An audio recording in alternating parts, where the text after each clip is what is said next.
Chapter 551 Apprentice. Grand Line, New World. Dad, old daddy.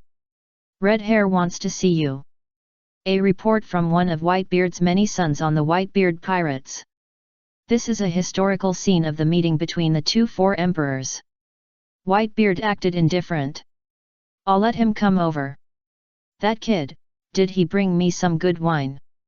After getting his father's permission, the son passed it on. Welcome, Captain Red Hair. The other party is here to visit, not to fight. The Whitebeard pirates are not the kind of pirates that follow the rules, at least they have to make a way for Red Hair to pass through. Red Hair is coming. This is Diamond Jaws, the captain of the 3rd Division of the Whitebeard pirates. In front of him is Marco, the captain of the 1st Division. Youngsters, stand back and be careful that your body can't bear it. What does it mean that your body can't bear it?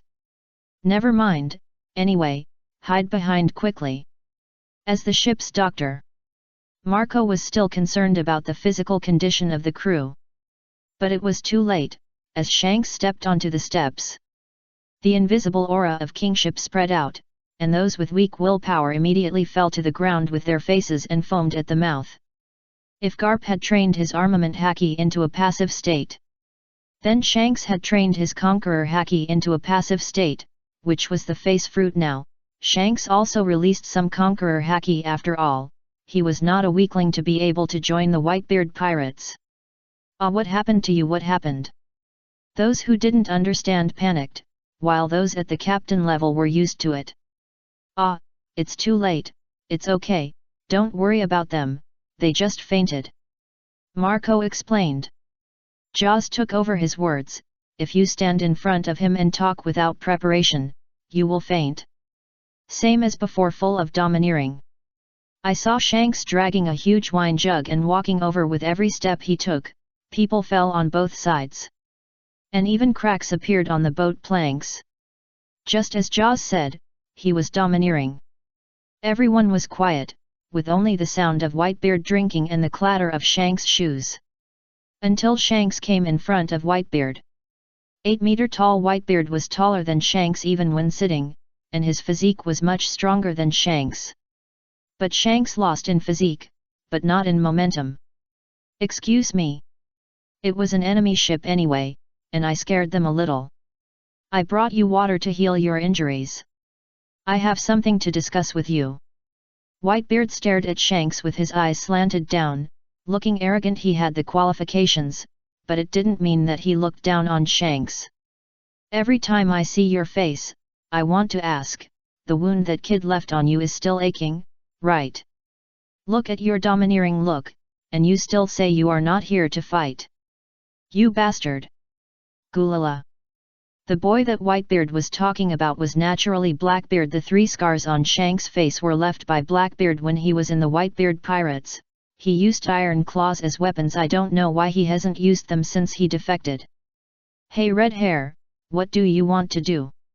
Marco shouted. Oh, Captain of Team 1, Marco, do you want to join us? Shanks was poaching people in front of the boss.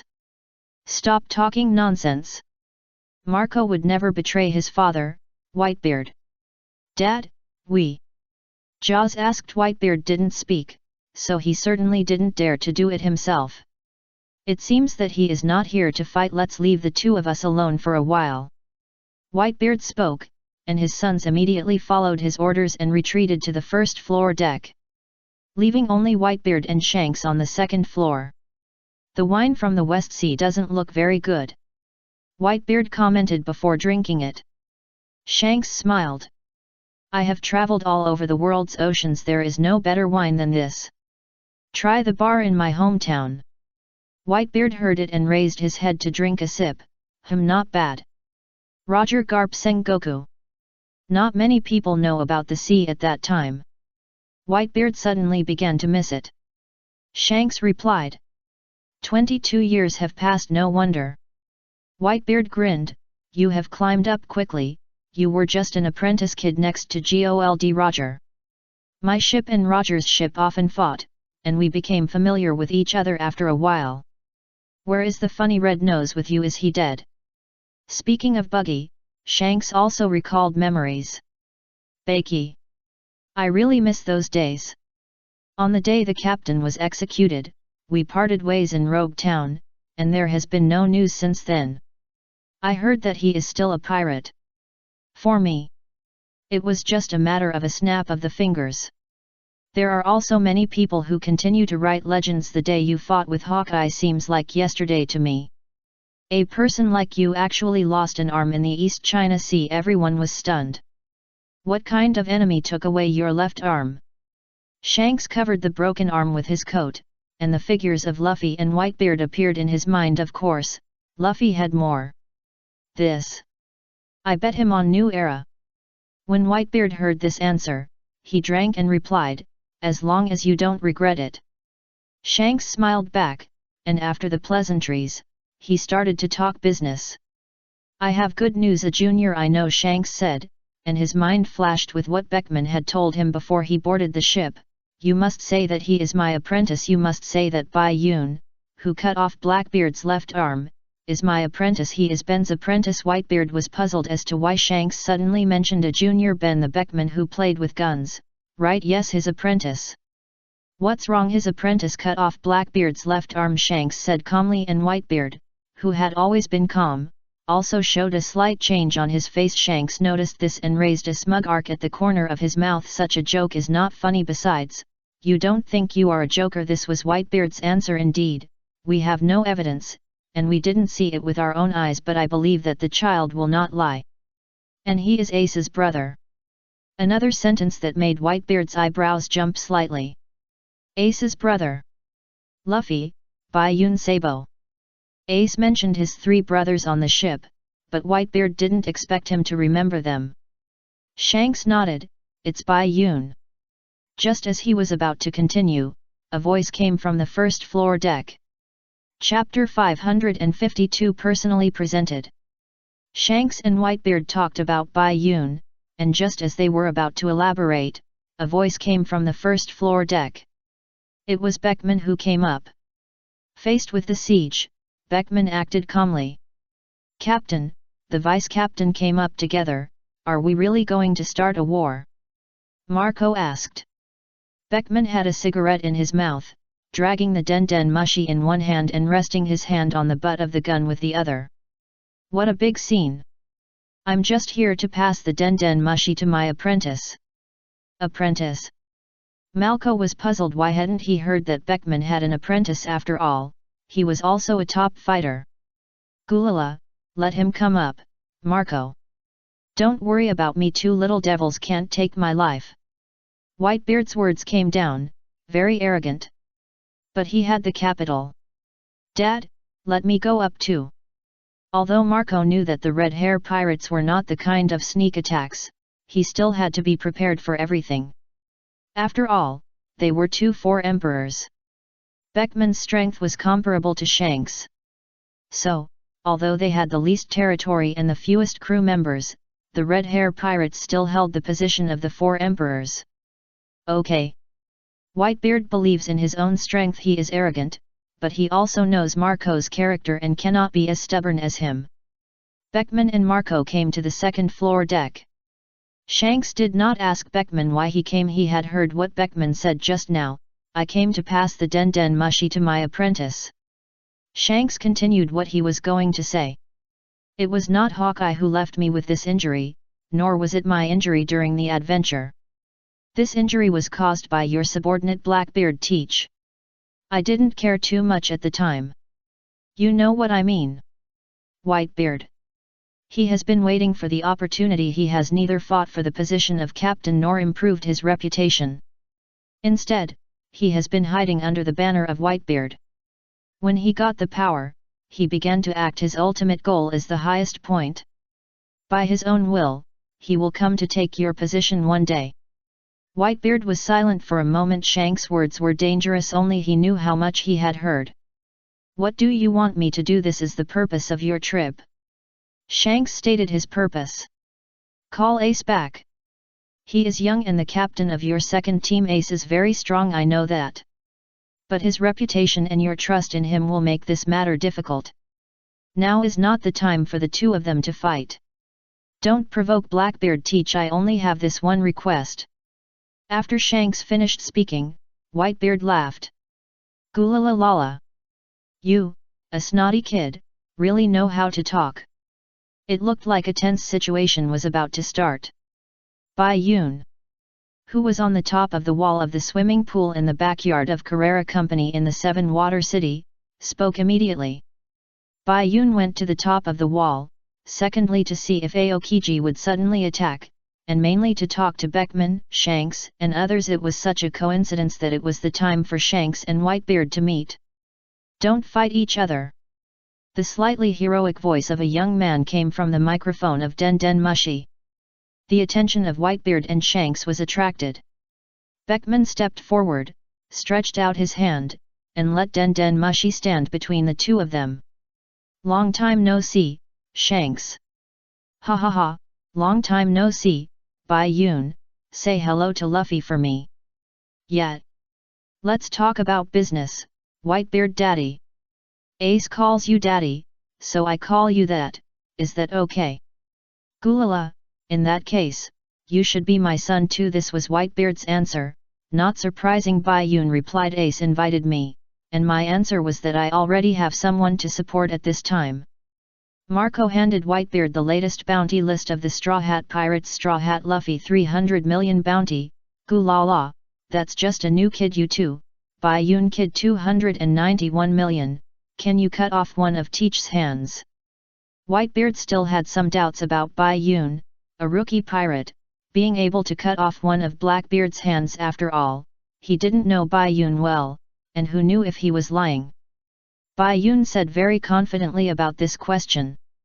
On the day we meet, I will personally present Blackbeard's severed arm. Beckman's face was full of pride, and he almost shouted, "This is my apprentice, this is my apprentice." Whitebeard was silent for a moment, and then laughed. Gulala, okay, I'm waiting. So kid, you called the bug over to ask me to recall Ace. As his brother, you should understand his character. If I call him, he will come back, but does he want it to be so? It was Bai Yun's turn to be silent. No, Whitebeard dad, I'm not asking you to recall Ace. Originally, I had already convinced Ace, and he was ready to return to the ship. However, we still encountered Blackbeard and the companions he has now recruited. Hearing this, Whitebeard's emotions fluctuated the most, although not much. So, you still faced Teach. Can you talk to me to prove that you escaped unscathed, or with your strength that cut off Teach's left hand and flew away, you caught him? Bai Yun didn't know whether to laugh or cry. If it was true, it would be great, but the fact was just the opposite. I was with Ace, but I was also involved in the Judicial Island incident. This is a strange thing. If you read the report on the Navy in the newspaper, you will know that it is my clone ability. Being with Ace is just my clone, and the strength is not enough to deal with Blackbeard. In the end. What happened in the end? Whitebeard asked, his domineering aura emanating from him. Bai Yun first explained the function of the Emerald Heart, and then said that he and Ace exchanged souls in the end. So, what was captured was Ace's body and Bai Yun's soul. But Bai Yun can put his consciousness into Xiao Bai's body, so he can be considered not to be captured. Bai Yun told Whitebeard and the others about this, without saying anything about Xiao Bai in detail, but just said that this was one of his abilities. But if Ace's body doesn't come back, Ace will become a lonely ghost, and Bai Yun can only stay in Xiao Bai's body forever. This is worse than Ace being captured alone.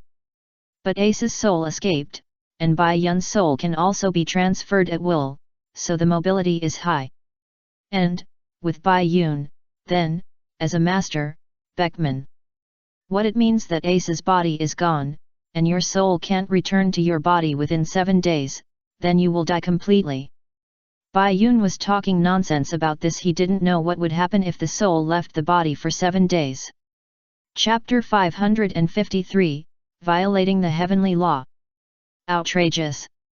Beckman's voice resounded throughout the Moby Dick of the Whitebeard pirates. And the anger could be clearly felt. Because his only apprentice, the apprentice he admired very much, the apprentice who didn't respect the master at all and was always rude to him, Bai Yun, might die, and it was Blackbeard who caused all this. Is that the voice of the vice-captain? He seemed very angry. What happened? Everyone on the Red Hair Pirates was surprised. After all, their vice-captain was a smart man and rarely expressed his emotions so intensely. It was very abnormal now. Do you want to go over and take a look? The newcomer of the Red Hair Pirates, Rockstar, asked. Jesus shook his head. No, there's no fight if we go up without asking, we'll have to fight. Let's see what happens. Calm down, Ben. Bai Yun is not dead yet. But it seems that we have to make a big move this time. Shanks advised, but his last sentence also showed that he was also a protective person. Whitebeard was silent. That was Ace's body and Ace's business. Naturally, he could not ignore it. So, Ace's soul is in you now. And you are together now. He should arrive tomorrow. You are so calm, have you already come up with a countermeasure? After all, Whitebeard has been fighting for his entire life. He is worried about Ace being captured, but he will not lose his mind or anything. Hearing what Whitebeard said, Bai Yun laughed, laughing at himself. If only he had a countermeasure now, his mind was so confused.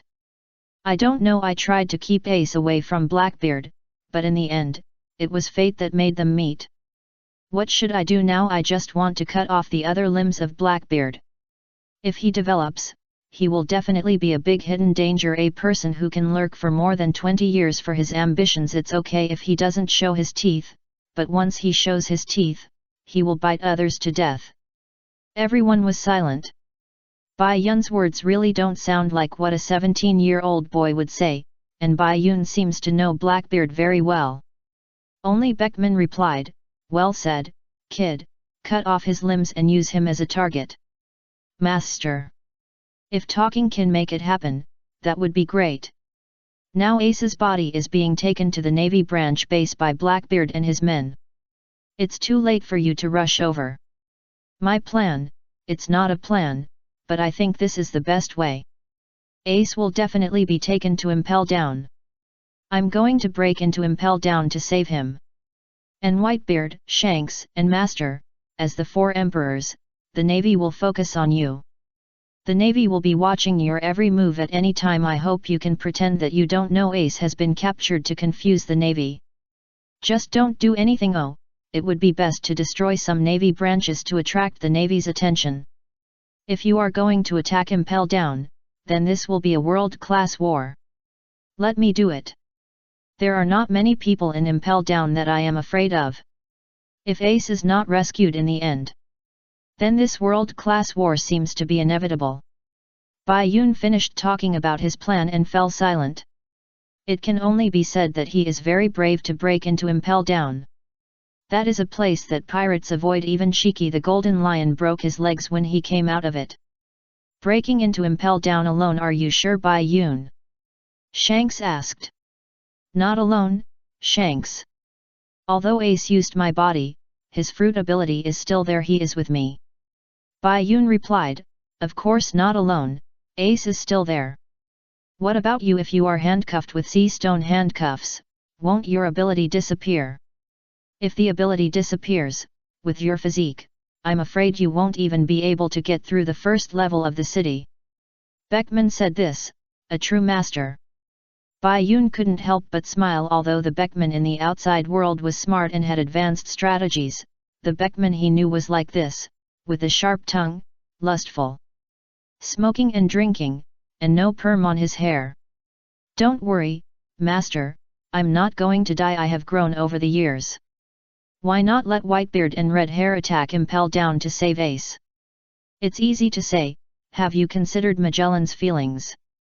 After seeing the scene, Magellan said, did I violate the heavenly law? Just kidding. From the overall perspective, Whitebeard prevented Ace and Blackbeard from meeting in order to save the lives of Ace and Whitebeard. Everyone knows the result of the war at the top. It was to prevent the war at the top from starting, to prevent Blackbeard from having the opportunity to seize the tremor fruit and thus greatly increase his strength. The Navy and the world government are always observing the actions of the 4 emperors. For example, the 5 elders and the Navy headquarters already know about the meeting between the Whitebeard pirates and the Red Hair pirates.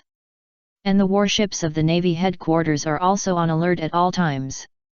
It's okay if they fight. But I'm afraid they will unite, put them together. If Whitebeard and Shanks lead the pirate group to impel down to rescue Ace, the Navy headquarters will certainly set up a large camp to welcome them when they learn of their direction. This is almost the same as the Battle of Marineford, except that it is not on the top. Then isn't there any difference? Doesn't this also give Blackbeard the opportunity to fish in troubled waters? Therefore, Bai Yun hopes that they can sneak into impel down to rescue people. Success is the best. If they fail, then according to fate, the Battle of Marineford will begin. Bai Yun, who has a script, dare not say that he will win, but at least he can increase the survival rate of Whitebeard and Ace. After hanging up the phone, Bai Yun looked up at Luffy performing the chopstick dance by the central swimming pool. The funny look made Bai Yun laugh. Yes, it's a banquet now, Bai Yun, be happy. Ace will arrive tomorrow. And tomorrow's things will be discussed tomorrow. How should I tell Luffy? Bai Yun couldn't deceive himself after all, and he was very annoyed. Now he just wanted to slap Blackbeard in the face with his broken arm. Bai Yun started to make phone calls after Robin returned to the center. Originally, Robin wanted to eavesdrop with her flower-eared arm. After all, everyone has curiosity, but she was afraid that Bai Yun would find out, so it was useless.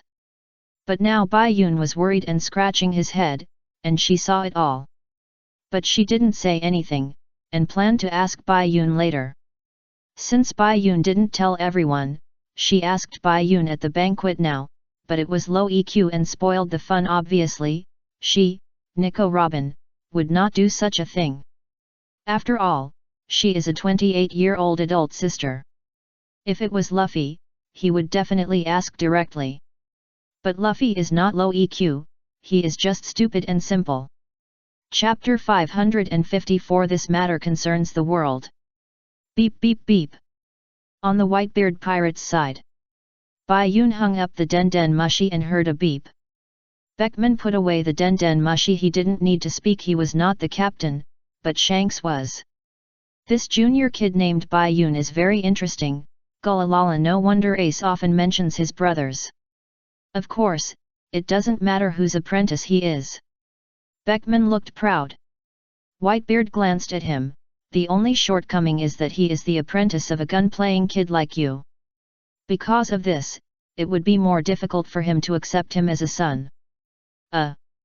Beckman choked. Hey, you are so ashamed to say that, Whitebeard. Your son was arrested, and you also implicated my apprentice. Whitebeard laughed when he heard this. Gulalala, the crime committed by Teach is the most unacceptable on the pirate ship. Killing a companion, he committed a taboo. As long as he is on my ship, even if he is a fool, he is still my son. How can the crew members who were killed by him rest in peace? Ace did the right thing. Unkind and unjust people do not deserve to live in this world. Isn't it my responsibility to teach this truth? Ace was caught because he is inferior to others, and his brother Bayun helped him out of brotherhood. Both of them did the right thing. Even if we can't save him by pushing the city, you don't have to make trouble. I will also save him. I am Whitebeard. Whitebeard said domineeringly, as if there was nothing in front of him that could stop him. Shanks drank a large bowl of wine silently. Ha ha ha, Bayun is Ben's apprentice and our friend. It's not that you, Whitebeard, can't just say that we can ignore it. What? Do you have a problem with what I said? Shanks said, pulling out the sword griffin with one hand. Yeah, it sounds like the sound of an antique. Whitebeard stood up and pulled out the kumakai beside him. Gulala. So arrogant, a brat who is still wet behind the ears. Marco and Beckman retreated tacitly, but Beckman only took one step back, while Marco took more than 10 steps. The next second, Whitebeard and Shanks' weapons collided. Red lightning popped out. Cracks can be seen on the deck of the Moby Dick, and the most shocking thing is the cracked Sky Kings collide, and the Sky Cracks is a basic operation on the Red Hair Pirates ship Red Force. Everyone is more curious about what they talked about. They are still fighting, "Are they going to fight?" Loki asked while chewing meat. Jesus narrowed his eyes. "The boss said he won't fight, wait for orders." The first deck of the Moby Dick is now led by Captain Jaws, the third captain. A captain shouted, "What are they going to do to Dad?" Jaws crossed his arms. "Don't worry, don't you know Dad's strength? Besides, Shanks and Beckman are not stupid people. It seems that the negotiations have broken down at most." At this time, someone exclaimed. And naturally the sky was cracked. According to the Navy, the meeting between the Whitebeard pirates and the Red Hair pirates ended with the two facing each other and then firing at each other.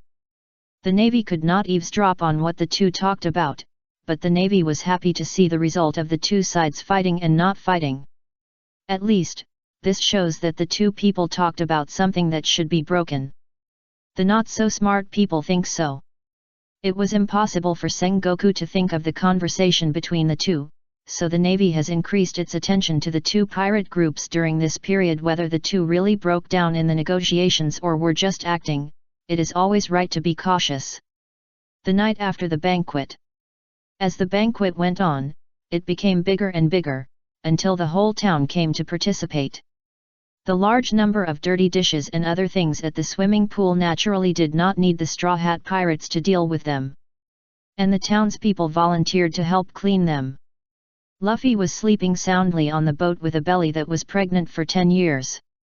The other guys also fell asleep. There were enough beds. Nami and Chopper slept normally on the bed. Sanji slept on the table.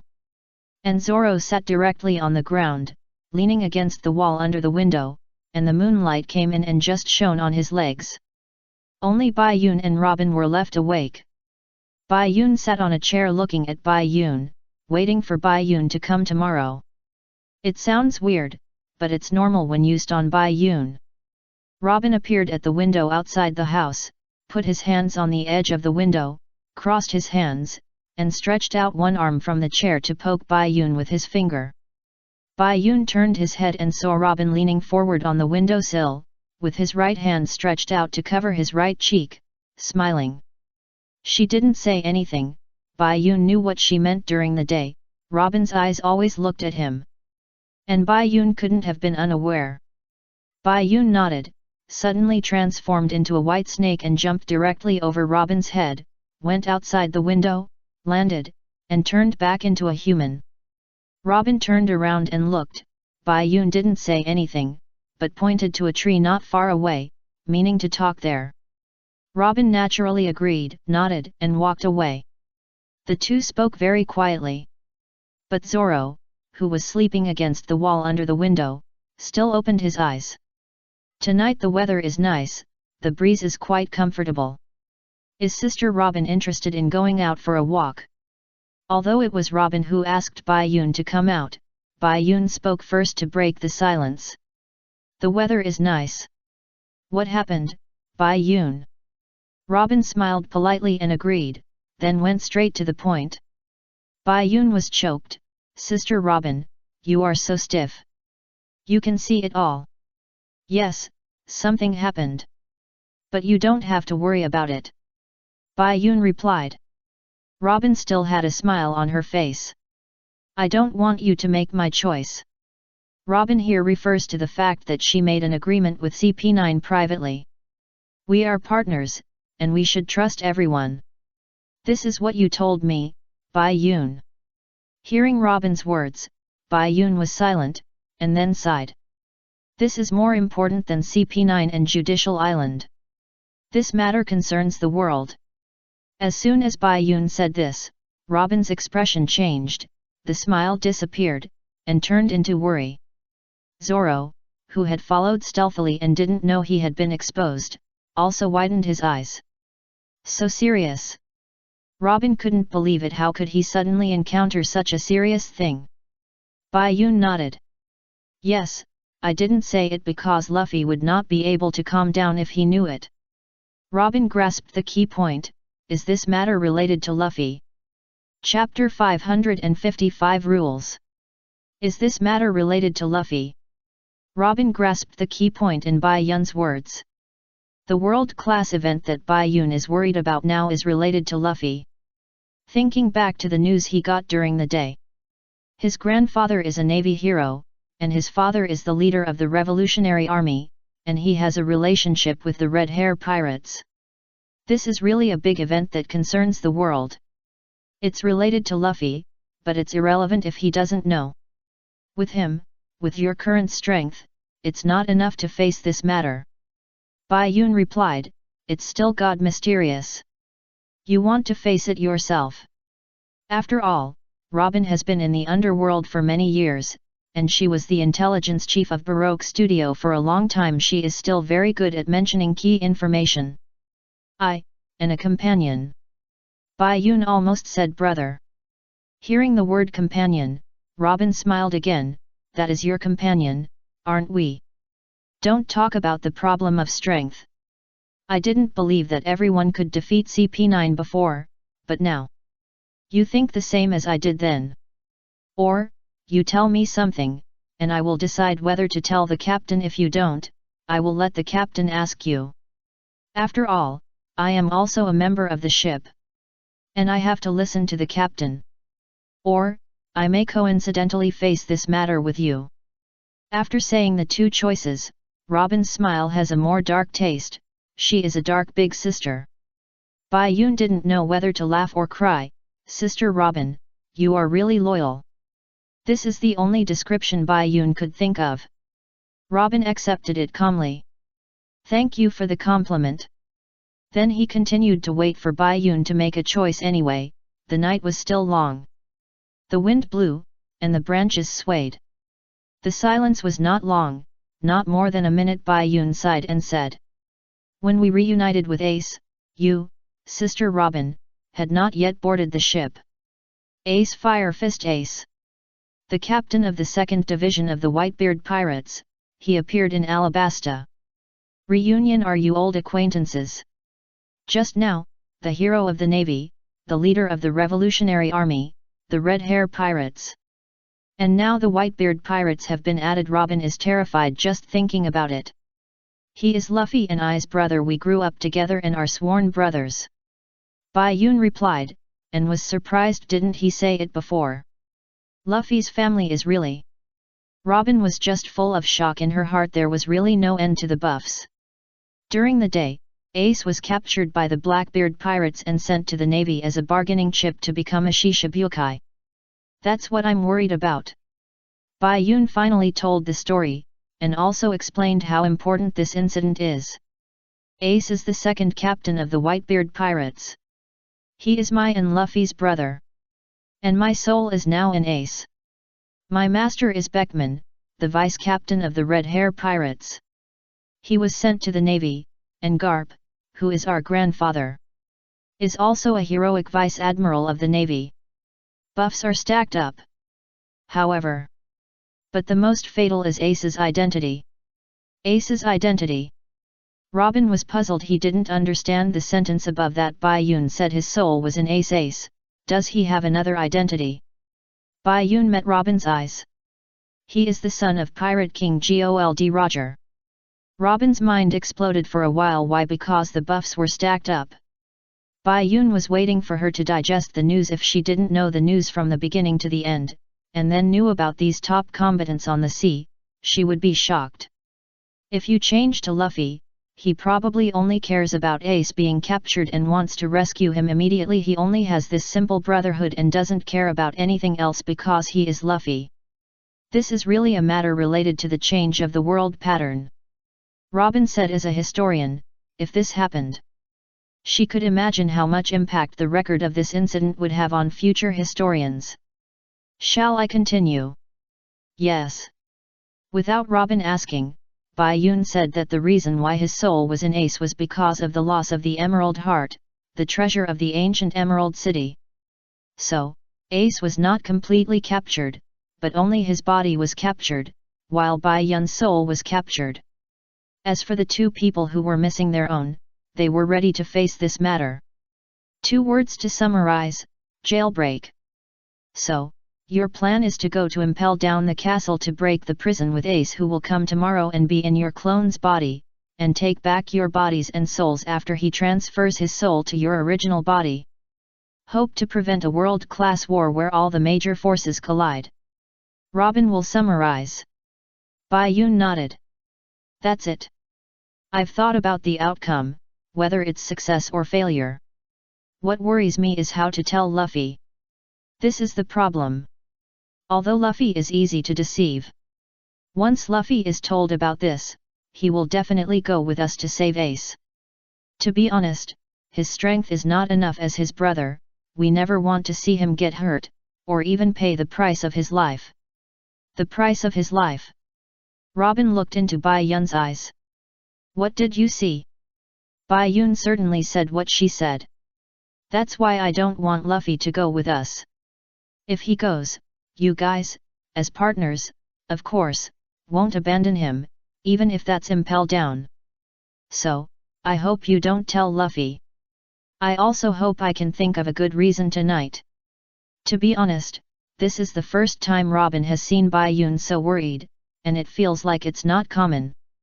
Okay, I won't tell. But I have to say for the captain and everyone, we are partners.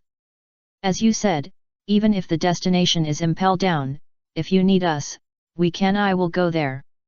I'll go first, it's past bedtime. Robin turned and walked back to the house, although she walked easily. She felt ashamed of her incompetence. Luffy and Bai Yun had just helped her find hope for life, but now, with her strength, she couldn't help them. Bai Yun looked up at the moon, which was really round. Just looking up at the moon, Bai Yun said. You are not allowed to tell Luffy, Zoro. Zoro paused. He wanted to sneak back, but he was discovered. Zoro didn't say much, just left a sentence. The crew must agree to leave the ship, whether temporarily or permanently. This is the rule. Even if you are the captain's secretary, the captain brother must abide by it. After that, Zoro also walked back to the house. Hearing Zoro's words, Bai Yun couldn't help but smile. Rules, but Bai Yun, don't seem to be a person who follows rules. Hey, where are you going? The house is over there. Chapter 556. Basically awkward and useless.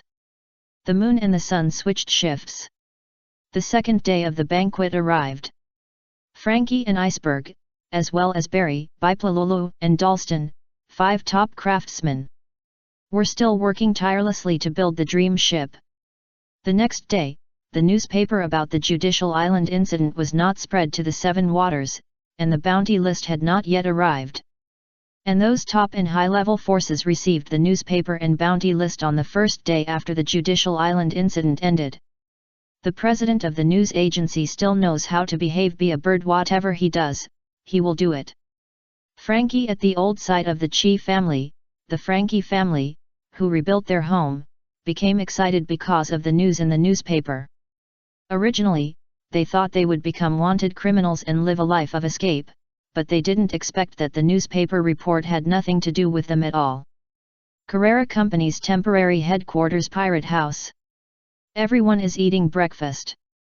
Of course, they also saw the newspaper and wondered why there were no Frankie family and boatmen on it. Sanji guessed and looked at Luffy. Could it be that your grandfather made a false report and regarded them as ordinary citizens involved in the incident? Luffy replied firmly, impossible, he doesn't care about these things. At this time, Garp, who was returning to the ship, sneezed. Robin was silent, thinking, if it wasn't Garp, the only one who could have this qualification was Aokiji, who was really an unpredictable man. Sanji didn't have to get an answer. Anyway, this is a good thing. It's fine for us if they have to flee, it would be too pitiful. After eating, Zoro sat on the ground and read a newspaper. He said, but, in this case, everything will be on our shoulders. Declaring war on the world government and even burning the entire island are all our faults. This is a terrible thing, right? But Zoro smiled this time, our bounty will increase again. Chopper's eyes lit up. Although his eyes were bright at ordinary times, they were brighter now. Oh, then I might also become a bounty hunter. Sanji replied, of course it's possible. But the most troublesome thing is me, a superstar has emerged. Nami glared at Sanji. What's there to be happy about, stupid? This is the difference between boys and girls. Boys are concerned about the bounty, while girls hope to have less trouble and no bounty. If the bounty above can be given to me, that would be the best. This is Nami's idea. Bayun, what do you think?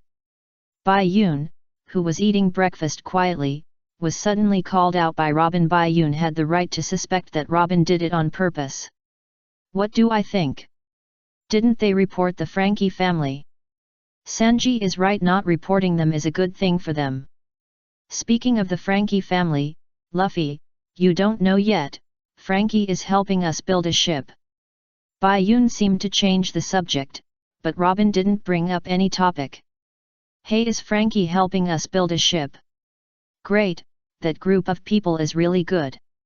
Luffy was happy and raised his hands and 1 foot. Yeah, then during the time when the new ship is built, we can move freely. Bayun suggested. Robin and Zoro were silent. Other people who didn't know about the Ace incident agreed with Bayun's statement. Nami said, Bayun is right, so let's go shopping in the 7 Water City during this time. Well, excuse me, where are the 100 million Baileys here? Luffy didn't feel the danger coming at all. Oh, I used it to buy wine and meat at the party. You bought so much and this is all you have left. Ha ha ha, after all, the whole town came in the end, it was so lively, it's really worth another. Luffy was talking when Nami's fist was in front of him. Luffy was beaten so hard that his bump was bigger than his head. Well, anyway, we have a new ship, it doesn't matter. Nami sat on the ground and lamented, Woo, I wanted to buy some luxurious furniture. Robin comforted, hee, let's go to a cheap place to shop. That was the only way. Nami stood up and distributed the remaining 100,000 Baileys to everyone. Bayun, Zoro, Sanji, and Chopper, each with 10,000 Baileys.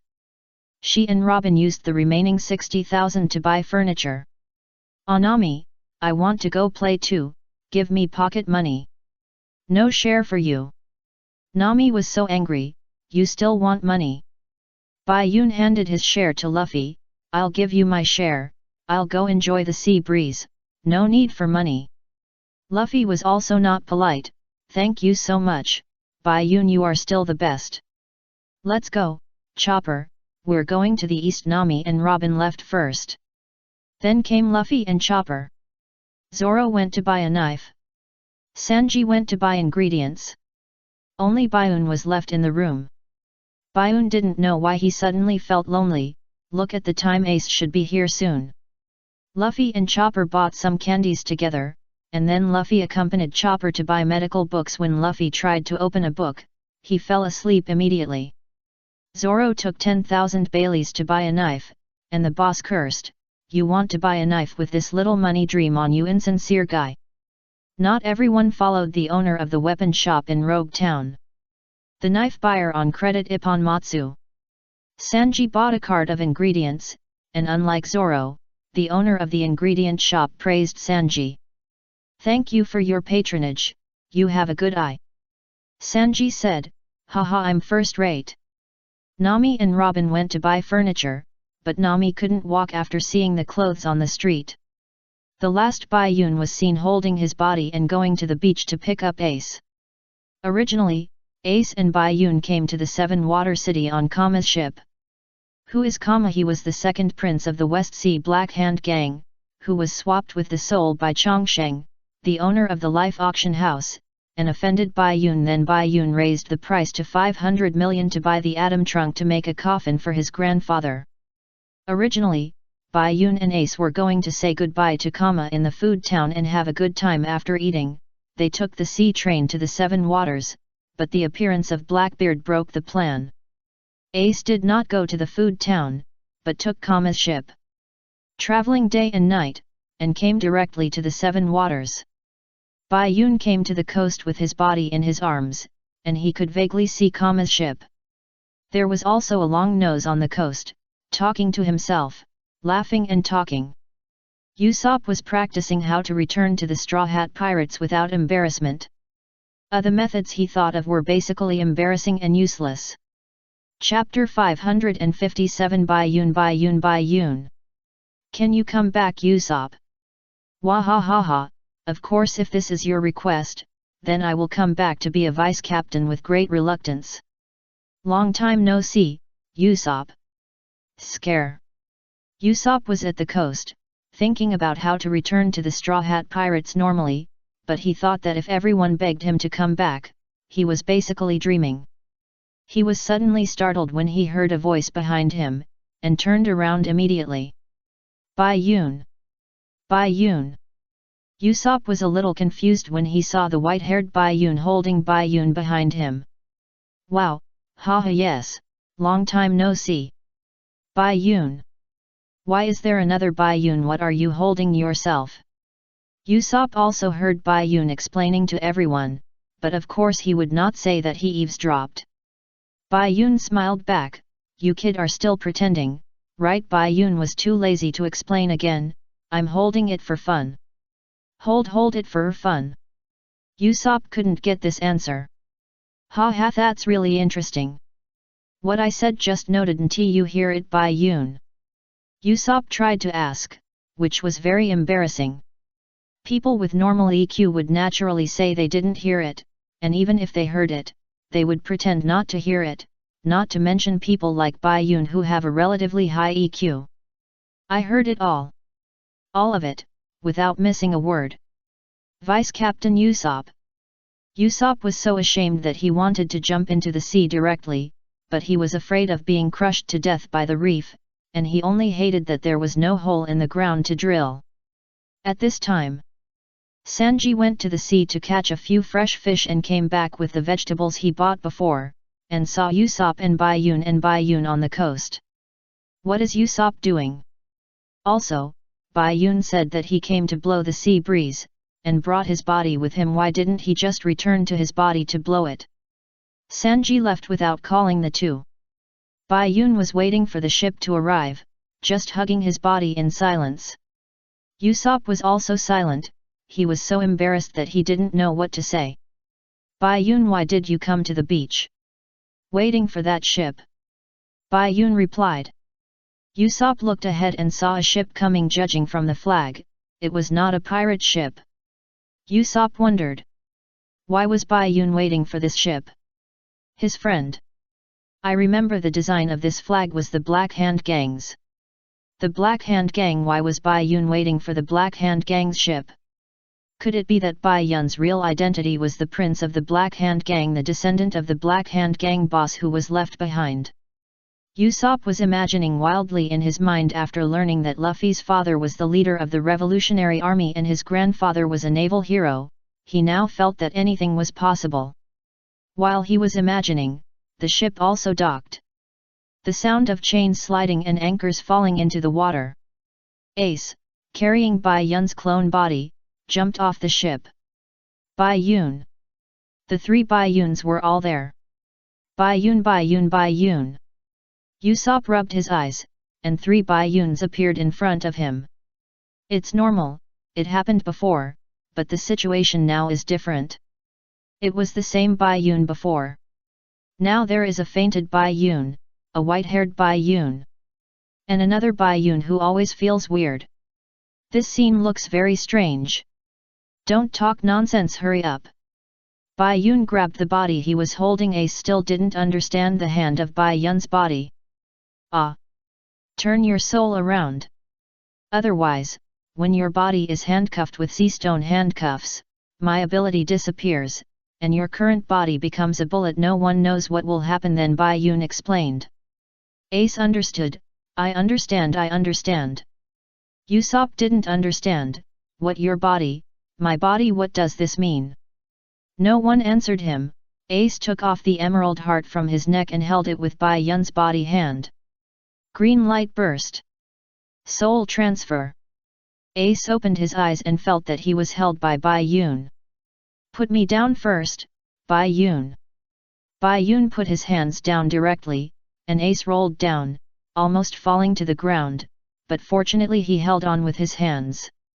The standing clone Bai Yun's body was staggered by the sea breeze, and Usopp immediately supported him when he saw this, which was quite considerate. "Bai Yun, what's wrong with you? Is it Bai Yun? What's going on?" Ace stood up and complained, "This is your own body after all, Bai Yun." Bai Yun didn't reply. Usopp had fainted, and Bai Yun called himself Bai Yun, which was a strange feeling. Bai Yun took over Usopp and supported the clone's body. How should he deal with this? Bai Yun only had consciousness on Xiao Bai, not the soul, so he couldn't use his own abilities, so he couldn't turn the clone back into a bullet. Two ways: carry it back, or stab the heart of his clone with a knife now, and die, then the clone's body will turn back into a bullet. While Bai Yun was making a decision, the clone turned into a bullet in a flash. Bai Yun grabbed the bullet and spread his palm. Looking at the bullet in his palm, it would be like this, which means that Blackbeard has sent Ace's body and his soul to the Navy, and the sea stone handcuffs have been put on. Bai Yun's face became darker, and the idea of slapping Blackbeard in the face with his broken arm became deeper. "Bai Yun, does this mean that you are wearing sea stone handcuffs?" Ace asked. Otherwise Bai Yun was in a bad mood. It was impossible to follow the historical line normally and change one of them. "Bai Yun, can I ask what happened, or can I go back now?" Usopp raised his hand silently to ask questions. He suddenly felt that it would be bad if he knew about this matter. "Oh, I was paying attention to Bai Yun just now and ignored you. You, the long-nosed man, are you Luffy's partner? We have met before." Ace greeted Usopp, looked at him with strange eyes. How could we not have seen Bai Yun's appearance? Usopp now suspected that Bai Yun was playing tricks on him because Mary said something too much. "Bai Yun, of course we have met before. You don't play tricks on me." Ace reacted for a while and yelled at him, "Bai Yun, didn't you tell the others? Also, what should we do now? Go back to Dad? It would be great if you still had the ability. I want to take back my body and your soul." Ace also wanted to take back his body, but he thought that Bai Yun's soul and ability were not there now, and he probably didn't have enough strength. And if he went alone, Bai Yun probably wouldn't agree. So it was likely that he would go back to his dad, and would Bai Yun go back with him? However, he didn't know that Bai Yun had already made a decision. "If you want to, then do it. I have already made an agreement with Dad Whitebeard that the two of us will go to take back our bodies and souls by ourselves. No matter what the result is, we will do it first." Chapter 558, How to Say. "That's great." Ace was immediately excited when he heard Bai Yun say that he also planned to take back his body and soul by himself. But then he started to worry about Bai Yun again. "It's a pity that Bai Yun, you don't have the ability now. And why is your white hair? Wait, isn't your ability suppressed by sea stone? Why is your clone still there? You let me enter your body. What is your current body?" Blinds finally found AI Diane. "You finally figured it out. This is Xiao Bai's ability." Bai Yun briefly told Ace about Xiao Bai's ability. Anyway, he told Ace that Xiao Bai could turn into a human, and his consciousness could be projected onto Xiao Bai. "I understand. I didn't expect a little white snake to have this ability." Ace understood. "But I don't understand it. Bai Yun. Or I'd better leave first." Usopp said. Just now he mentioned Whitebeard. Usopp felt that this matter was getting more and more wrong. This was his advantage. Cherishing life could beat curiosity. Hearing Usopp say this, Bai Yun smiled and looked at him, and Ace also looked over. "After seeing so much, Usopp, you still want to leave?" "Too late." Bai Yun said this. Usopp felt as if there were two huge demons in front of him. Usopp was scared and sweating. "No, so what happened?" "Bai Yun, why did you mention a figure like Whitebeard? Besides, where are you going to take back the body and soul?" If he couldn't leave, then Usopp would just say all his questions out loud. But when he said this, he didn't know who he was looking at. One was Bai Yun with white hair, and the other was Bai Yun normally. Bai Yun then repeated what he said to Robin to Usopp. The buff stacking made Robin's brain explode. Bai Yun was stunned. But the explosion in Usopp's mind made Usopp feel that this was really a matter of life and death, which shocked him. After Bai Yun said this, Ace also realized the seriousness of the matter. Yes, once the Navy discovered his identity, he would definitely not be allowed to live. Dad will come to save him. The Red Hair Pirates will come to save Bai Yun. Then it will really be a world-class war. Usopp. Bai Yun tried to call out, but Usopp was still stunned by the buff stacking. If this buff really exploded in the real world, the sea would not be calm. Usopp. Remember not to tell Luffy. Ace, think about how to tell Luffy. Facing the two, Bai Yun asked two different questions. Usopp nodded blankly and promised that he would not tell. And Ace didn't understand. Tell Luffy, what to say. Bai Yun sighed and boarded the ship of the Whitebeard pirates. His strength has grown, but his brain has not grown, right? I am Luffy's crew member. I need the captain's consent to leave for a while. This is the rule. Otherwise, if I leave suddenly, you know Luffy's character, he will definitely find clues to find me, which will affect his next adventure. Ace nodded, thinking that Bai Yun was right, and at the same time he felt a little ashamed. He came out to find Blackbeard by himself. In fact, Whitebeard said that he didn't need to care, but Ace chased him out because Blackbeard was his team member and he was responsible as the captain. In the final analysis, Whitebeard did not agree to his leaving and chasing. Of course, he did not refuse. Otherwise how could Whitebeard not keep Ace? Yes, Luffy's temper. When I said I wanted to take toughness out to sea when I was a child, Luffy wanted to duel with me. He really cares about his partners, not bad. Ace remembered his childhood. Speaking of childhood, Bai Yun finally smiled. I remember that incident. You were just talking at the time, and Luffy got anxious. You were just talking, right? If Luffy didn't have that attitude, I wouldn't be just talking. Ace raised his hands and hugged the back of his head, smiling back. Bai Yun looked at his appearance and posed like this anyway. He had one more reference so that he wouldn't have to pose in the future. You are very confident. Bai Yun meant that if he didn't leave, Ace couldn't take him away, even though Bai Yun hadn't been to sea at that time and had little combat experience. Okay.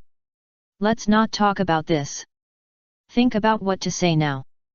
How to say it. How to tell Luffy. You're not going back with us.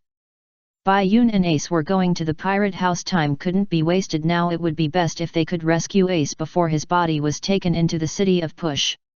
I'll think about it. After answering, Usopp ran away. It was embarrassing enough that Bai Yun heard what he said just now, and now how can he go back? The two Bai Yuns looked at Usopp's back as he left, and Ace said, I just wanted to ask, what does it mean to go back? Did he have a conflict with you? Bai Yun told Ace about the Mary and the relationship between the Mary and Usopp. Ace replied after hearing this. He is affectionate and righteous to the boat but too paranoid. If you are out of the pirates, you can't talk nonsense even if you are angry. Well, gaga, wait for the record pointer to be full of records, the boat can continue to set off. No. Do you know what is the next island? And when Bai Yun arrived, and there were two, the door of the room opened, and Bai Yun and Ace walked in. Luffy said, isn't this normal? Bai Yun, this is the candy we bought for you, please eat it. Luffy handed over the candy. Bai Yun looked at the saliva on it, and then looked at the corner of Luffy's mouth, whose saliva it was. Ace couldn't help laughing when he saw this scene. Luffy still hasn't changed, but he was still angry when he thought that the cakes prepared for him by everyone when he was a child were also dripped with saliva by Luffy. Thank you, Luffy, I'm not hungry, you eat it. Okay. Bai Yun replied, just after he finished speaking. Luffy immediately swallowed the candy without hesitation. Chapter 559 Devil's Triangle. After a day, Ace rushed to the Seven Waters City and successfully transferred his soul to Bai Yun's original body. Now there is no need to worry that Bai Yun's ability will be suppressed by Sea Stone. and the clone's body will instantly turn into a bullet, causing Ace's soul to float outside or be locked in the bullet. It is not certain what will happen because no one has experienced such a thing. Ace came and joined Bai Yun. This was just the beginning. The next step was to save the body and soul. There was another key point at hand, which was how to reasonably and normally. Bai Yun went away for a while to save souls, and he couldn't tell Luffy that Ace's body and Bai Yun's soul were captured, otherwise Luffy would insist on helping. So, Bai Yun, what do you want to do with a clone? Nami asked. No, it seems. What? Just now I heard Granny Kokoro say the next stop on our route. Where is the next stop? Nami found something wrong. She thought Bai Yun had woken up, so now the white-haired Bai Yun is Xiao Bai himself, but the one who answered Luffy just now was still the white-haired Bai Yun. Which means that Bai Yun's consciousness is still in Xiao Bai. Then what about the one next to him? Is it a clone? What about Bai Yun's body on the bed? Where did it go? If it's not a clone, but the real body, and Bai Yun's consciousness is in Xiao Bai, then how did this real body stand-up puppet show? The more Nami thought about it, the more she felt something was wrong. Seeing that she was about to leak out before she said anything, Bai Yun immediately raised her voice and interrupted Nami, bringing the topic back to the route that Granny Kokoro had just mentioned, the next island. Seeing Bai Yun's reaction, Nami felt even more that something was wrong. But Granny Kokoro had also spoken, so she couldn't interrupt. Gaga, the next island is my hometown. Undersea Paradise Fishman Island. Upon hearing this, Sanji's eyes immediately turned into hearts and he exhaled sharply. Hey fish, are we finally going to Fishman Island? Sanji, what's wrong with you? Chopper saw Sanji's reaction and didn't look normal. Bai Yun also looked at Sanji, thinking that he shouldn't be too happy too soon. Although it was close to Fishman Island, it would probably take some time to get there. Even if history changes and Kuma doesn't shoot them, Bai Yun wants everyone to go through special training before entering the new world. Otherwise, with their current strength being only slightly stronger than in the original history, they will only be swallowed by the surging waves when they enter the new world. Look at the other supernovas. Except for the Straw Hat Pirates and Law's Heart Pirates, none of the others who entered the new world did well. Sanji was happy to mention Fishman Island, and Nami said, Fishman Island, I feel a little complicated. Oh, it's because of your village? Luffy asked. Zoro said. But those fishmen, referring to Arlong and his friends, are called fishmen, but they are actually pirates.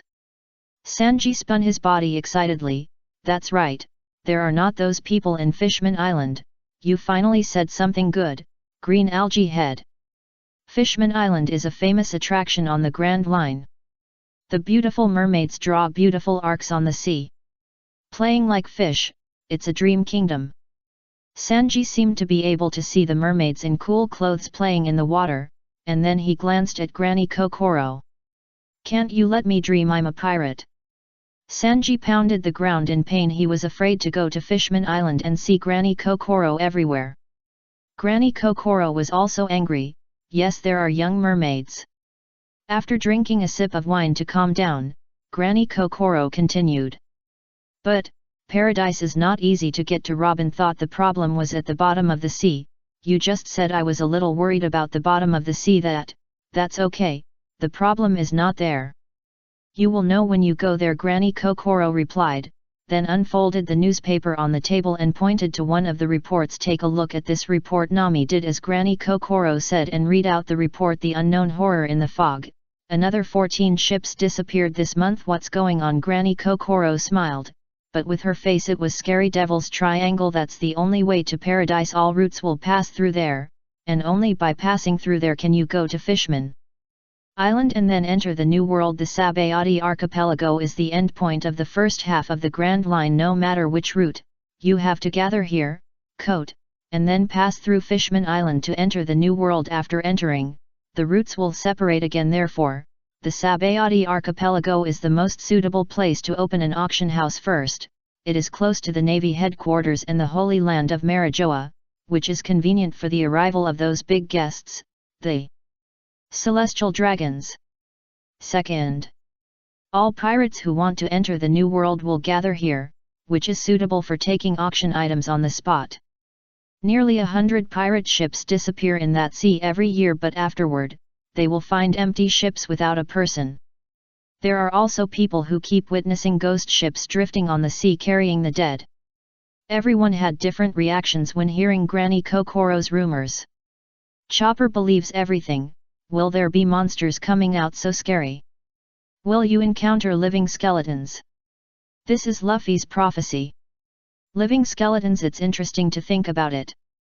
This is what Bai Yun said, he is a fan of Brook. But Zoro thinks it's impossible. What are you two thinking, Bai Yun? You? It's not strange that Luffy believes in Zoro, Bai Yun believes, and Zoro suddenly thinks, it won't really happen, right? Nami was trembling with fear.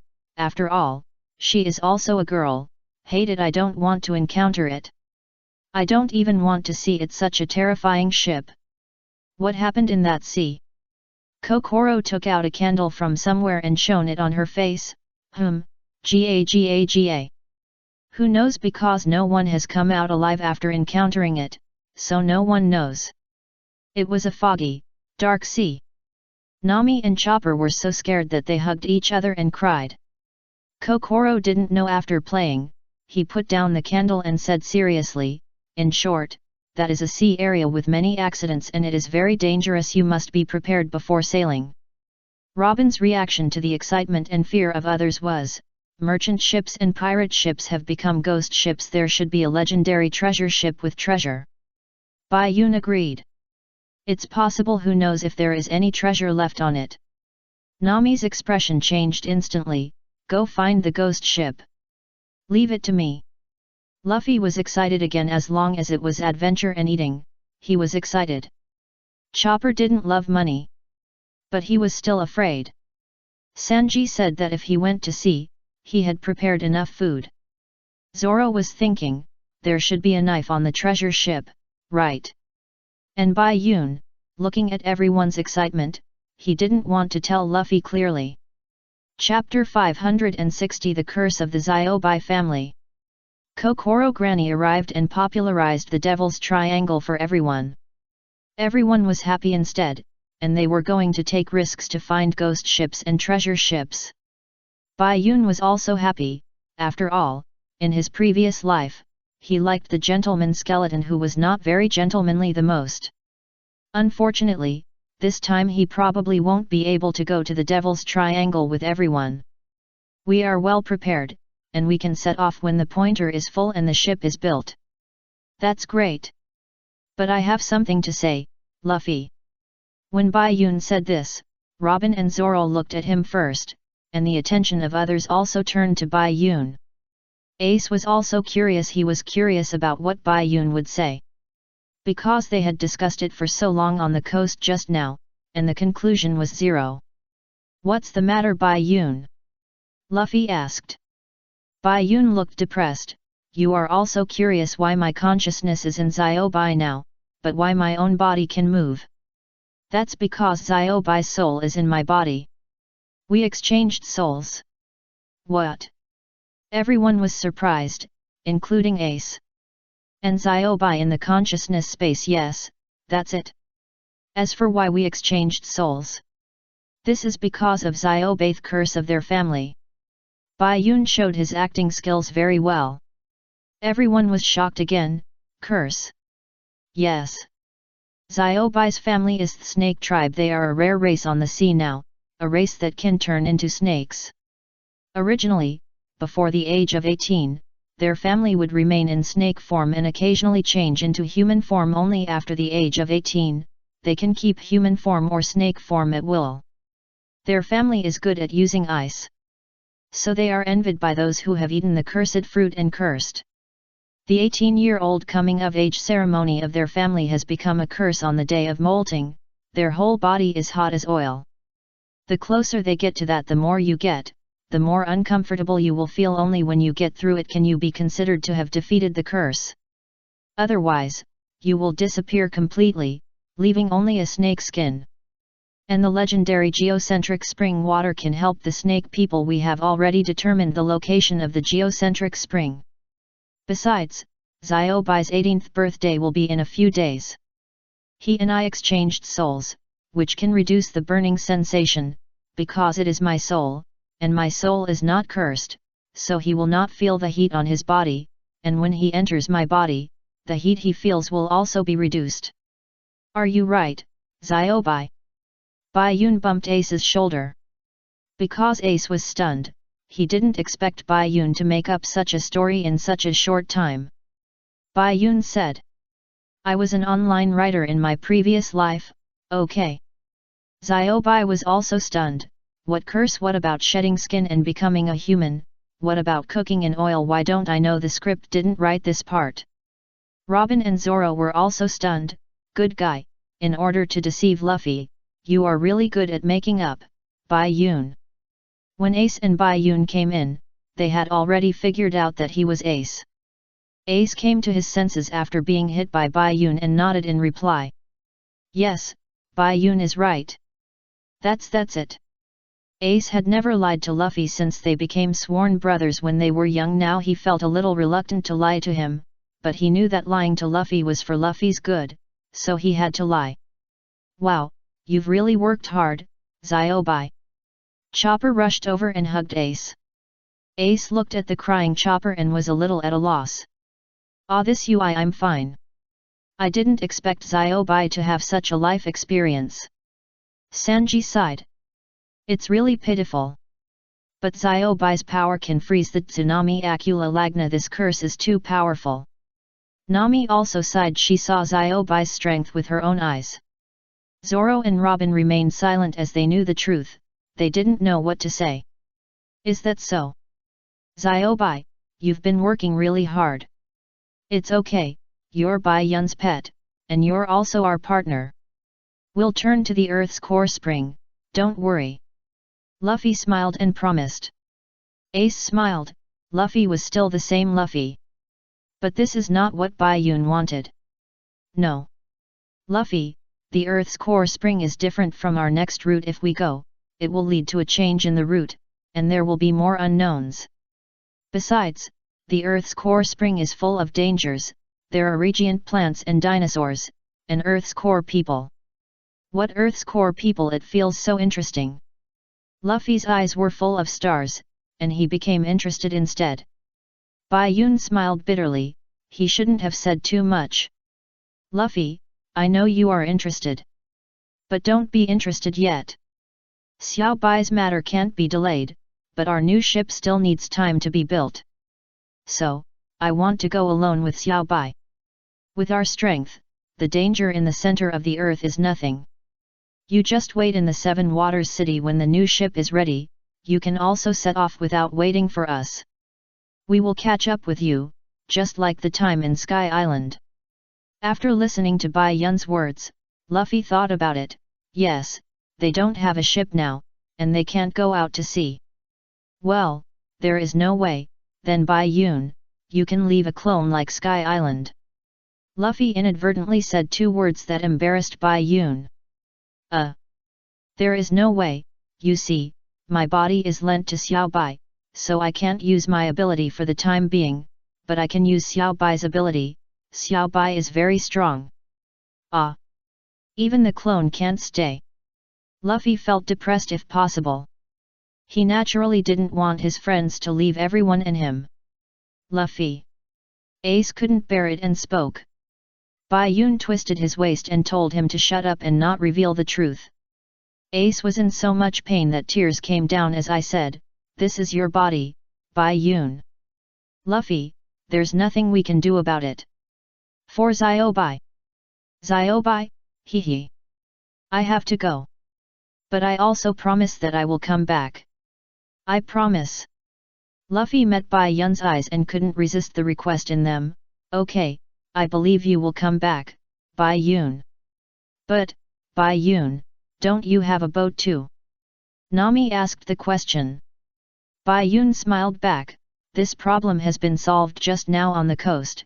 We met a kind person who could give us a ride, and there is also a pointer to the island where the Earth's core spring is located.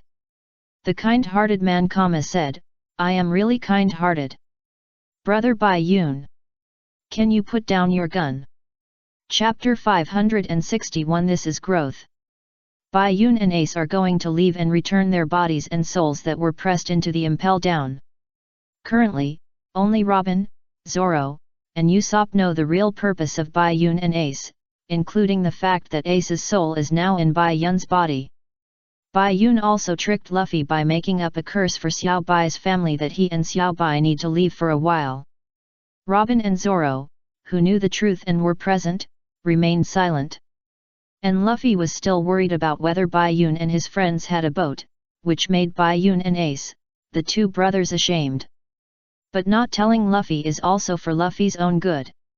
Kind-hearted man. Luffy was worried that Bai Yun and his friends had no boat to go to the Earth's core spring, but Bai Yun told Luffy that there was a kind-hearted man willing to take them there. Yes. This kind-hearted person naturally refers to Kama, who brought Ace to the 7 water capitals, although Bai Yun asked him to stay. He really stayed, but he still took the opportunity to run away. Bai Yun was not sure, at least Luffy did not have to worry. We just met a merchant ship on the coast. Their route just passed the island where the Earth's core spring is located, and they were willing to take us for a ride. It's a kind-hearted person, Bai Yun replied. Is that so? That's great. Our new ship needs to be built. Frankie said that it will take 5 days. It would be best if you can get back within 5 days. Luffy replied with a mouthful of white teeth. Yes, it would be best. Bai Yun nodded. It would be great if there were really 5 days. Unfortunately, he remembered that the Thousand Sunny was built in 3 days under the construction of Frankie and his 5 people day and night. He and Ace went to Impel Down and came back. 3 days were not enough for this distance. The sea was not that small. Then, let's go, Bai Yun said when these words came out. Everyone's heart trembled. It would be a lie to say that they were reluctant to leave. Their companions were also considered family members, especially Robin and Zoro. They knew how dangerous Bai Yun's journey was. Bai Yun, oh, there is one more thing. Everyone had prepared for each other, but Bai Yun's words made everyone fall off the bench. Anything else? Nami asked. It's about Usopp, Bai Yun replied. Speaking of Usopp, everyone was silent again after Usopp left. Everyone rarely mentioned him. Luffy. Chopper, the Sniper King is not Usopp. He is coming back. You should have heard Sanji. He is rehearsing on the coast, right? Bai Yun looked at Sanji, and everyone followed. Sanji held a cigarette between his fingers. Yes, when I went fishing, I heard him rehearsing on the coast by himself. Then Bai Yun also came to the coast and chatted with Usopp. Really? Let's go pick him up. Oh. Luffy and Chopper were very excited. Nami knew without guessing, he really wants to save face. Great. Usopp is coming back. Luffy stood up and wanted to run to find Usopp. Zoro said, stop. Wait, Luffy. Bai Yun also grabbed Luffy's hand at the same time, but his arm stretched out, and Luffy still ran to the door, but he stopped and turned around when he heard what Zoro and Bai Yun said. Everyone was as puzzled as Luffy, looking at Bai Yun and Zoro. Zoro looked at Bai Yun. Bai Yun looked at Zoro. After realizing that Bai Yun and he had the same idea, Zoro looked at Luffy. Who dares to pick him up? I will never agree. Even if he misunderstood you, you can't give in. Luffy. Unless he takes the initiative to admit his mistake, he can't be forgiven. Zoro. How can you be so ruthless? Complaints from Chopper and Nami. Shut up. No matter what the reason for Luffy and Usopp's initial quarrel was, and no matter who was right. After a man decides to duel, the victory or defeat determines everything. He lost and left the team on his own initiative. You all know that no matter how stupid this guy is, he is still the captain. Zoro grabbed Luffy's cheek. People who can't support the captain at a critical moment, don't do it. If the captain loses his prestige, the team will collapse. Zoro is right. Bai Yun took the breath left by Zoro. Friendship is important. But this is a big deal about leaving the pirate group. No matter how good the relationship between us and Usopp is, we can't take the initiative to find Usopp and ask him to come back. This is the rule. The captain is not just a head assistant, the captain is the core of the entire pirate group. Since it was Usopp who made the decision, whether it was impulsive or not, he must be responsible for what he did. This is growth. This matter can't be passed casually, so I specifically mentioned it. Zoro nodded and agreed with Bai Yun's words. It was really good that someone in the team had the same idea as him. As Bai Yun said, the captain is the core of the whole team. If the person above me makes the wrong decision, then I will leave next time. The matter about Usopp must be resolved cleanly and neatly. I will never agree to it if you want to smooth it over. If it doesn't work, leave Usopp on this island. After saying this, Nami and Chopper both felt that it was too much. Luffy was also stunned. He was digesting what Bai Yun and Zoro said. Hey! Nami said. Don't get excited, Zoro, he is indeed wrong. But we have to wait for him to come back, just say what you have to say. Nami was halfway through her words when Zoro drew his sword and stabbed it into the floor. Is it that easy to leave your companions? Nami was startled. No, but... Sanji exhaled a puff of smoke. Ms. Nami, I'm sorry, this time, I think Bai Yun and this kid are right. Zoro continued. He is so petty, he leaves when he wants to leave, comes when he wants to come. How can we trust him in the future? Bai Yun sighed. It's easy to come back. But Usopp just needs to apologize. He said those things because of Mary. He is not wrong, because he loves Mary, but he is also wrong, because Mary is a partner, so are we, and as a crew member, he should not distrust the captain. Zoro put the knife back into the sheath. That's right, we are not playing pirates. Luffy's mind was swirling with Bai Yun and Zoro's words, and he also remembered the day of the duel with Usopp. Luffy was very embarrassed. He had deep feelings for his partners, but he also understood what Zoro and Bai Yun said. If he insisted on picking up Usopp casually, it would be irresponsible to other partners. Yes, he has parted ways with us. During the period between the completion of the new ship and the departure to the sea, we will wait for him to come to us on his own initiative. Otherwise, leave him on this island. Chapter 562. I have the same idea as him. Then, there is nothing to say. Let's go. Because we can't delay. We have to reach the Earth's core spring in time. The matter of Usopp has been discussed, and now it is time for Bai Yun and Ace to leave. Well, I know, Bai Yun, I agree with your departure this time. You have to promise that you will come back. Luffy smiled back. This I agree, he will learn and apply it immediately. Bai Yun also laughed back. Ha ha ha, Captain Luffy, you agree, then I feel relieved. After that, Bai Yun pulled Ace up.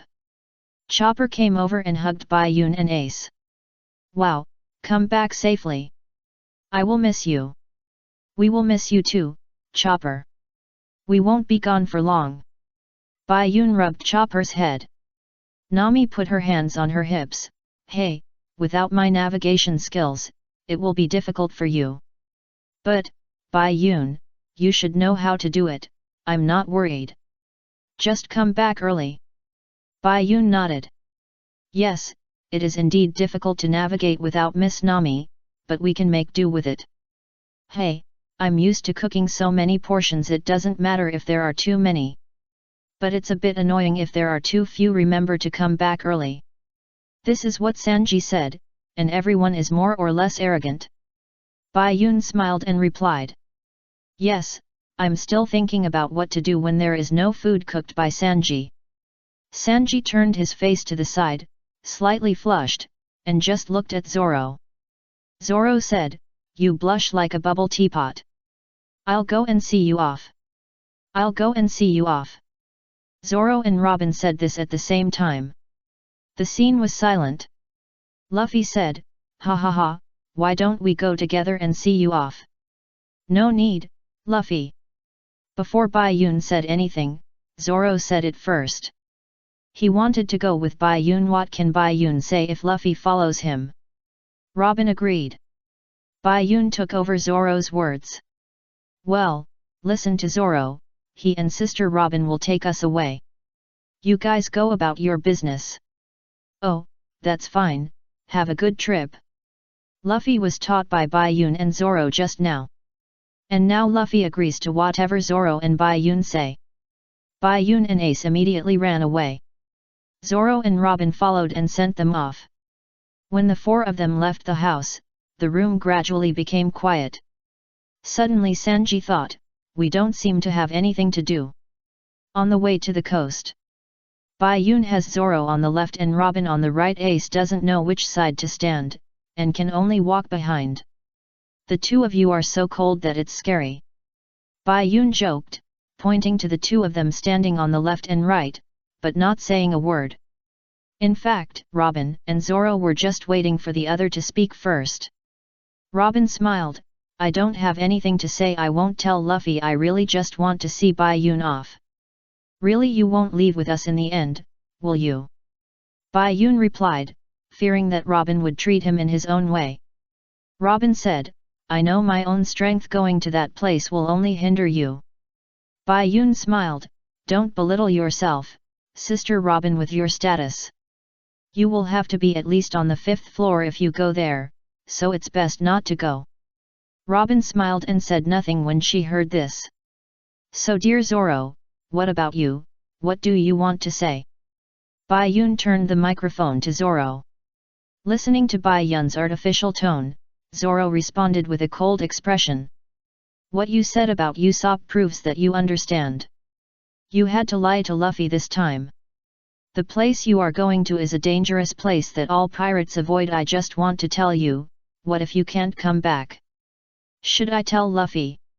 Answer me. Zoro's eyes were firm. Yes, the purpose is extremely dangerous, who knows what the result will be. If you can't come back, you don't need to tell me, the newspaper will tell you. I just ask you not to tell Luffy before that, it will affect his mood for adventure. Just take it as a request from our two incompetent brothers. Zoro glanced at Ace behind him. Luffy doesn't recognize you as his brother, he wants to be your brother. Coincidentally, I have the same idea as him. Bai Yun replied. As they walked, they arrived at the coast. Kama's ship was still there, which surprised Bai Yun. He thought the boy would scold him while driving away. See, I told you there are kind people. Then let's get on the boat. Bai Yun said, and then pulled Ace to get on the boat. Robin crossed his arms, looked at Bai Yun's back, and suddenly said, Bai Yun, why are you so emotional? If I were caught in such a thing, I would be on the verge of collapse, at least I wouldn't be able to laugh. Does this prove that you have seen something? Robin believes that Bai Yun has the eye of seeing, the ancients that can see the future. After all, Bai Yun is a scripted person. Bai Yun turned his back to them, thinking, is this what Robin thought? This is good, so they can worry less. The real situation is that Bai Yun has no script for this trip to the city of Push, and he doesn't know what will happen. He also knows that this trip is extremely dangerous. But emotional breakdown and depression will only make the danger more dangerous. His relaxed look is naturally pretended. All emotions need to be expressed, but there is no time to express them now, so let's talk about it at the end.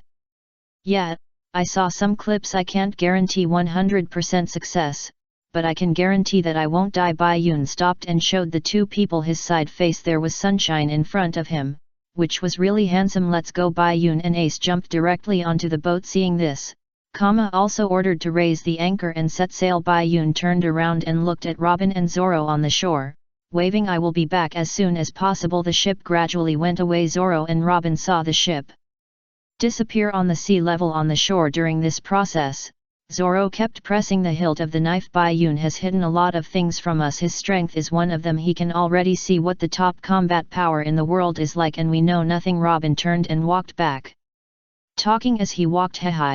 He has a lot of secrets. We really can't participate in the world's top combat power now. But, I believe that one day, Luffy will take us to participate in it personally.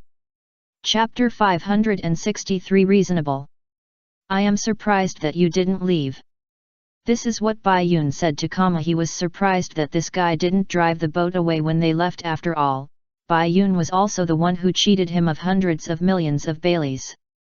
Sat on his sofa chair with a proud look on his face. Although I, am not a good person, I am at least a person who knows how to repay kindness. You saved my life, but I just let you take a boat. I'm not that stingy.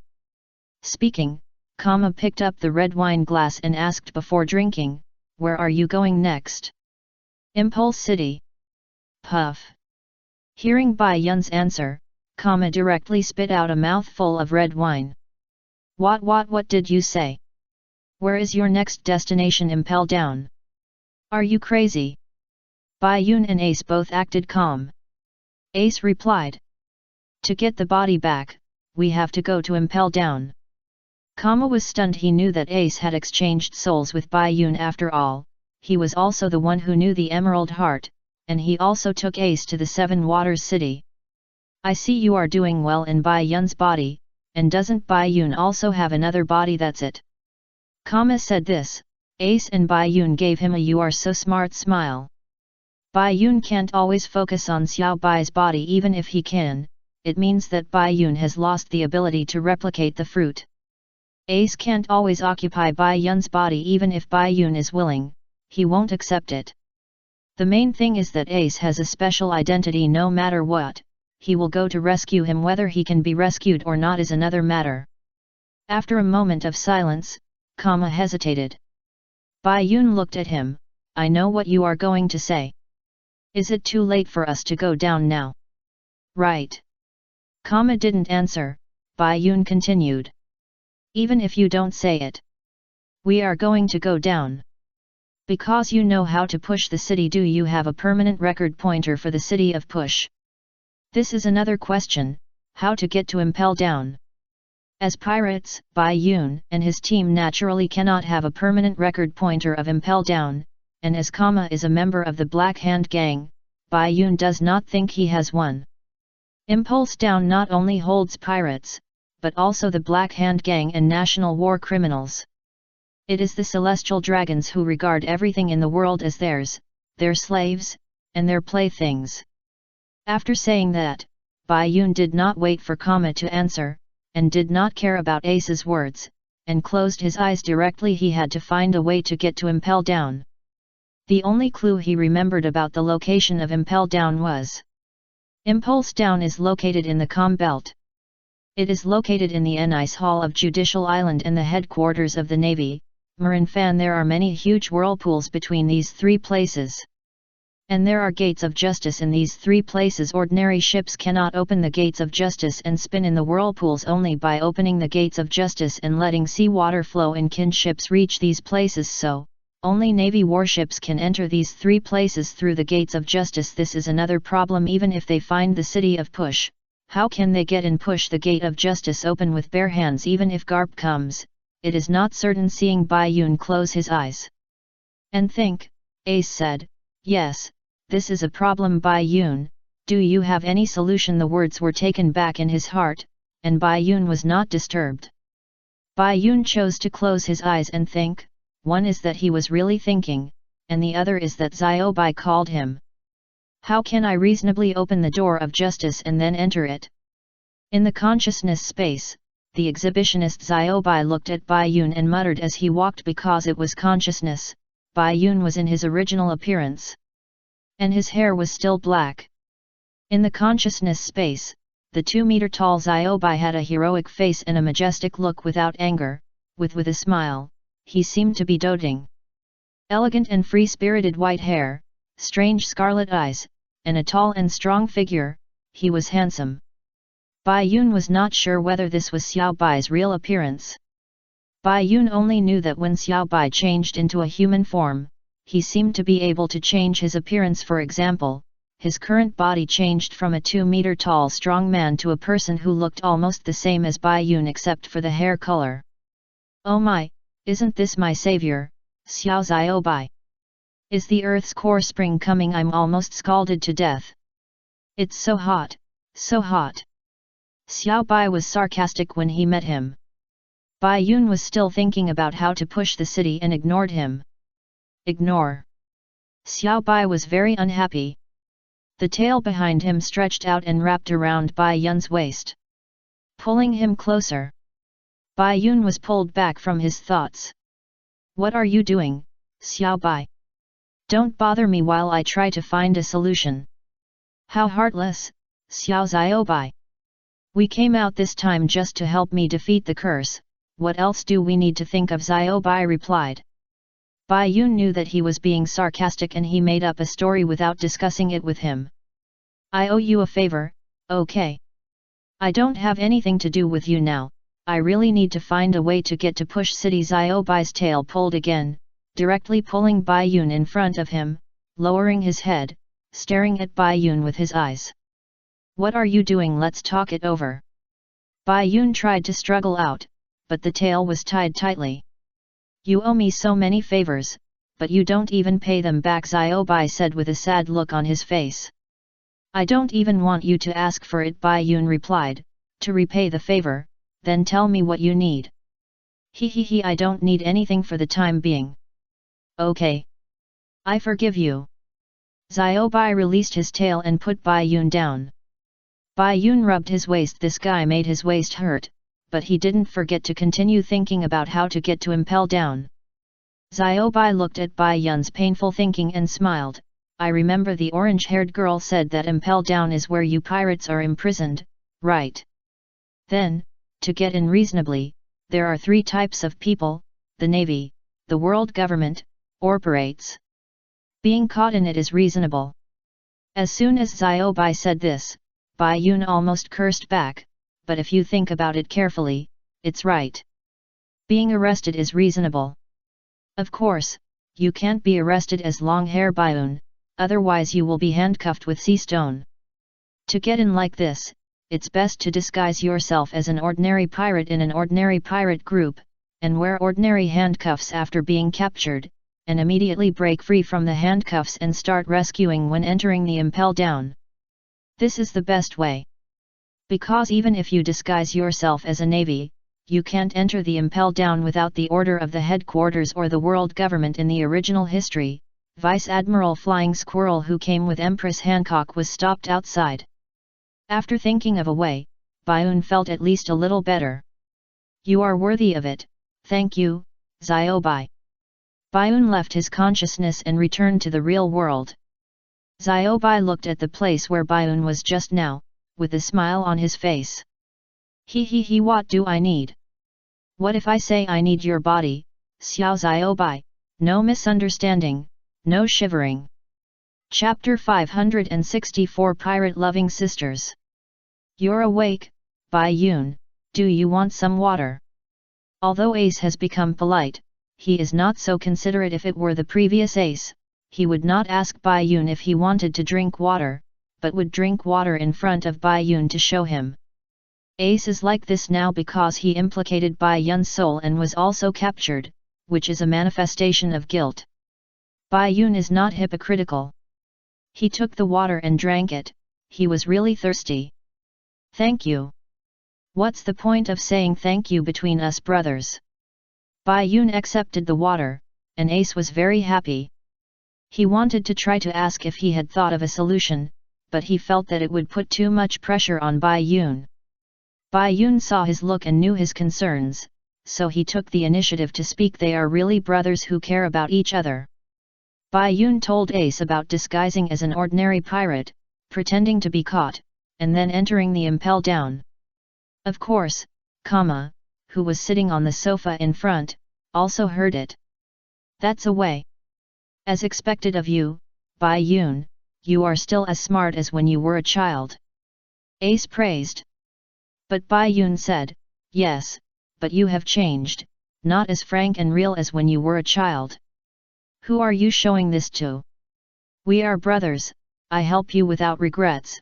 Who are you showing this expression that you feel like you owe me 10 billion or 20 billion? You can give me money. But don't put on this face. Bai Yun paused. Ace was stunned for a moment, reacted, and laughed and scolded. Where do I have 10 billion or 2 billion to give you? It's not enough to replace me with a bounty. Then don't show this look, be real, it's too disgusting. Bai Yun retorted. Ace got angry, okay. I'm hungry, I want to eat. Bai Yun. Ace knows how to be himself. I'll starve you to death. Bai Yun cursed back, and then the two turned to look at Kama in tacit understanding. Kama, family, who understands? Kama's ship was fully staffed, and soon, the open-air lunch on the deck was ready. Kama sat in the main seat. Bai Yun and Ace sat on the left. Ace didn't chat either, he was really hungry, he opened his mouth and started eating. After spending so many days together, Kama got used to Ace's dirty way of eating and his habit of falling asleep while eating. I just heard your plan. I'm not eavesdropping, you didn't hide from people. What are you going to do next? Kama asked while looking at Bai Yun. He knew Ace had no time to reply him, and after spending these days together, he understood that Bai Yun was more opinionated and Ace was more obedient. Bai Yun swallowed the food in his mouth and replied. What else can we do? Let's follow the plan. Let's find a pirate group to join first, and then see when the time is right. We'll get off the ship after we finish eating, just give us a small boat. Kama nodded slightly.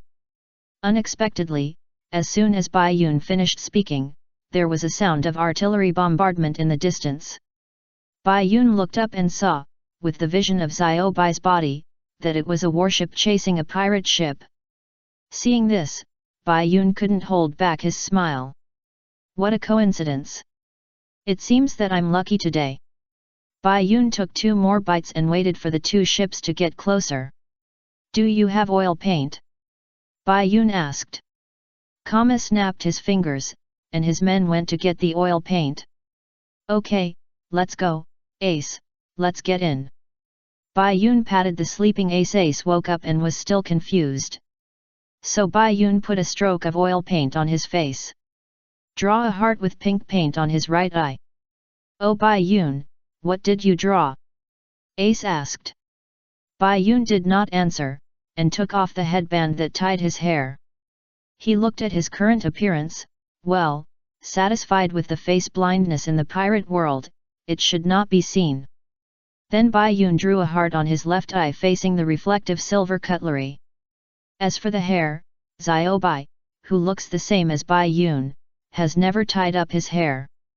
After the disguise, Bai Yun took Ace and left. Ace also reacted from his confusion, looking at the pirates in front of him, combined with the plan that Bai Yun just said, he understood. Let's go, Kama, see you again if we are lucky. You are a good kid, but a little stupid. After saying that, Bai Yun hugged Ace and stepped into the air. Xiao Bai can fly. Kama looked at Bai Yun's back, still sitting at the main seat at the table. But the knife and fork in his hands did not move again. I don't know what he is thinking. On the other side. Captain, there is no escape, military, the speed of the ship is too fast. This is the crocodile pirates. Captain Urgot is a devil fruit, the user of the ability of the animal type fish fruit and the crocodile form, so it is called the crocodile pirates. I wonder how Crocodile will react when he sees this. MMP, fight the fucking navy. Urgot saw that there was no hope of escape, so he fought. However, Urgot has been in the sea for nearly 10 years, and his strength is only mediocre. The bounty is not as high as Luffy's first bounty, which is 24 million berries. He is like this, and his subordinates can't say the same. At the same time, this is also his first time to enter the Grand Line from the South China Sea. Who knew that he would be beaten down by fate as soon as he came in, and met the navy on this Grand Line? The result is self-evident. Boring. He said while puffing smoke. Wow. This is my old friend Smoker. It turned out that the one who was chasing the crocodile pirates was the promoted Smoker. Smoker is now a brigadier general, and Tashiji is a captain. If Smoker, a brigadier general now, can't catch Urgot, who is worth 24 million, it would be a disgrace. Hey! This pirate is only worth 24 million. He is so useless. How does the navy set the bounty now? Every day is so boring. Hey! Bai Yun and Ace came in the air naturally. Smoker noticed it, and Bai Yun naturally recognized Smoker and Tashiji. Thinking that it was a coincidence, he also prayed that they would not recognize him.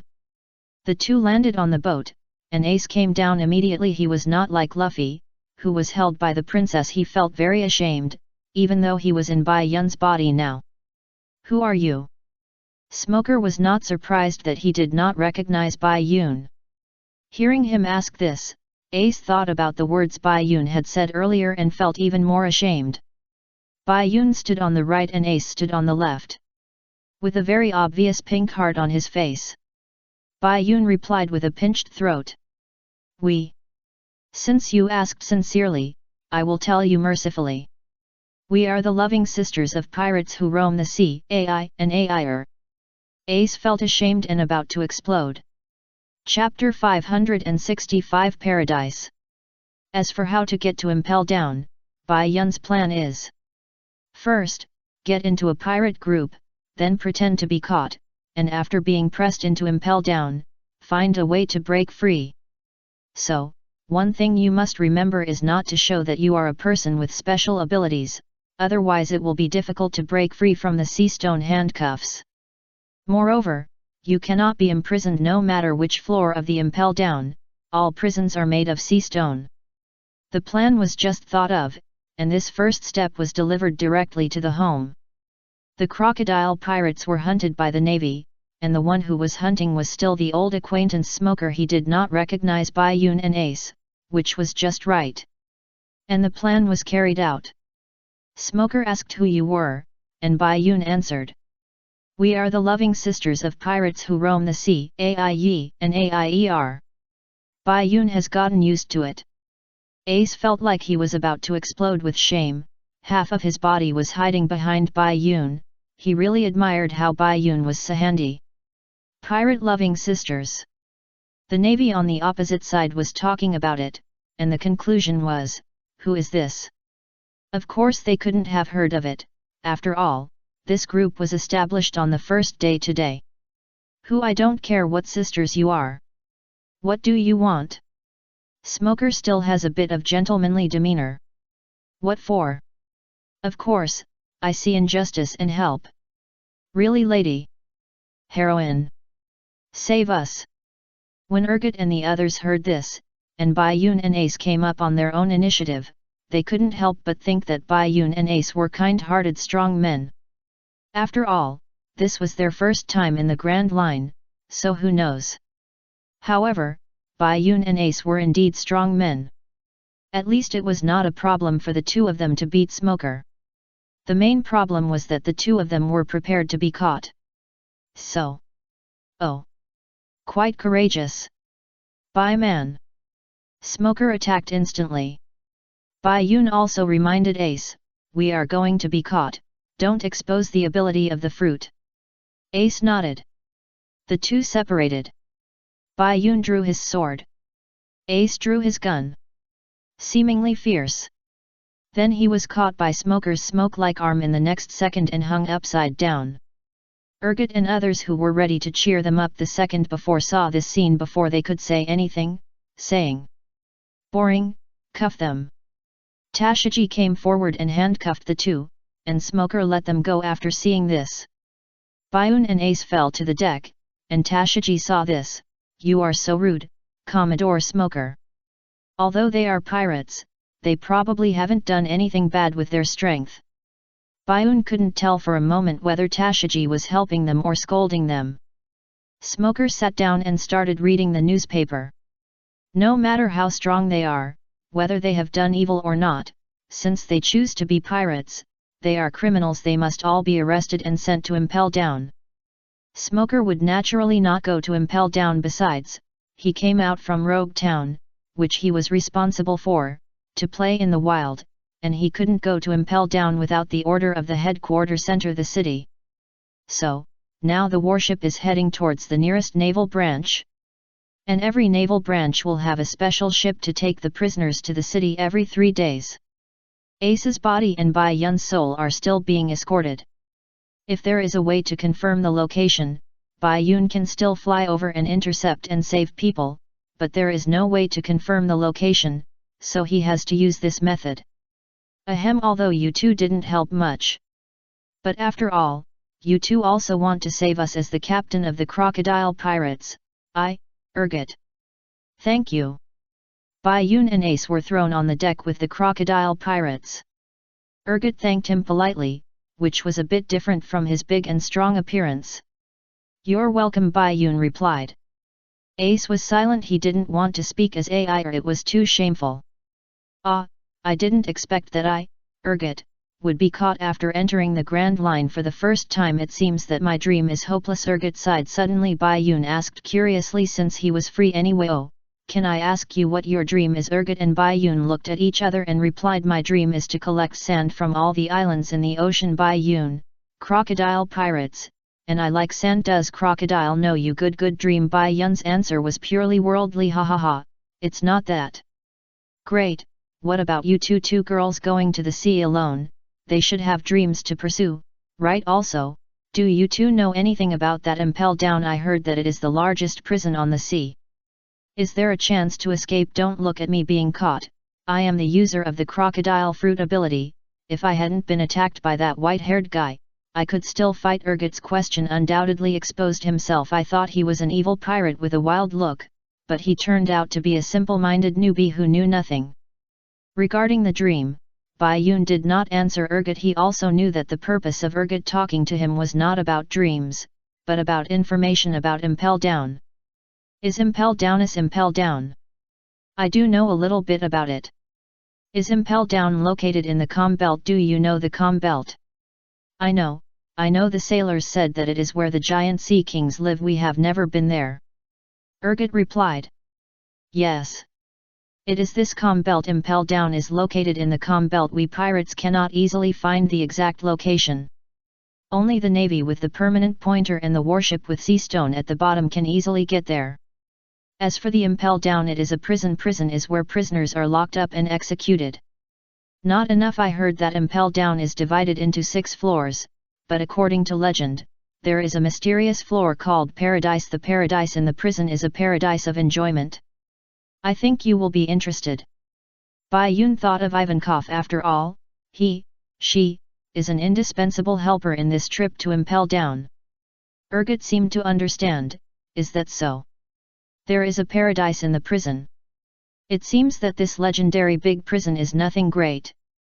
Okay, he didn't understand at all. Although Bai Yun didn't say anything about the horror of Impel Down. How about we cooperate and find a chance to escape from the prison? Urgot handed over a request for cooperation. Bai Yun smiled back. Okay. Chapter 566. Go back and catch them. Ha, guys fight. In the New World, this is the day after the Whitebeard pirates and the Red Hair pirates met. After hearing the news that the Whitebeard pirates and the Red Hair pirates had fought, the navy was relieved. It's best if the two fight each other. I'm afraid the two will unite. However, the day after the battle, Whitebeard led the pirates to attack the Navy G7 branch. Navy branches are spread all over the world. There are 2 types of naval branches. One is the Grand Line branch. The other is the Four Seas branch.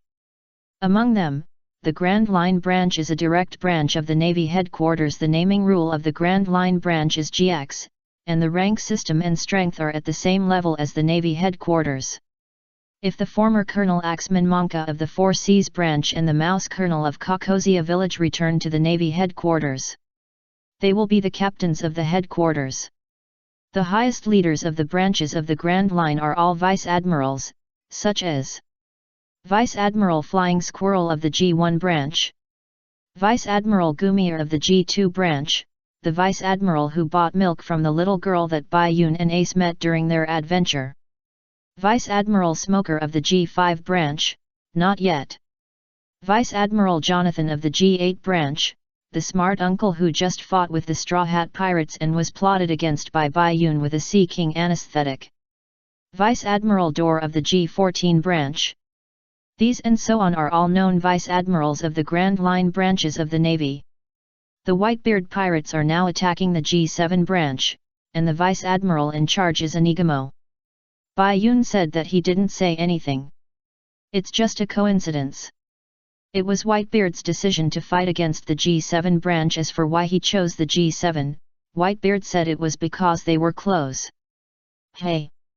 Am I thinking too much? Or?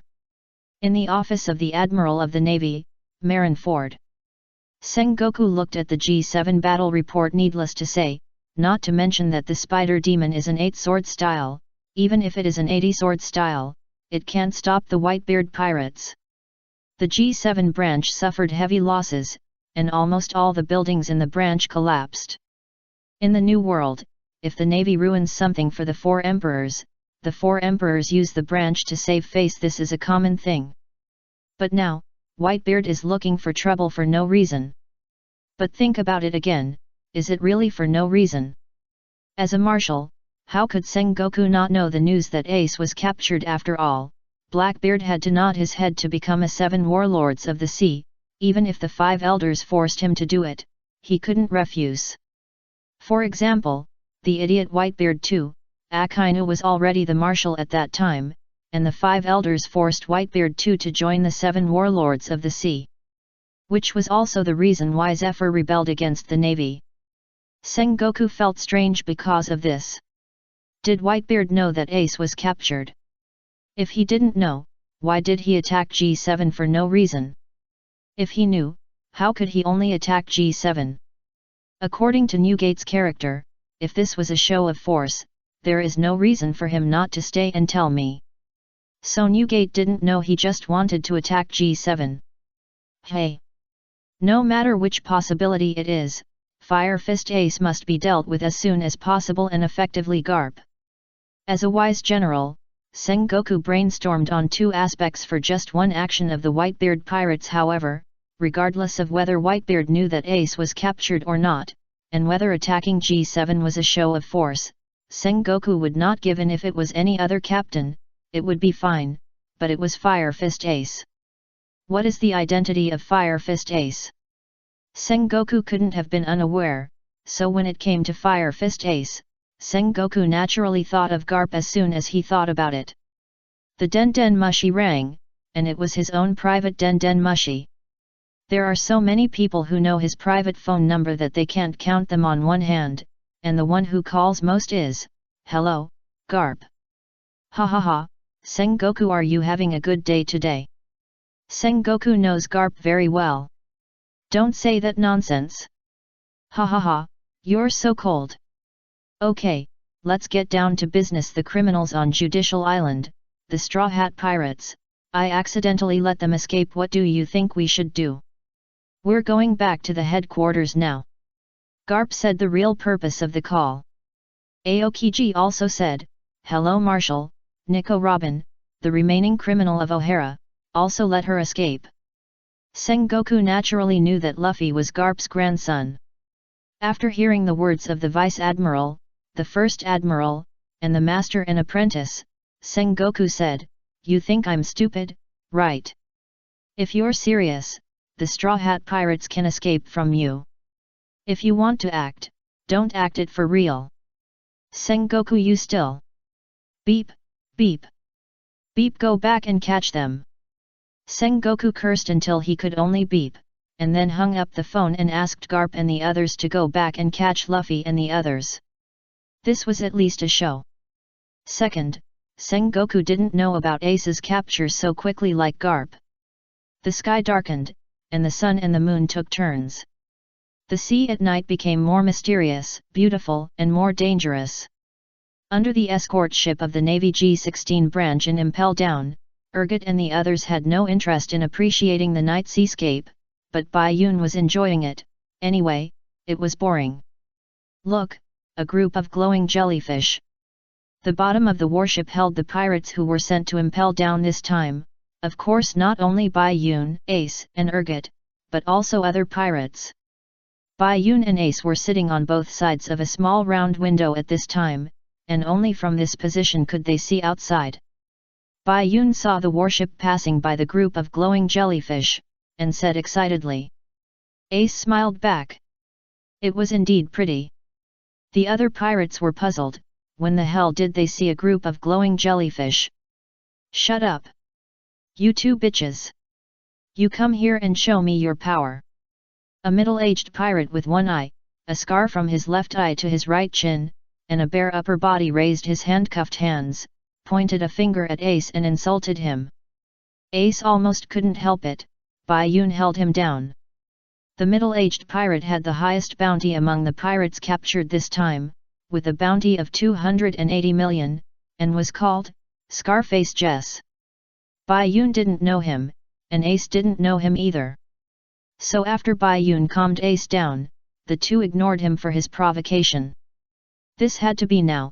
If it wasn't for exposing his identity, Bai Yun would have used the air pressure technique in the tyrant country to shoot him. Chapter 567 The Second Bounty. Time passed. The night passed, and the dawn came. It was already the third day after the Judicial Island incident. After a night of sailing, the G-16 Branch's Impel Down escort ship carrying Bai Yun and Ace was about to reach its destination, Impel Down. In the Seven Waters, as Bai Yun remembered, in 3 days, with Frankie and others working tirelessly, the new ship of the Straw Hat Pirates was already built. In the pirate house, Bai Yun was not there, and everyone seemed to feel that something was missing. The three funny people, Luffy, Usopp, Chopper, were also missing. Usopp. Very boring, so boring that Luffy lay on the table and drew circles with his fingers. But at this time, the Cube sisters, Timney and Quinby beside Frankie suddenly pushed open the door of the pirate house and said excitedly, "Straw Hat Boy Pirate Brother! Brother Frankie wants you to go over. The dream ship has been built. What a great ship!" The Cube sisters and Timney each said something, but the point is that the new ship has been built. Hey, it's built so quickly. Luffy opened his mouth wide, and at the same time he was happy. He also thought of Bai Yun. It seems that Bai Yun will not be able to return before they set sail. It was 5 top-notch ship repairers who worked day and night to build it. Timney jumped back. "Wow!" Chopper exclaimed. Sanji said, "Okay, let's go and see it now." Nami also thought, very curious. Zoro and Robin were silent, and looked at each other. They both thought of Bai Yun.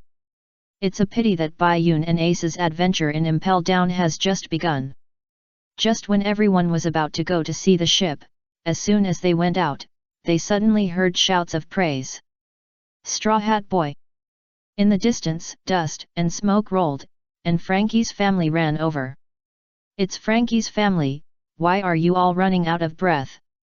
Luffy asked. Zanbei took the lead, panting and said, We are here to ask for something. Have you seen the latest bounty?" "Bounty? Yes, you are marked with a very high price. Straw Hat Boy." Others have also been added to the bounty. The 3 people who did not have a bounty reacted differently. Sanji was very happy, "Me too." Nami was panicked, "Me too." Chopper was very proud, "Me too." Zanbei took out the bounty and spread it on the ground. You can see for yourself. The following is the second bounty and price of the Straw Hat Pirates. Straw Hat Boy, Monkey D. Luffy, bounty of 300 million Baileys. Long Hair, Montinus D. Baiun, bounty 291 million Baileys. Pirate Hunter, Rorano Azoro, bounty 120 million Baileys. Devil's Son, Nico Robin, bounty 80 million Baileys. Blackfoot Sanji, no photo taken, bounty 77 million Baileys. Sniper King, bounty 30 million Baileys. Thief Cat Nami, bounty 16 million Baileys. Favorite Marshmallow Chopper, Pet, bounty 50 Baileys. The above is the second bounty amount for the Straw Hat Pirates as a whole after the Judicial Island incident. As for why Sanji couldn't take a photo, in fact, he did. But the navy that made the bounty said that the photo was a supernatural event. Baiun's guess is that Sanji's own Germa 66 gene modification was successful, but it was not as successful as his brothers and sisters when he arrived in Wano country. This modification ability was revealed, which was invisibility. Could it be that when the photo was taken, Sanji's genetic ability was accidentally triggered, so in the photo, Only Sanji's clothes were floating, but no one could be seen. So, the Navy called it a supernatural event. Of course, it was just Bai Yun's guess. After seeing the bounty, everyone had different reactions. Luffy raised his hands and shouted, "Wow, the price has increased." And Bai Yun too, a big price increase, ha ha ha ha. Bai Yun said, "Luffy, your price increase statement, why does it feel like you are talking about pork? Although it is impossible to be happy about the price increase of pork." Zoro raised the corner of his mouth when he knew that Bai Yun's strength could already see the world's top combat power. He was not surprised that Bai Yun's bounty was higher than his. Robin's bounty was only 10 million more, and Robin didn't react. Nami covered her cheek. No, she said she didn't want to be bountied, but she could be given a bounty. Chopper and Sanji were pale. Chopper couldn't believe the amount written on his bounty, 550. Sanji couldn't believe the person on the bounty. Wow, is this? Even the Sniper King is on it. Luffy pointed at the bounty of the Sniper King and said, he really didn't know that the Sniper King was Usopp. Zanbei saw everyone's intense reaction, waved his hand quickly, and took out another bounty from his arms. "Wait, I understand your feelings, and I know you have a lot to say, but please wait. We have something to ask, please look at this." Zanbei took out the bounty of Frankie. Iron Man Frankie. Bounty 44 million Baileys. Zanbei and his friends said that although they were exempted from the wanted bounty, Frankie was on the bounty, and it would be too dangerous to continue staying in the Seven Waters after all. This place is often visited by pirates and government personnel. If Frankie is caught, they can't save Frankie with their own strength. Big brother, he will definitely not go out to sea because he is worried about us. So we decided. Straw Hat Boy, please, even if you have to drag me out to sea, you must drag me out to sea. He is the son of a pirate. Facing Frankie's family kneeling on the ground and begging, Luffy already had the answer in his mind. He originally wanted to ask Frankie to work as a boatman. But if Frankie didn't want to, he wouldn't force it. But now, after hearing what Zanbei and the others said, Luffy didn't know what to say and could only answer first. "Ha ha ha, I also wanted to invite Frankie to try. You go back and tell him and ask for his opinion, of course. We will go to pack our luggage first." "Thank you, Straw Hat Boy. Then we will go back and tell Big Brother first." The Frankie family came and left in a hurry. Everyone took their respective bounty notices on the ground and entered the house to pack their luggage. Zoro had the least things and packed them first. He asked, "Have you thought about how to deal with Usopp?" Luffy's mind was circling with Bai Yun and Zoro's words. "Well, I understand, this is the rule. If Usopp can come back to apologize before we set sail, then forgive him, otherwise leave him here." Chapter 568,000 Sunny. The new ship is built, and the latest bounty has been seen. The Straw Hat Pirates are ready to welcome the new ship, but the luggage must be taken away. Regarding the issue of Usopp, everyone has decided that if Usopp can come back to apologize before they set sail and leave, then forgive him. If not, it proves that their fate as partners has ended. "Well, that's good. I'll help Bai Yun pack his luggage." Hearing that everyone had made the same decision, Zoro was finally relieved. Since Bai Yun was not here, someone had to pack his luggage. Zoro was the first to pack it and volunteered. Luffy's luggage was 2 sets of clothes, and then big bones and meat full of big bones and meat. He packed it, but Sanji was still doubting his life because of his bounty. "Sanji, you are still indignant. It's good to have such a high price for the first bounty." Luffy comforted. Consolation was ineffective, and he was scolded, "Shut up, why did I draw it? How can it be like this?" Zoro, who was helping Bai Yun pack, complained, "You are just like that." Sanji turned around instantly, his face like a devil. Zoro said calmly, "I don't understand what you are saying." Sanji fell to the ground helplessly. "I will be laughed at by beauties all over the world. I will be laughed at." Chopper was also unwilling to explain the reality, and kept crying. I am a pirate after all, and I also fought bravely. I protest, how can it be only 50 Baileys? Luffy said, forget it, you try harder next time.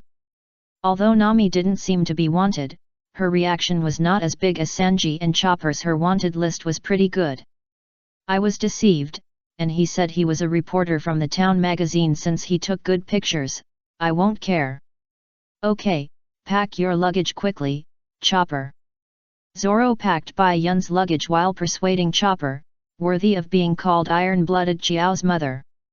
Bai Yun's luggage was also simple, with nothing in it: 2 sets of identical clothes, a white shirt, the sound shell of the Sky Island bell, a glass jar containing the Hercules specimen, and a picture book and a paintbrush. The picture book was painted with what he had seen since the time travel. Okay. Chopper went to pack his luggage and walked past Sanji, and found that Sanji was motionless. Sanji is not moving. Zoro glanced at him. Don't worry about him. This curly eyebrow. Hearing this, Sanji stood up. What? Hey Frankie, we are here, give us the boat quickly. Everyone came to the wreck island with their luggage. Iceberg and his friends were so tired that they were lying on the ground and sleeping soundly, but there was no sign of Frankie. The 4 sleeping people were also awakened by Luffy's shout.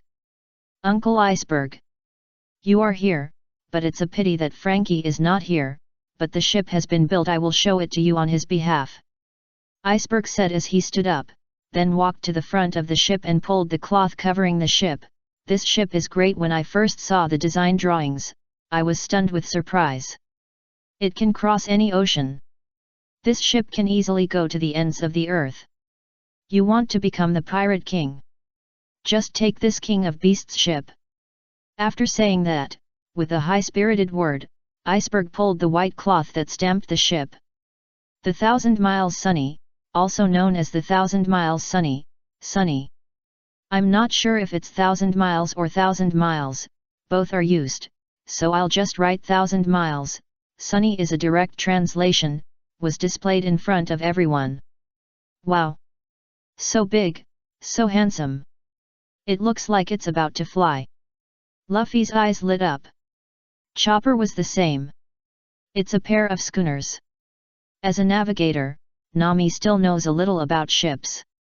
What a magnificent ship! Robin doesn't show her emotions easily, she's a calm and mature lady, so this is already a very pleasant reaction. Not bad, twice as big as the Mary. This is what Zoro is focusing on. Kitchen, let me see the kitchen. It goes without saying that the focus is on Sanji. However, if Bai Yun was here, he would probably be the same as him, but Bai Yun is interested in the observation deck. From the appearance, the 1,000 Sunny is a 2-masted sailing ship with a square sail for the foremast and a vertical triangular sail for the mainmast. There is an observation deck on the top of the foremast. The observation deck is a small room with a roof. Bai Yun, what a beautiful design! No one should compete with me. The bow is a lion's head, with a bone cross under the lion's head. The anchors are located on both sides of the lion's head. The appearance is similar to a lion's claw. Each claw has a 3-toe steering wheel platform. At the back is a deck covered with grass, and there are 2 trees on the deck that can swing. Everyone can't wait to get on the ship to experience it. Nami is still below. She asked Iceberg, what is the bow flowers? Iceberg choked, I think that's a lion. Nami, that's pretty good, haha. Feeling a little embarrassed, Nami quickly changed the subject. That schooner looks so strong. Iceberg replied. That's a vertical triangular sail, which allows the ship to sail as it pleases. Whether it is used well or not depends on the skills of the navigator. Hearing this, Nami raised her hand and held it. Well, I can't help but show off my skills. Everyone on the ship. Luffy rolled on the lawn deck. Chopper slid down the slide next to the stairs connecting the first and second decks. Zoro was looking at the edge of the ship's guardrail. He might find another place to sleep comfortably. You can plant flowers here. Robin has already picked a place to plant flowers. At the end is Usopp's small garden for growing pop green, Nami's orange field and her flower bed. Sanji went to the kitchen. The spacious kitchen made Sanji's eyes shine. The most important thing is, it's the locked refrigerator I dreamed of and a big oven. Frankie, thank you, this is great. In general, everyone is very satisfied with the new ship, very satisfied. Luffy came to the side of the ship, lying on his stomach and looking at the iceberg on the ground. Uncle Iceberg. Where is Frankie? I want to thank him in person. He doesn't seem to want to see you, Straw Hat Boy. You want to invite him to be a ship repairer, right? Well, you are so smart, I want to invite him to be a ship repairer. Iceberg nodded, he seems to understand it too. It's not that he doesn't want to come. On the contrary, it's just that if you invite him directly, he knows he can't refuse. So, he just hid. In fact, he really wants to go to sea with you, as can be seen from the fact that he gave you the dream ship that he built with great effort. Frankie likes you from the bottom of his heart. But he thinks he has an obligation to stay on the island. Obligation? Iceberg nodded again. Well, but in my opinion, it's just his stupid insistence. If you really want to take him away, then take him away by force by any means. This is the only way to free him. Any means? What else can I do? Luffy was very surprised. Can it be operated like this? Chapter 569 Feel the Pain. Got the underwear. When the Frankie family couldn't find Frankie on the wreckage island, they knew that he had returned to the newly rebuilt Frankie's house. They hurried over and saw Frankie outside the house. They hoped that Frankie could get on Luffy's ship. After failing to convince Frankie, they had no choice but to resort to this last resort. This also created a highlight moment for Frankie. The underwear was passed all the way from Frankie's house to the back street. Frankie chased after him relentlessly, and his reputation as a pervert was confirmed. Luffy took action when Frankie was about to snatch the underwear back. Throw it to me now. Straw Hat Boy. You bastard. Are you satisfied with the ship? Yet I've never seen such a great ship, thank you. Of course, this is my super design, and I have made appropriate adjustments according to your requirements. Have you seen my new invention, Soldier Dock System? Luffy was on the rooftop. And Frankie was on the street. The two talked as they ran. Luffy was normal. Frankie ran naked without any scruples. Even if the residents of Water 7 were so scared that they threw the things in their hands at him, he didn't care. When he talked to Luffy about the ship, he was very proud and happy. As expected, the people who joined the Straw Hat Pirates were not ordinary people. Soldier Dock, what is that? I haven't seen it yet. That's my proudest work, you will definitely like it. Where's the fish tank? The fish tank is big and beautiful. Put the fish you catch in the fish tank, and you can watch it by the sink in the room below, just like an aquarium. Everyone can eat there, and there are fresh fish to eat at any time. Although Frankie said that he didn't want to join, he couldn't help but use "we" in his words. That ship is the best dream ship for both me and you. Frankie raised his arm while speaking, and suddenly changed the subject. Give me back my underwear. The shell flew out and exploded at Luffy's feet. Luffy jumped up and threw the underwear out. Chopper. Chopper jumped over in his deer form and caught the underwear with his mouth, although he only bit the corners. Frankie continued to chase, and Zoro and Sanji appeared in front. The three of them faced each other and saw that Frankie was tripped by Zoro and Sanji, and then he was caught and stuffed into the barrel of the cannon in one go. Aim at the wreckage island. What are you going to do? The famous weapon of the Frankie family, fire. The all-powerful cannon. With a bang, Frankie was launched and flew directly from the back street to the wreck island, falling head-first in front of the ship. The center where everyone stood on both sides could be said to be fully displayed. Luffy followed with Chopper and underwear using a rubber rocket launcher. When Frankie pulled his head out, he saw that Luffy had returned to the ship, holding up his underwear. Frankie, thank you for your ship. It's great, we will definitely cherish it. Oh, then I wish you a safe journey. Luffy smiled back, if you want to get this pair of underwear back, you have to become our partner. The residents gathered at the edge of the capital watched the scene on the wreck island. They didn't know what was going on, but they were scolding Frankie, asking him to put on his underwear and get out of the Seven Water City. Frankie didn't care about their abuse at all, and he didn't care about Luffy's invitation. It was a cold response. "Give me back my underwear, Straw Hat Boy. Then you have to join us. Stop talking nonsense. Don't think you can get me on board just because you took my underwear." Frankie slowly raised his hands, turned his back to the sea, put his arms together, and made his signature move, regardless of whether there was any clothing under his crotch, as the saying goes. Fearless, a man should run naked. Standing at the head of the tide. A lion faces all beasts. It's really bold and a real man. This is a compliment and nonsense version. In normal terms, this is a super pervert. The residents of the Seven Water City were also shocked. He actually posed with his butt naked. Too perverted. This guy is hopeless. Luffy also admired. "Oh no, I underestimated him. I didn't expect him to be so stubborn. He's really a man among men. It's just a pervert." Nami slapped Luffy on the head. "What's there to admire about this?" Just when everyone was thinking about countermeasures, Zoro took out a sound shell. It was given to Zoro by Bayun before he left. Bayun said that this was a message to persuade Frankie. "Play it for him. If it works, it's fine. If not, then please ask Sister Robin." When Bayun said this, Robin was there. Combined with this, Robin had already completed believing that Bayun could see the future. Zoro pressed the sound shell button, and Bayun's voice came out immediately. "Ahem, it should be recorded. Hello everyone. I am the Wishing Elf. Are you listening, Frankie? If you are listening, reply, 'I am listening, Elf.'" The residents of the Seven Water City were confused by Bayun's voice. What is the Wishing Elf? What is that? And everyone is naturally familiar with Bayun's voice, including Frankie, long-haired man. "I'll take it as your response, Frankie. Okay, stop talking nonsense. This recording is from the Wishing Elf asking for the price." At this point, Frankie retorted, "What do you mean, long-haired man? The price is the ship. Didn't I give it to you?" Bayun replied as if he had predicted Frankie's words, as if it was not a recording but a phone call. "Think about it carefully.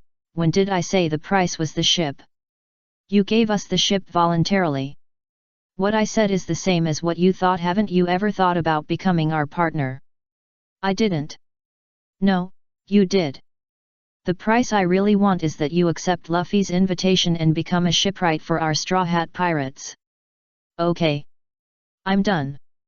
Give you a minute to think about it. I think, as a man, you should not break your promise, right? Shouldn't you? As the leader of the Backstreet Thugs in the Seven Waters, a man who puts righteousness first, you won't break your promise, right?"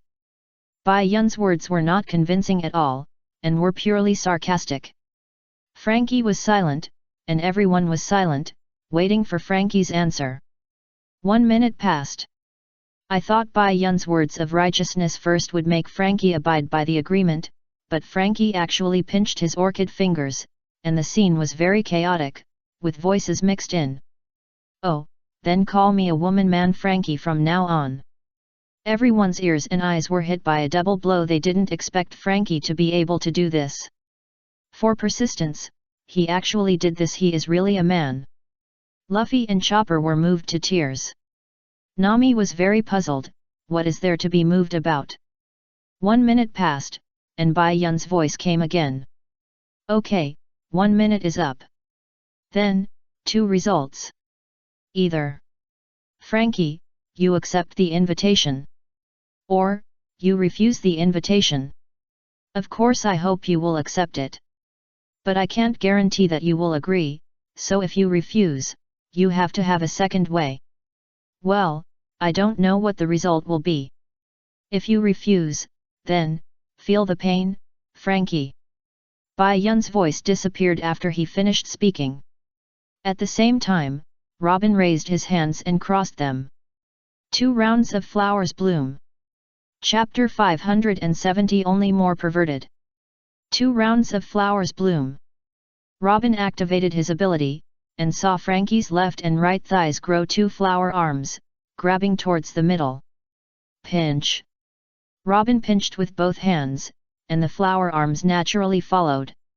I only heard Frankie's rooster crowed, "Oh oh oh oh." Frankie rolled his eyes in pain. Luffy widened his eyes, "Got it." As a doctor, Chopper said, "Robin, you will hurt him, it looks so painful." After the rooster crowed, Frankie's shout resounded through the sky. The boys present felt the pain just by watching. Such torture should not be necessary. The Cube sisters were worried about their big brother's happy life. Will he get hurt? He will get hurt badly. However, Bai Yun was a little curious. Frankie transformed himself. He said that his front half was made of steel. Doesn't his good brother count as the front half? Hey Robin, we just want him to join us, don't be too cruel. Luffy said. The residents in the capital couldn't see this scene and were very confused. What's wrong with Frankie? Why is he screaming like a chicken with its neck pinched? This big brother can describe it no matter which aspect, it is very yes. Robin heard Luffy's words and said to Frankie, there must be a good reason to let the pirates who saw the treasure leave, otherwise, it's absolutely impossible. Frankie was sweating all over in pain and fell to the ground. His voice became weak. I want to stay on this island. Thank you for your invitation. I am really grateful. Although I really want to go with you, but I have something to do here, so I give you the boat.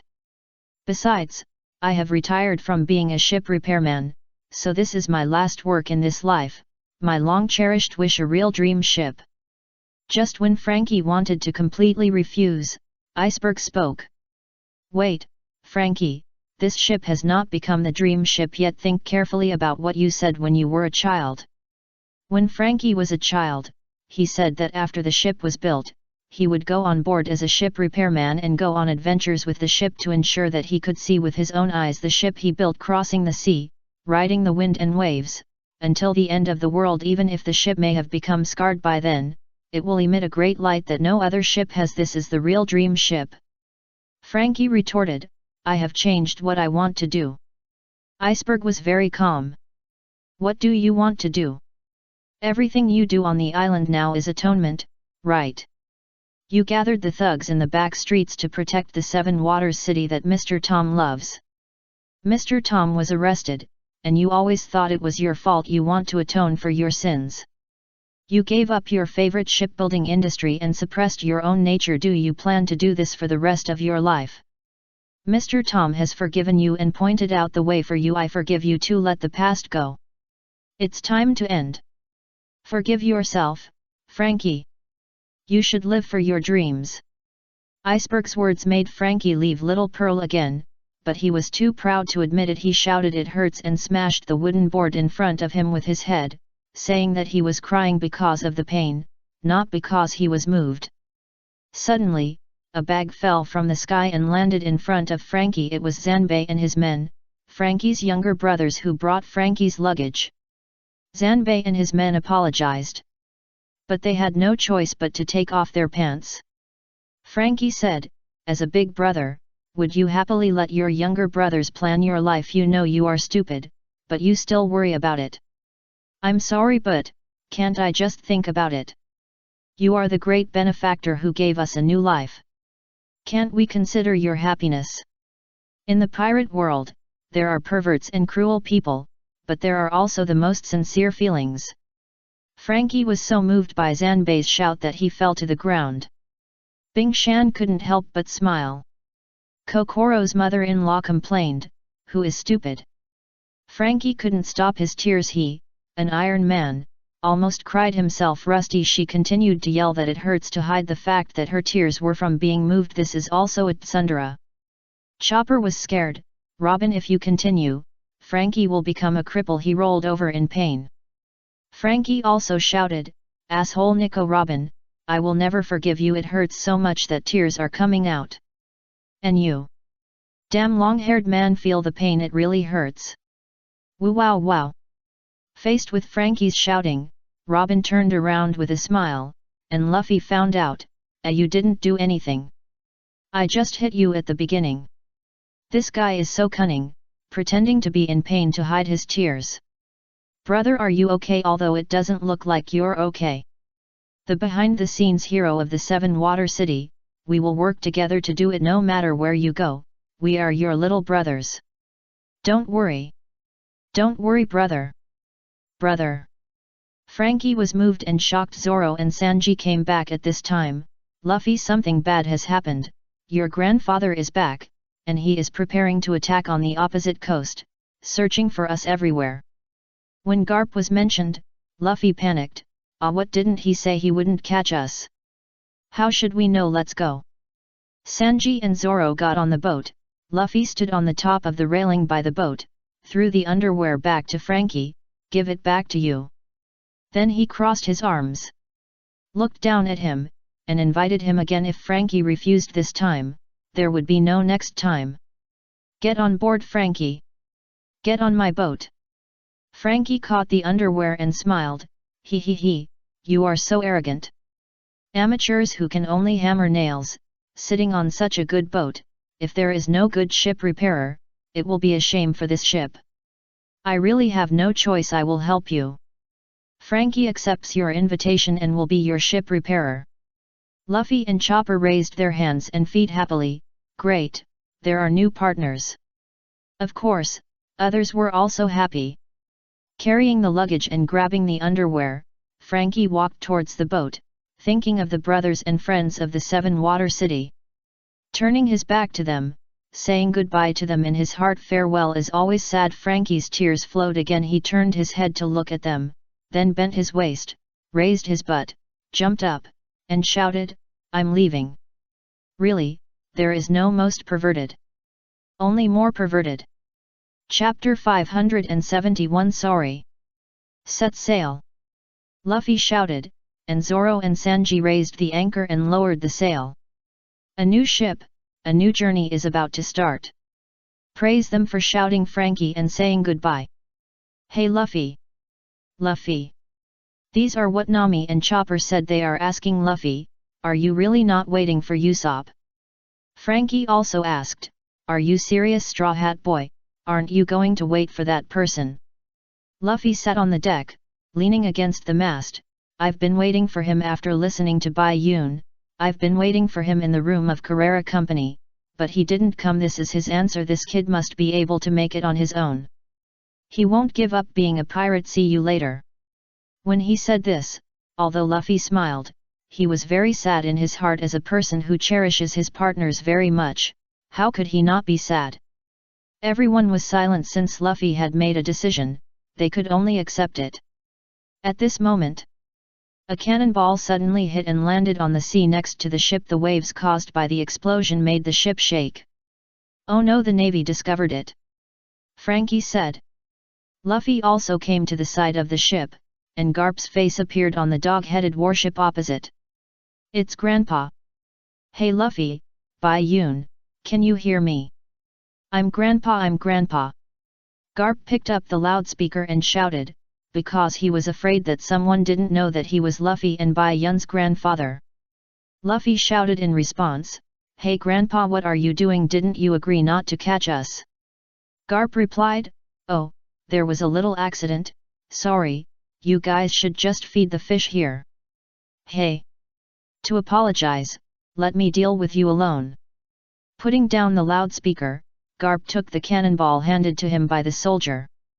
Garp leaned forward slightly, stretched his hand holding the cannonball backward, and then exerted force. Fistbone meteorite. The cannonball flew towards Luffy and the others as fast as a baseball. The speed and power were even stronger than the cannonball fired by the main gun of the warship, and it was a human-shaped turret. But the cannonball did not explode on the ship, but on the shore next to it. Garp obviously let it go, and he didn't have presbyopia. Fire a cannon with bare hands.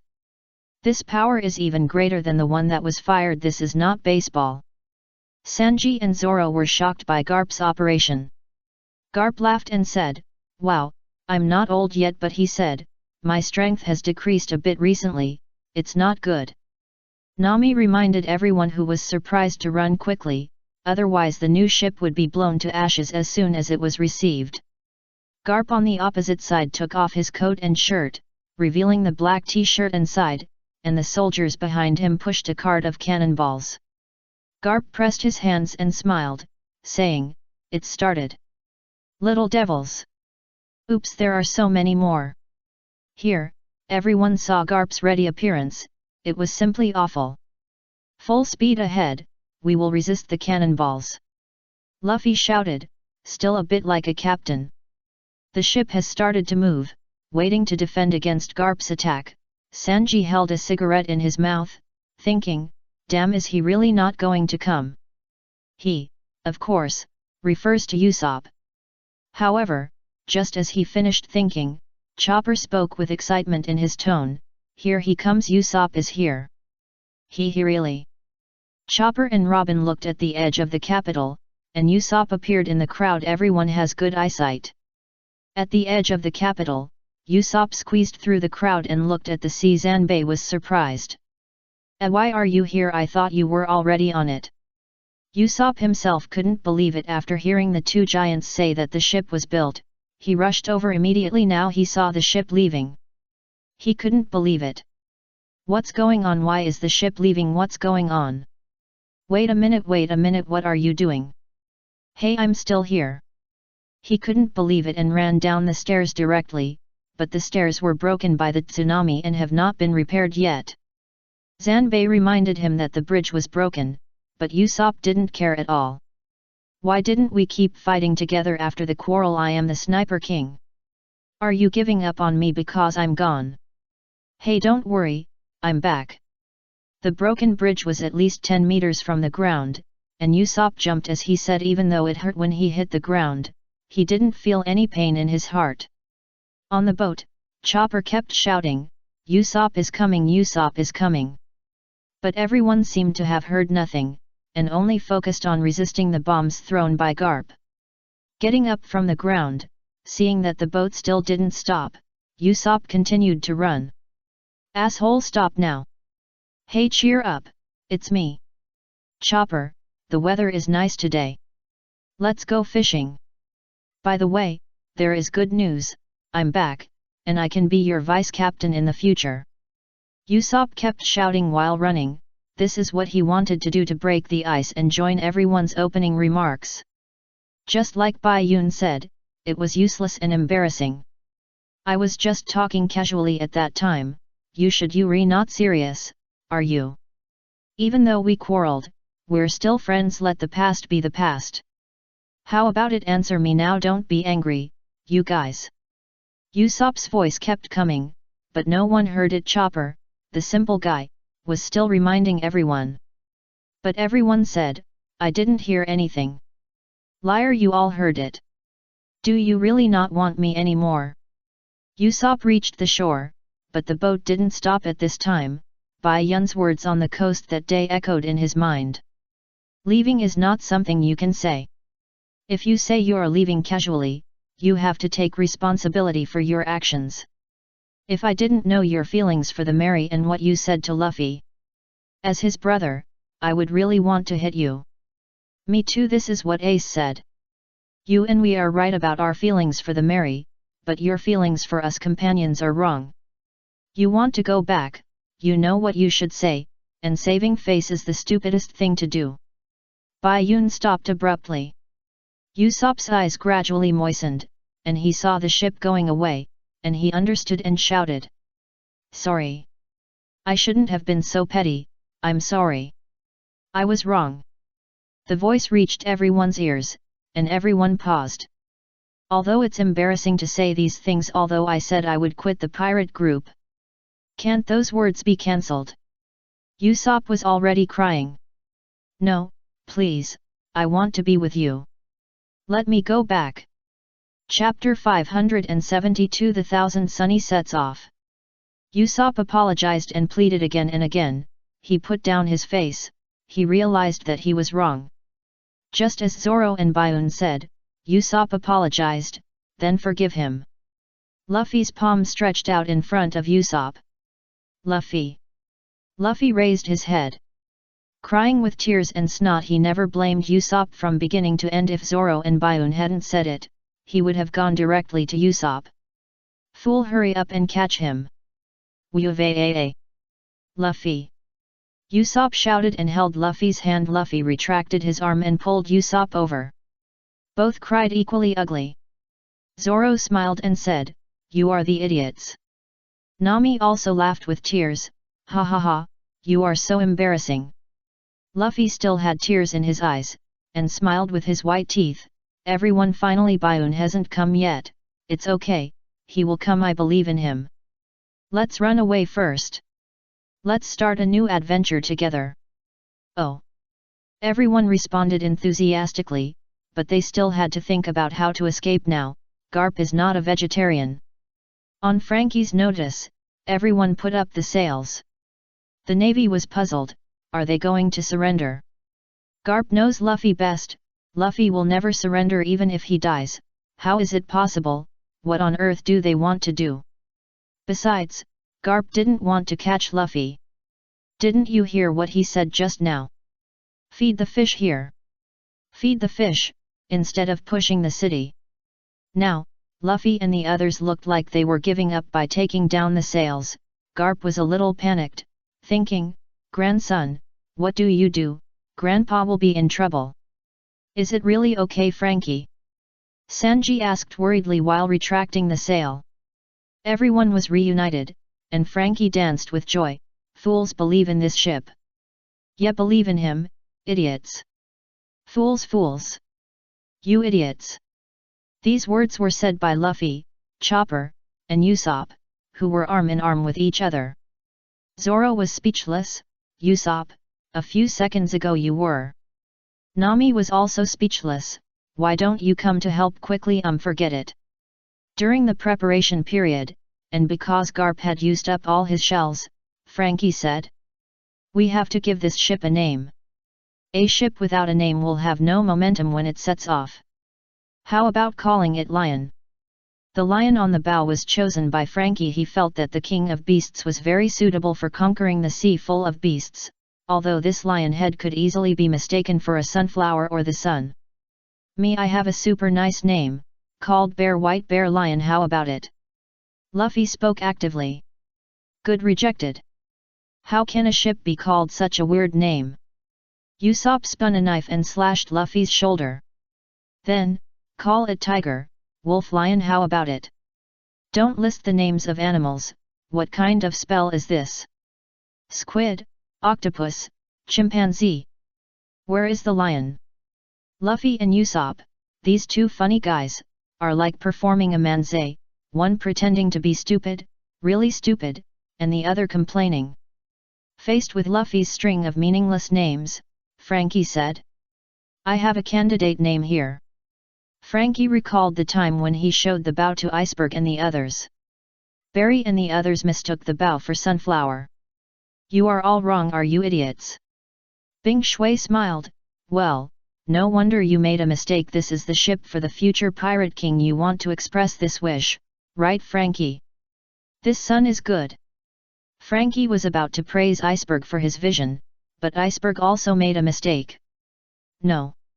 On the cruel sea, it emits a dazzling light like the sun. This ship is really suitable for them." "I said you made a mistake, idiot Iceberg."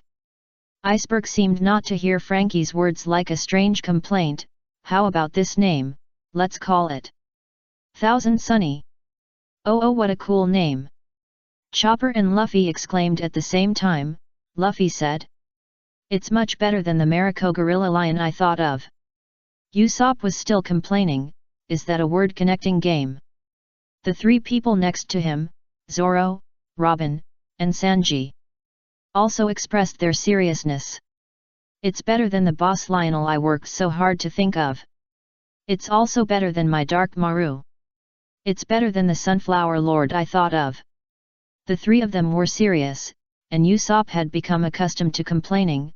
"Are you serious? Crossing thousands of oceans, a good meaning," Robin said. So, everyone agreed and liked the name Thousand Sunny. Frankie said, "Wait a minute, this is just the beginning, the name I thought of is the best. Listen carefully, the name of this ship, the new Battle Frankie Lion Gang Champion." But no one seemed to hear it. Luffy, as the captain, decided, "Okay, let's take the name that Uncle Iceberg gave us." Sanji nodded, "1,000 Miles Sunny is a good name." Zoro nodded, "I agree." Chopper's response has always been the most sincere, "Please give me more advice in the future, Sunny." Nami said, "The name has been confirmed, so we can set off without hesitation." "Yes, we can set off. Take another look at the beautiful Seven Waters now. And soon even its shadow will be gone." Frankie walked to the stern to control the cannon. "Oh, really, then?" After listening to Frankie's words, Luffy shouted goodbye to Garp and the others. "Grandpa, and Kobe and nice to meet you." "Bellamy Bear, why didn't he call my name?" Bai Yun said that Luffy usually couldn't remember names with more than 4 characters. Garp heard this and threw another shell. "Don't worry Luffy, there are still plenty of shells." Luffy stood on the top of the ship's guardrail, waved his arm, and knocked the shell thrown by Garp aside. "It's useless. Now, we really have to escape. See you later." Garp raised his hands angrily, "Damn it, my son's son is so arrogant." Luffy. Bellamy Bear immediately persuaded Garp to calm down. And Kobe thought Luffy was so handsome in his heart. Luffy also told Iceberg that the name of the ship was great, expressed his gratitude, and said goodbye to everyone he met in the Seven Water City. Chapter 573 New Departure. After everyone agreed, the new ship of the Straw Hat Pirates, Thousand Sunny, was born, and the name has been chosen, so they can set off without hesitation. But Garp and the others are still behind. At this time Kobe shouted, "Run away Luffy, he will die." "Luffy, how dare you underestimate me?" Garp grabbed the chain and swung it hard, and a huge iron ball bigger than the sunshine fell on the sunshine. It is known that the iron ball is bigger than the sunshine. How can Garp's dog-headed warship hide this iron ball? Bai Yun, who saw this scene that year, always suspected that Garp or someone around him had the ability of a devil fruit with spatial ability. "Wow, extra large iron ball, this is over. Hurry up Frankie." Everyone panicked, and Luffy started shouting Frankie. Frankie whistled, waiting for the air cannon to be pumped up without any hurry. "All right. Let's go."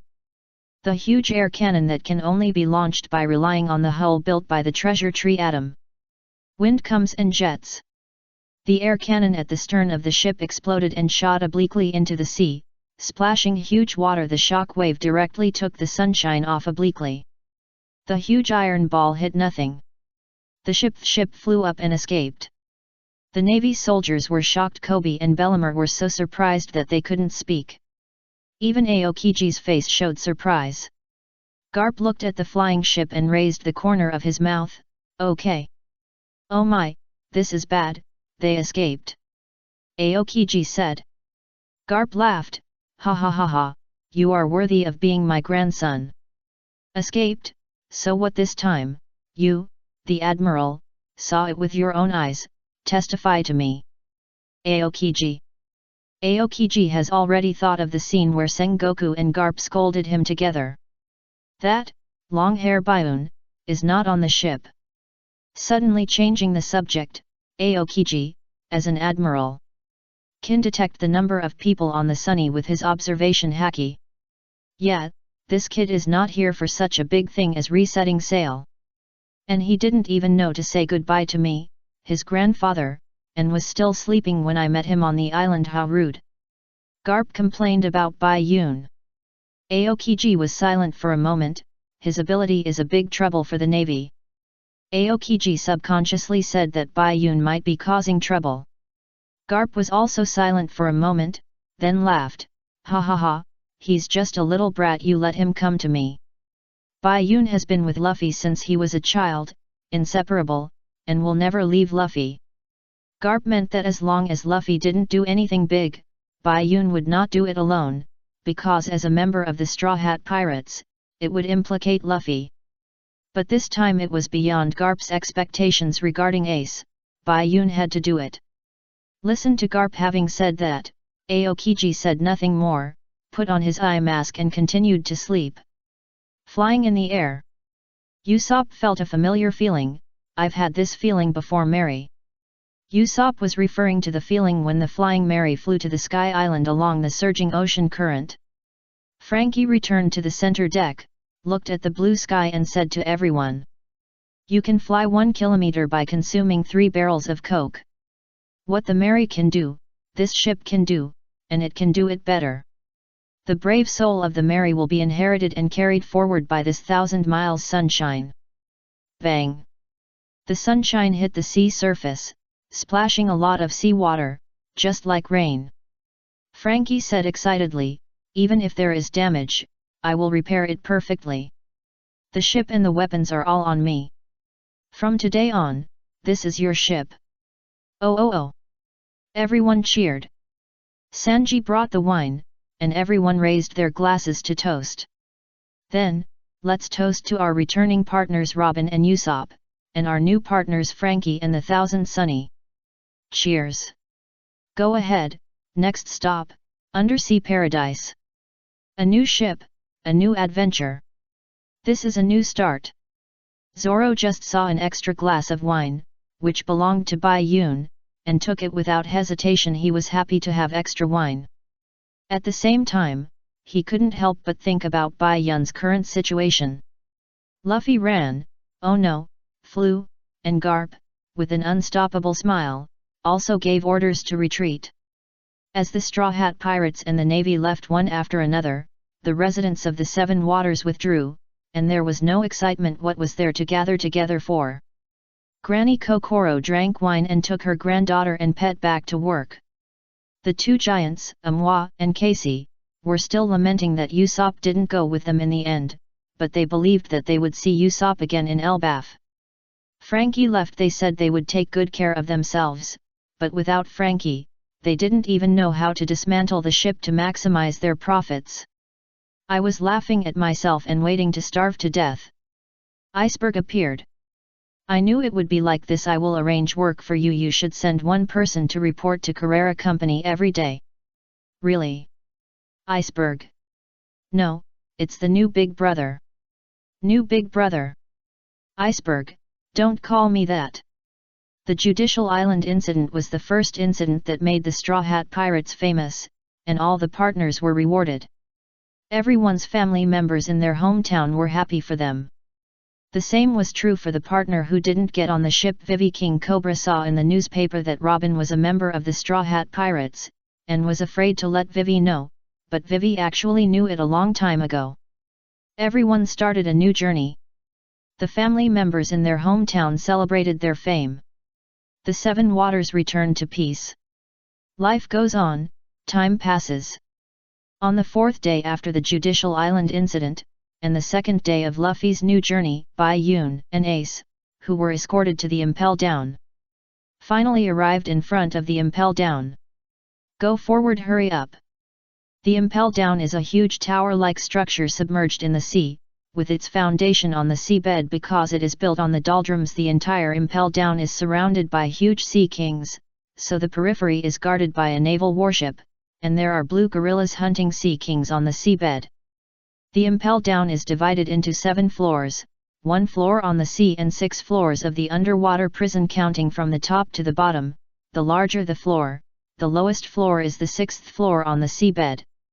The first floor on the sea, there are no prisoners on this floor. There is an iron fence after entering the gate, and the gate is connected by a wooden bridge. The escort ships that escorted prisoners from all over the world had to go to the wooden bridge in turn to drive the prisoners down and let them walk to the gate by themselves. At this time, there were jailers on both sides of the wooden bridge, and there were warships behind them. So they had to think twice before escaping. After being locked up on the bottom floor of the warship for 2 days, Bai Yun felt that the sun was bright and not too dazzling. Looking at the Impel Down city on the first floor of the sea, it was a place that all pirates hated, but he had to go there, and he and Ace behind him walked resolutely. The soldiers pushed until their palms did not touch their backs, and they walked forward by themselves. The soldiers were stunned. "You go home so comfortable." Chapter 574. Entering Impel Down City. After 2 days of escort time, Bai Yun and Ace arrived at Impel Down City. Walking along the wooden bridge to the gate, the entirety of the Impel Downs is a huge tower-like structure submerged in the sea, surrounded by warships, in order to drive away the Sea Kings and prevent prisoners from escaping since the Impel Downs were established. Only Shiki the Golden Lion has managed to escape. The appearance of the Impel Downs above the sea. The first floor above the sea does not hold prisoners, only the 6th floor under the sea holds prisoners. The appearance of the underwater Impel Downs. The first floor above the sea, through the inner gate of the wooden bridge, is the place where criminals are baptized and tortured before they go to prison. The so-called baptism is to throw the prisoners into 100-degree water for sterilization and disinfection. If the prisoner is strong enough to be imprisoned in the scorching hell on the 4th floor or the floor below, he will need to be scorched and disinfected again when he reaches the 4th floor. There are also offices, rooms for officials or special people to check their belongings before entering the prison, and a large elevator that leads to the 4th underground, the prison director's office on the 1st floor. There were many escorted warships. And there was an endless stream of people walking on the wooden bridge and heading to hell. Some cried, some tried to resist and were beaten, and some successfully jumped into the seabed, and then were beaten half to death by the blue gorilla and thrown back and forth. What is there to be afraid of? You are a real man, why are you crying? You are not even as good as 2 women.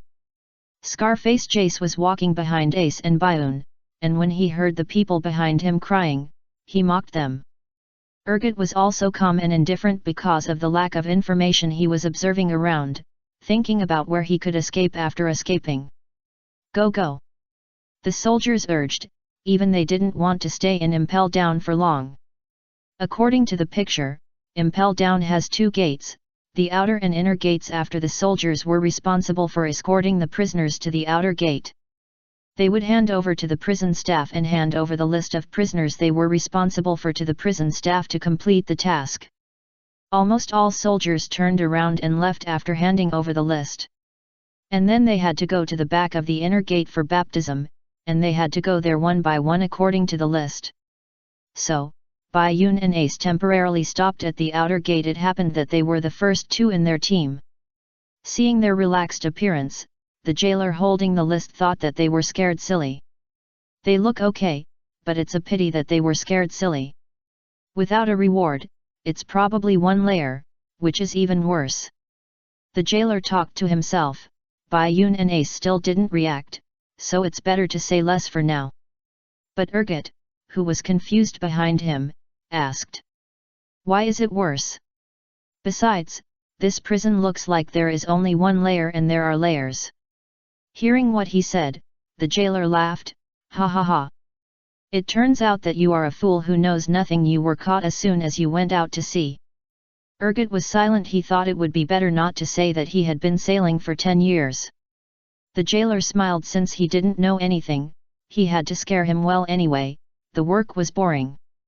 Since you don't know anything, I will be merciful and tell you. The allocation of the floors in the advancement layer is usually determined by the size of the bounties of you prisoners. Why does it seem to be only 1 floor? Because the cells are at the bottom of the sea. There are 6 floors in total on the bottom of the sea. In addition to the various cells where you prisoners are held, each floor has a unique form of torture, so each level is given the title of hell. Every time you descend a level, the torture will intensify. So, relatively speaking, the first floor is the least tortured.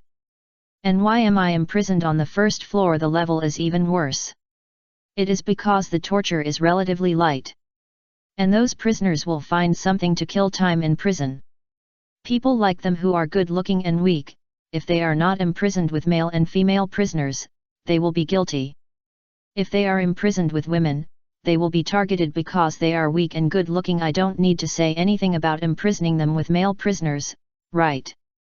However, men and women are imprisoned together only when there is a shortage of cells. Recently, there are enough cells, so men and women should not be imprisoned together. The jailer talked endlessly. Maybe this job facing prisoners is really boring.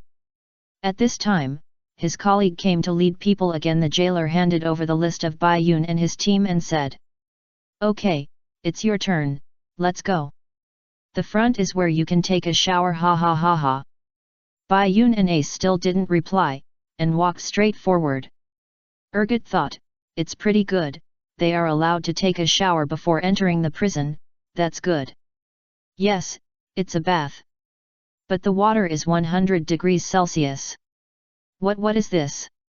Arriving at the inner gate of Impel Down, watching people jumping into the tumbling pool and then wailing, Urgot couldn't believe what he saw. Is this a bath? Are you sure they're not going to boil us? Shut up, what are you arguing about? The jailer leading the team scolded, and then brought everyone to a woman and handed her the list. The woman was slender, wearing a pair of reddish-brown sunglasses, a hat slung over her right eye, and had long, curly golden hair.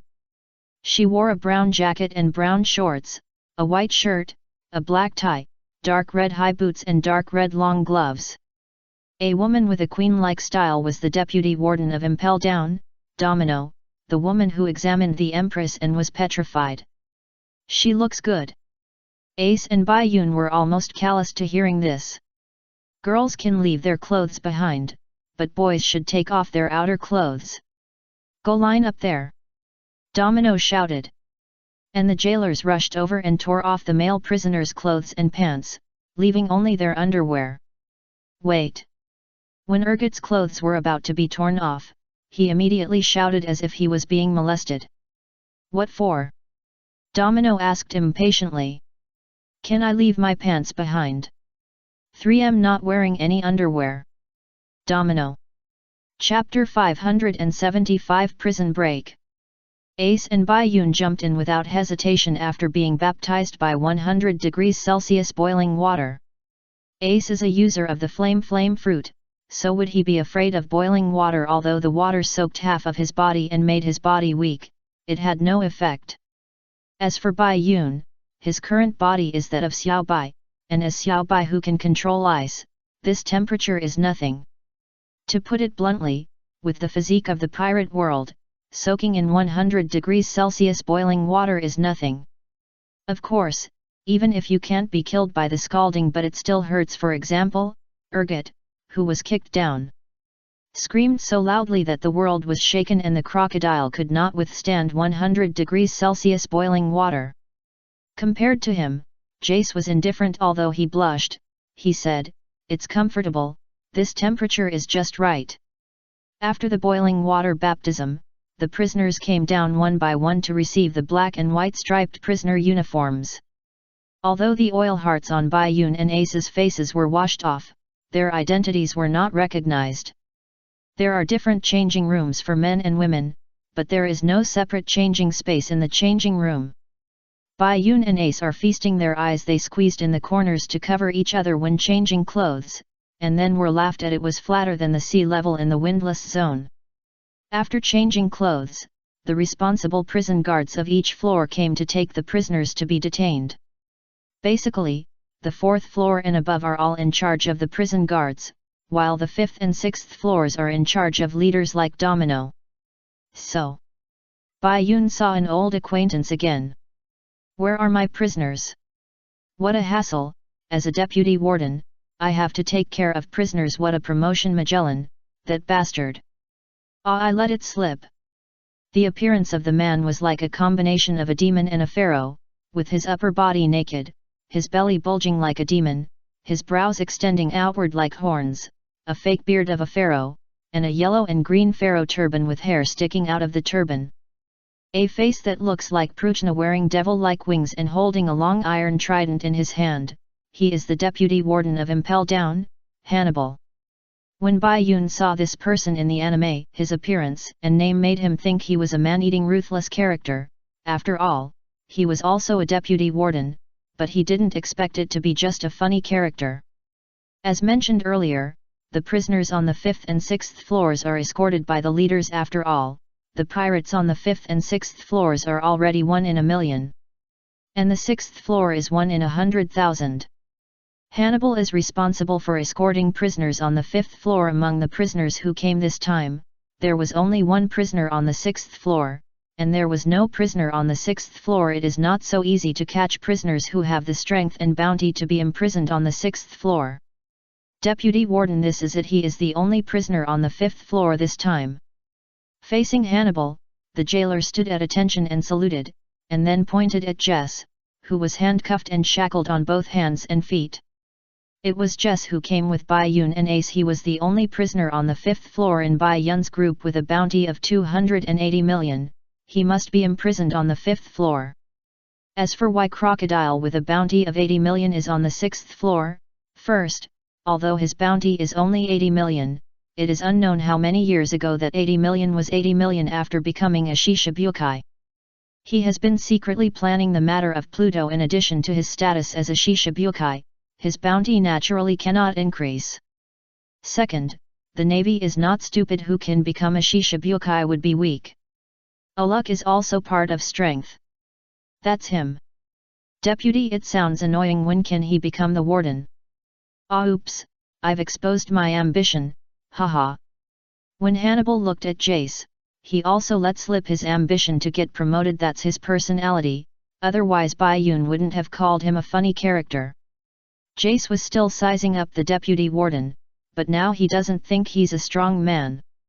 Let's go, you can't escape my prison, be obedient. You got me, I've exposed my ambition again, haha. Just like that, Hannibal took Jace away. White people here seem strange. That deputy warden, can you tell how strong he is? Ace whispered beside Bai Yun. A strong man always has a momentum, but Ace didn't feel it at all from Hannibal. Either Hannibal is strong enough to calm his momentum and hide himself in the ordinary, like Whitebeard, who is intimidating without anger. Or maybe Hannibal is not a strong man. As someone who knows the truth, Bai Yun said, don't worry about him. The only person we need to be careful of in the whole prison is the one I told you about, the poison fruit user, the prison warden Magellan, and the warden, Rainstream. Really? Okay, I understand. Ace nodded obediently. Go in.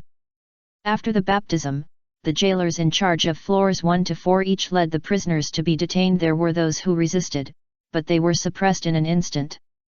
And when changing the prisoners' clothes, the handcuffs had to be untied. It was called a room, but it was just a big iron cage made of sea stone, so there was no way to escape.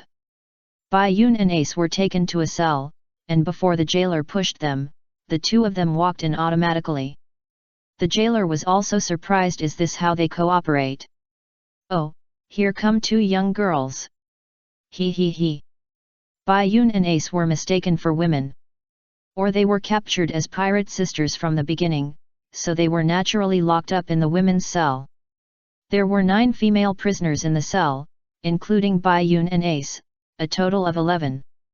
Among the 9 female prisoners, 1 was heavier, and the other 8 were of normal size. The woman who spoke sat in the middle against the wall. Her figure was almost 1/3 the width of the cell, and there were 4 women of normal size massaging her legs. Obviously, this woman was the boss of this cell.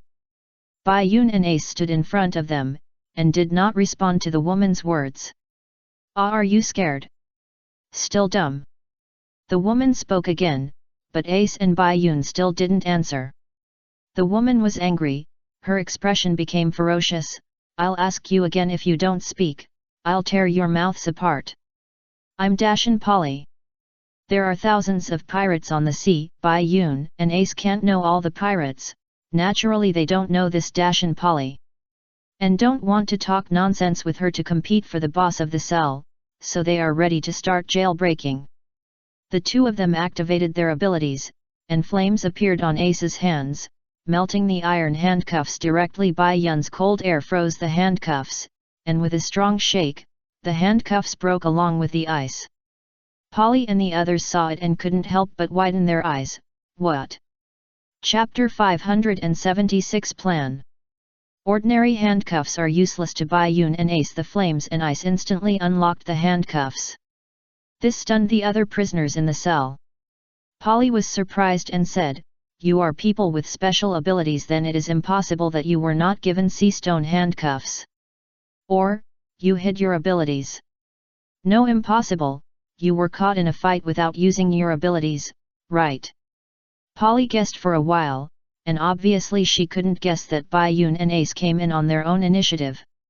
What should we do next, Bai Yun? Ace asked, asking Bai Yun something. Just like when they were kids. We have to have a plan. The walls of the city are full of surveillance den mushi. It is impossible for us to sneak in without being photographed, and we don't have the ability to be invisible. It's a pity that it's almost time. Bai Yun rubbed his chin and thought about countermeasures. Ace nodded seriously, well, is that so? That's really hard to deal with. Also, what's fast?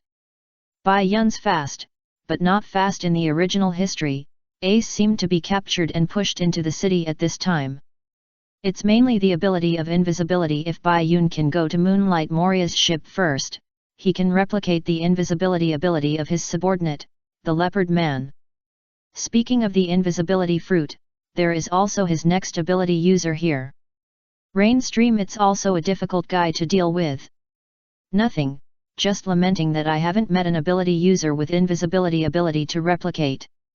Let's talk business. We have to have a plan. Yes. We have to have a plan. Don't you have any suggestions at all? Bai Yun, we are here to save your body, so you should do something. Ha ha ha, Bai Yun, you know this place better, I know nothing, you can come up with a plan, I will just do it obediently. Ace touched the back of his head embarrassedly. Bai Yun sighed, yes. Among the brothers, only Sabo is a little smart, the two of them are just funny. Let me think about it, don't bother me. Okay, got it. Ace replied seriously. They didn't avoid other people in their conversation, and the cell was not big. If other people couldn't hear it, they were just deaf. Plan. What plan you want to escape from prison? Polly said in surprise. However, Ace and Bai Yun still ignored her. This time Polly couldn't help it, she was ignored again and again, and they were all on the first level. Even if he was a capable person, what could it matter? Bang! How? It will be like this. Polly stood up and ran over with her body trembling. Ace kicked her head with a whip kick, kicking her against the wall on the right, and her head was sunken into the wall. Ace said, "Don't disturb Bai Yun's thinking." The others were shocked so fierce. However, Bai Yun was not deaf, so how could he not hear the noise made by Ace? Bai Yun looked at Polly, who pulled her head out of the wall. After Polly came out, she accidentally looked at Bai Yun after being kicked. The fierceness and contempt in her eyes just now completely disappeared, and turned into fear. "Ya, what are you going to do?" Seeing Bai Yun smile, she was even more scared. "Don't come over here." Why didn't you see you afraid when you beat others? Don't worry, I'm not in the mood to beat you. I ask you. Bai Yun looked around, do you want to escape? Okay, let's follow the plan. I'll go out and get the key next, you'll be responsible for releasing all the prisoners on this floor. Bai Yun thought about it, and the only plan that was feasible was to cause a riot they could fight on their own. But there would be many obstacles and it would be impossible to guarantee a foolproof success, so they would ensure a higher success rate. Of course. You say it, boss. Polly is very obedient now. If others don't obey, she will help Bai Yun fight them. Be careful, Bai Yun. Bai Yun smiled back, wait for me. Then his body changed instantly, turning into a small white snake, and passed through the gap between the iron bars of the cell. Polly and the others were shocked again. Polly wanted to remind Bai Yun that the iron bars of the cell contained sea stone, which was extremely hard. Ace watched Bai Yun go out, and then sat on the ground, facing the iron bars of the cell. Just when Polly and the others thought Ace was worried about Bai Yun, they heard Ace's snoring. Oh! Several people were shocked and fell down. You still have the mood to sleep at this time. However, Ace just believed in Bai Yun, and he was resting his spirit and physical strength for the battle later. After leaving the cell, Bai Yun still maintained his snake form and climbed up the wall to avoid the surveillance den mushis filming, or used blind spots to hide his current snake-like body. However, now there is a problem. The key is usually on the guard. So where is the guard room? Well, let's look for it. For this problem, we can only look for it, otherwise what else can we do? Did a map of Impel Down fall from the sky? Hey! There really is a map. Bai Yun glanced at an old acquaintance. That blue hair. Of course it's not Vivi. It's the name that can't be said backwards, Buggy. Seeing him, Bai Yun smiled. The three people who had a party on his ship at the time are now reunited in this prison. This is your famous battle, Buggy. Bai Yun sighed, and then moved around. Who no, if I continue to stay here, I will really die. How can I, Buggy, die here? I haven't got all the treasures on the sea yet. The above are all Buggy resting against the wall of the cell after being tortured for a few days. He has begun to think about how to escape and started to make plans. What is this? White snake? Why is there a white snake in the prison? Just then, Buggy heard a sound, opened his eyes and saw a white snake appeared in front of him. Buggy, who suspected that he had seen it wrong, blinked, and the white snake turned into a human. This time he was even more confused, and rubbed his eyes quickly, and then looked again. The person was still there and it looked a little familiar. You, who are you? Is it a white snake spirit? Or a person with the ability to eat the animal fruit? Is it a new way of execution? The other prisoners in the cell looked at Bai Yun in fear. And Buggy stared at Bai Yun's face and looked carefully, and finally overlapped with Bai Yun's face in his mind. Bai Yun. You are Bai Yun. Chapter 577. As long as it is an animal, it is cute, isn't it? You are Bai Yun. Beiki in the cell was so surprised after recognizing Bai Yun's face that his heart broke, physically. Beiki really didn't expect. I can see you in prison again. You dyed your hair. But it's still the same annoying long hair. Bai Yun laughed. When you say you hate it, look at the length of your hair now. Beiki now also has long hair tied into a ponytail. Stop talking nonsense. Ha ha ha, you've been caught too, we're in the same boat now. Wait, something's wrong. Wasn't that white snake just now you? Your weird abilities, turning into bullets, turning into white snakes, etc., are not strange at all. Did you come in on your own initiative? At this point, Buggy paused, and then his eyes became moist. Did you come in to save me on purpose? I'm so touched. We are worthy of being people who have had a party together. Refers to the incident where Ace and his clone Bai Yun went to Buggy's ship to get free sex. Yes, you guessed it right, Buggy. After all, I once joined your army for a short time. Since I'm here, how can I not save you? Since Buggy said so, Bai Yun continued to speak according to his words. Ah ha ha ha, I'm just too charming. There's nothing I can do about it. Okay, then my Uncle Buggy's plan to sneak out can be implemented ahead of time. Let's go. Wait, don't worry, Buggy. There are 10 warships surrounding us outside. If we just run away like this, we'll be blown to ashes. Bai Yun's words put an end to the smile on Buggy's face. There are actually 10 warships. This is not easy to deal with. Although I know that for you, Buggy, 10 warships are nothing to deal with. But, isn't it better to get out safely than to fight? Well, what you said makes sense, Bai Yun. You must have some plan if you say that. Beiki's eyebrows jumped. The Bai Yun he knew was a sinister and cunning guy, not at all like Shanks. The Straw Hat Boy looked like Shanks. Yes, there is a plan. I don't know if it is feasible. That is to go to the guard room to get the key, release everyone on this floor, and cause a riot, so we can take advantage of the opportunity. Do you think it is feasible? It is feasible, very feasible. Before Bucky answered, the other prisoners in the cell were anxious to confirm it. At first, I thought that this white snake was a new torture method invented by the prison. Now I heard what kind of torture it was. It is simply a savior. Brother, you must be a strong man by looking at your appearance. Just promise to release us. We will definitely cause a riot. In this way, we can also find a chance to escape. We have been imprisoned for several years and are very familiar with this place. The prisoners immediately came forward to flatter him, fearing that Bai Yun would go back on his word. Ah, we still have to save them. What a hassle. But Bai Yun, you have a point, let's do it. After saying that, Bucky controlled his body to split into pieces to a certain size, and walked out of each gap with his 2 feet. After his 2 feet were out, his body also floated out of the gap and reassembled.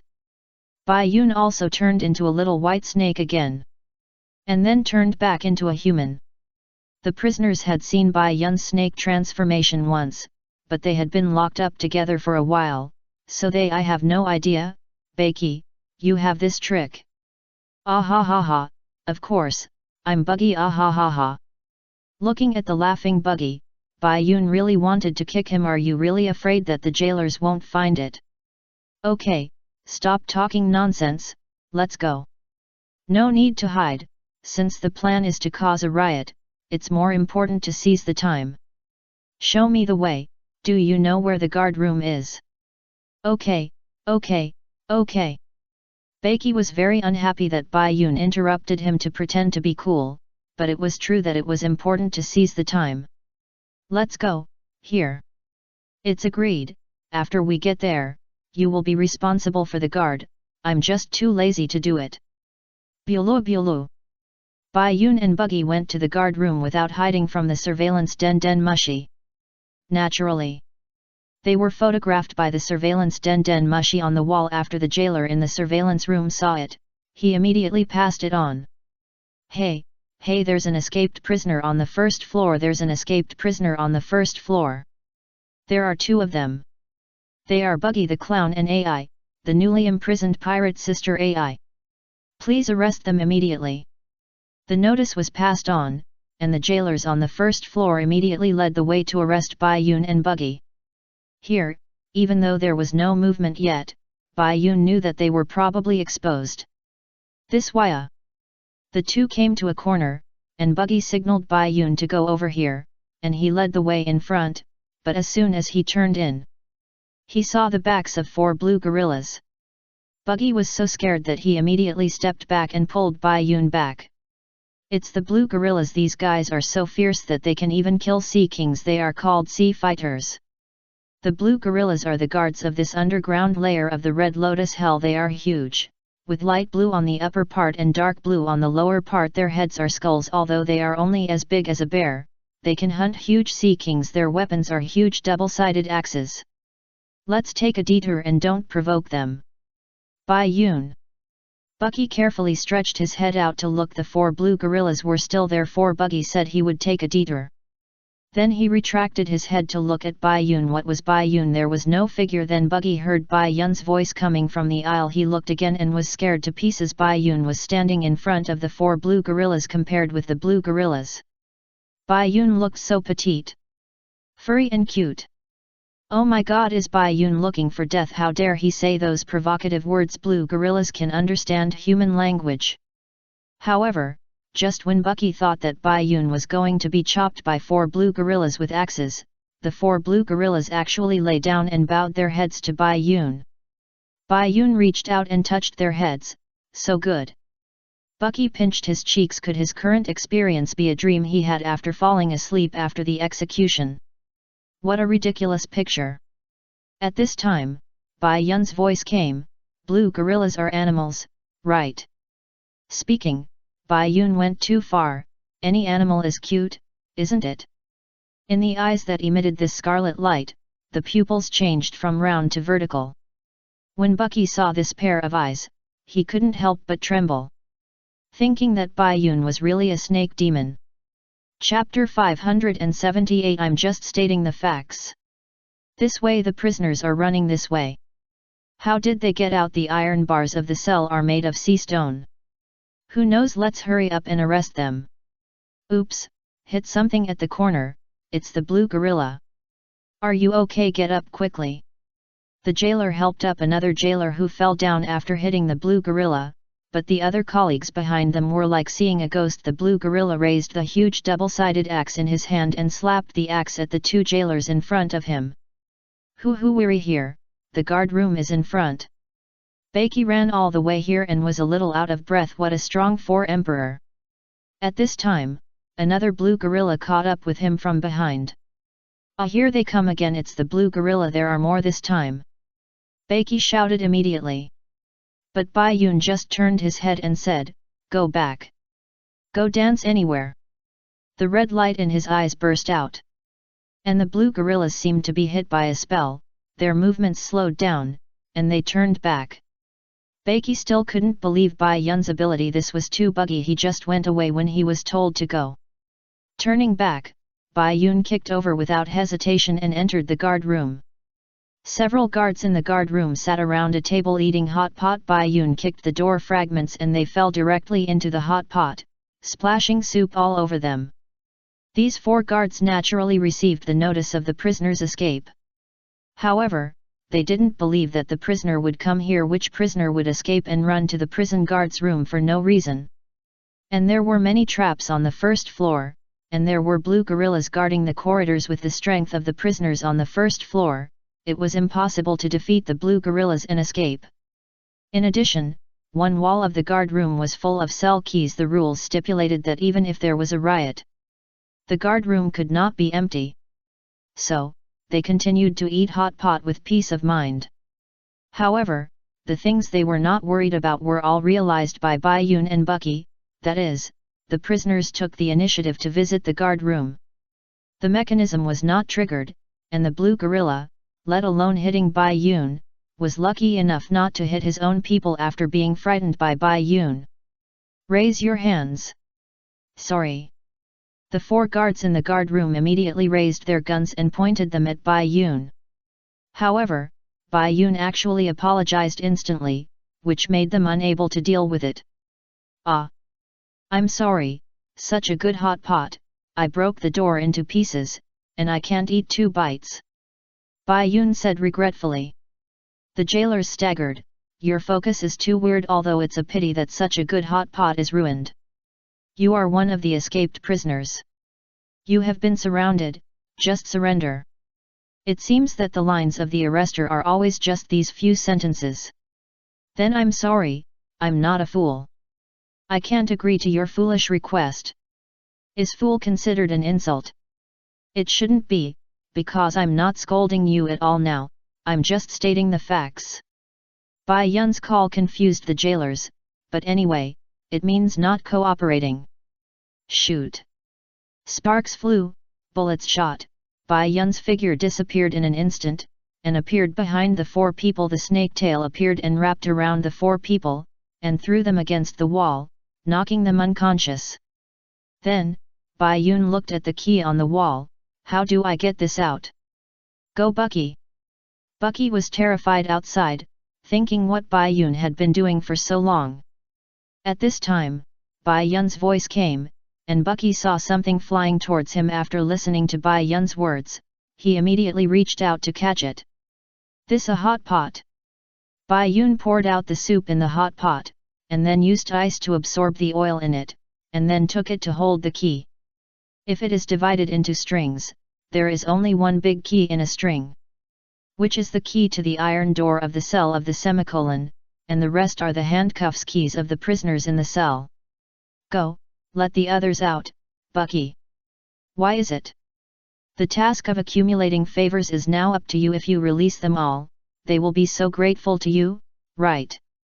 They may even join you and become your subordinates."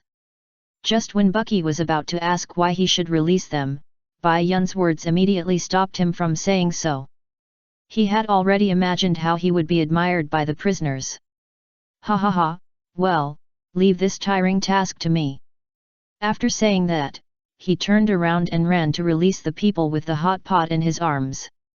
Bai Yun took the key to their cell. The cell was divided into 2 areas, male and female. The number of male prisoners was more than 10 times that of female prisoners. Bai Yun gave Baki the key to the male prisoner cell area because there were fewer female prisoners and fewer cells. Bai Yun could still put the key in his pocket. Snoring. In the women's cell, Ace was still sleeping in the cell. And Polly and the others were thinking about Bai Yun coming back soon. This guy is really brave, he can even sleep. There are groups of blue gorillas outside, I wonder if any of the white-haired guys can do it. Polly was very worried, but she didn't know that Bai Yun couldn't beat the blue gorillas. The group of blue gorillas had become his younger brothers. At this time, footsteps were heard, and the bubble on Ace's nose burst instantly, and he opened his eyes. Bai Yun is back. Sure enough, within a few seconds, Bai Yun returned to the cell. Bai Yun! Bai Yun! Ace shouted a little excitedly, and Polly and others behind him were so excited that they were moving wildly. Bai Yun didn't say anything nonsense and directly opened the cell door with the key. The door opened, and everyone ran out. Of course, they didn't lose control and hit Ace in front of them.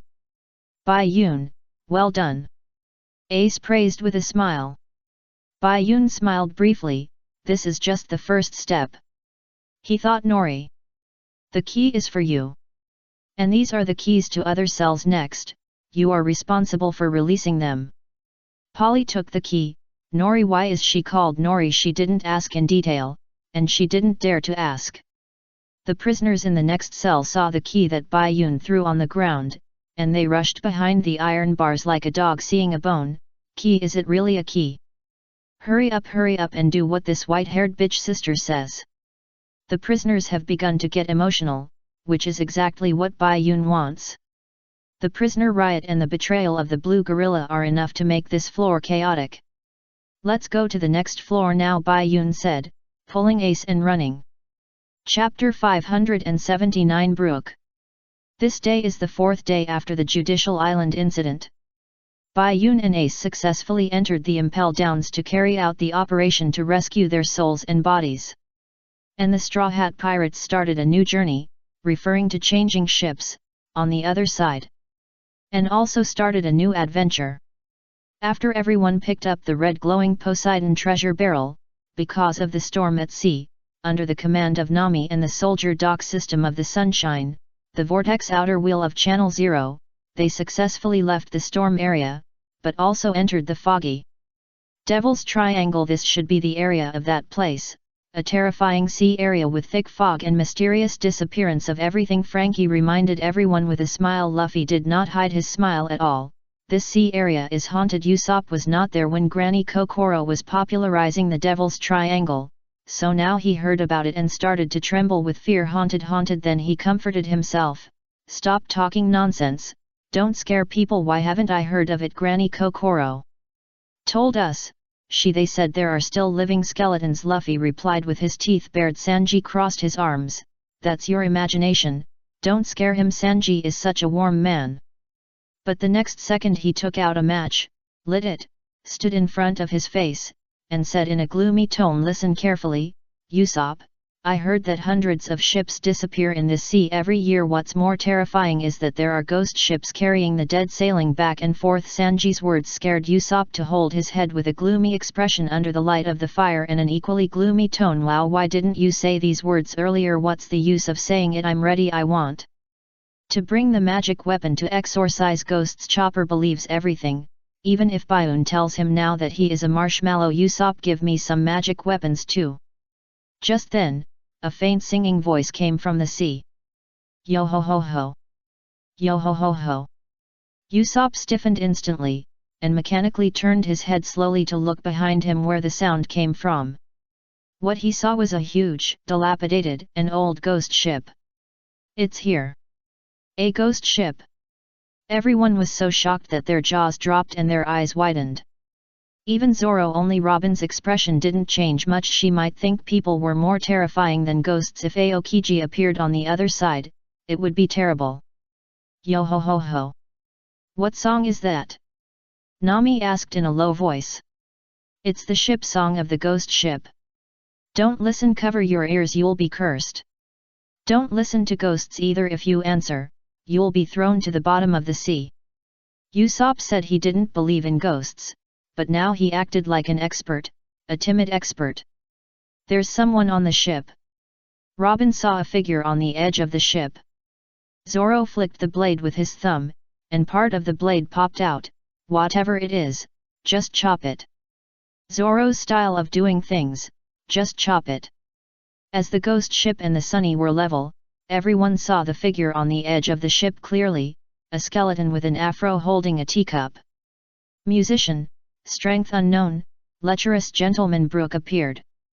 Binks's wine. Do you want to try? After singing 2 lines of lyrics, Brook drank the black tea in the teacup in his hand. Wow! Usopp and Chopper cried in fear. Why should I go? I'd better go back. Luffy was determined to go to the ghost ship. Now Luffy, Sanji, and Nami climbed up the rope. Nami regretted it a little. Luffy said, I've already said it, let me go alone to save her. No, what if you do something stupid and cause us and the ship to be cursed? Sanji said this to Luffy firmly, then lowered his head and smiled, try your luck, it's okay, Miss Nami, don't be afraid, I'll protect you.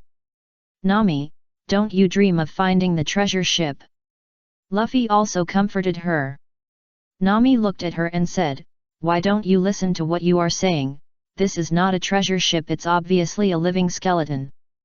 Luffy was very optimistic, maybe he is the guardian of the treasure ship, let's find him first. Luffy said, and saw Nami's face was indeed full of fear. He looked up and saw Brook standing there looking down at them. Wow! Nami screamed in fear. On the Sunny, Usopp took out the cross.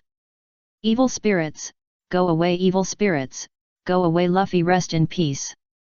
Yo ho ho ho, hello everyone. I'm sorry for not saying hello when we met.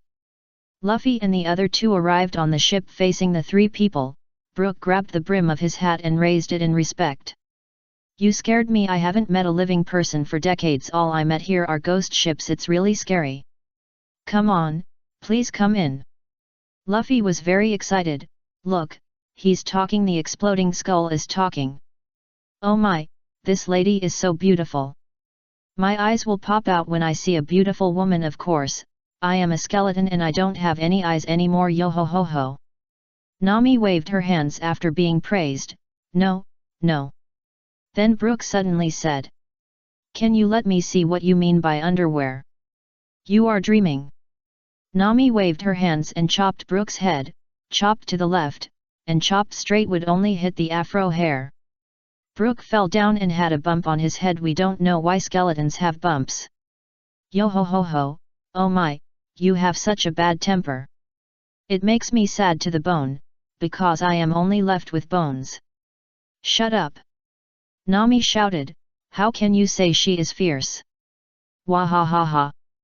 It's so funny, it seems that what Bayun said when he was a child was true, a living skeleton. Luffy laughed and covered his stomach, can you poop? Like a question Luffy would ask. There are more important questions than this. Also, why did Bayun talk about living skeletons when he was a child? Your childhood was so weird.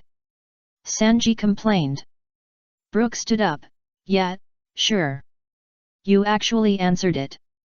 Sanji didn't expect to answer this stupid question. First of all, you are just a skeleton, how can you still live and talk? Who are you? Why are you here? What happened to this ship? What on earth is going to happen in this sea area? Answer me everything. Don't worry about that for now. Join us. Bayun will be very happy to come back. Luffy made an invitation.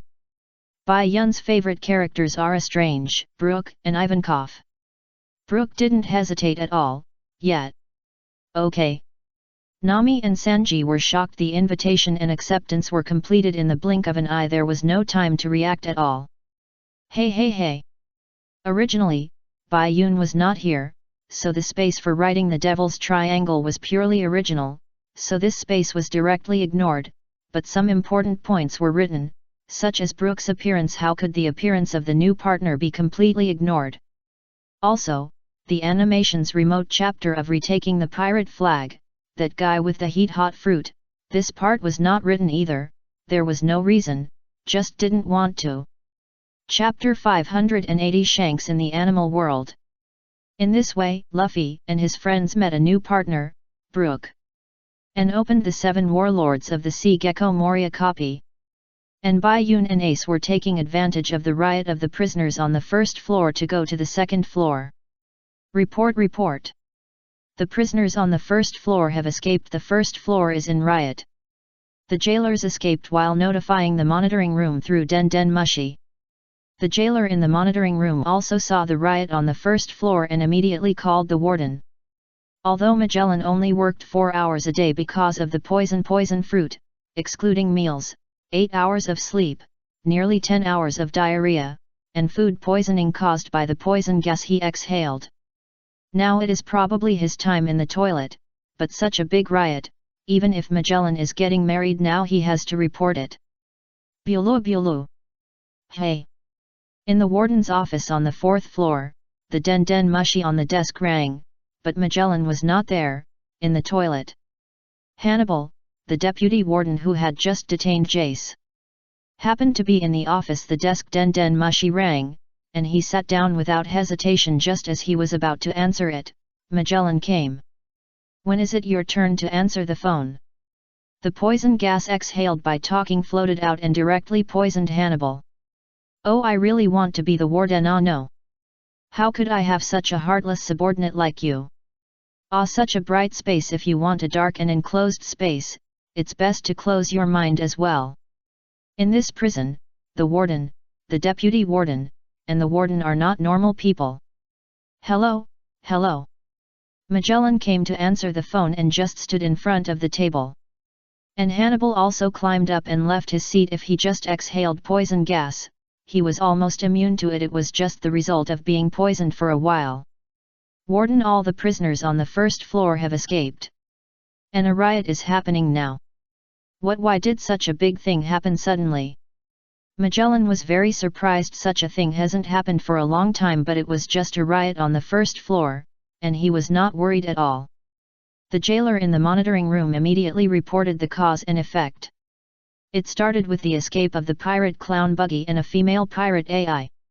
The female pirate broke into the guard room and stole the key, and then the clown Buggy released all the prisoners. Also, some blue gorillas didn't know they had betrayed and attacked the jailer. Blue gorillas betrayed. This puzzled Magellan. What's the situation now? Are there many blue gorillas who betrayed? Can the situation be stabilized?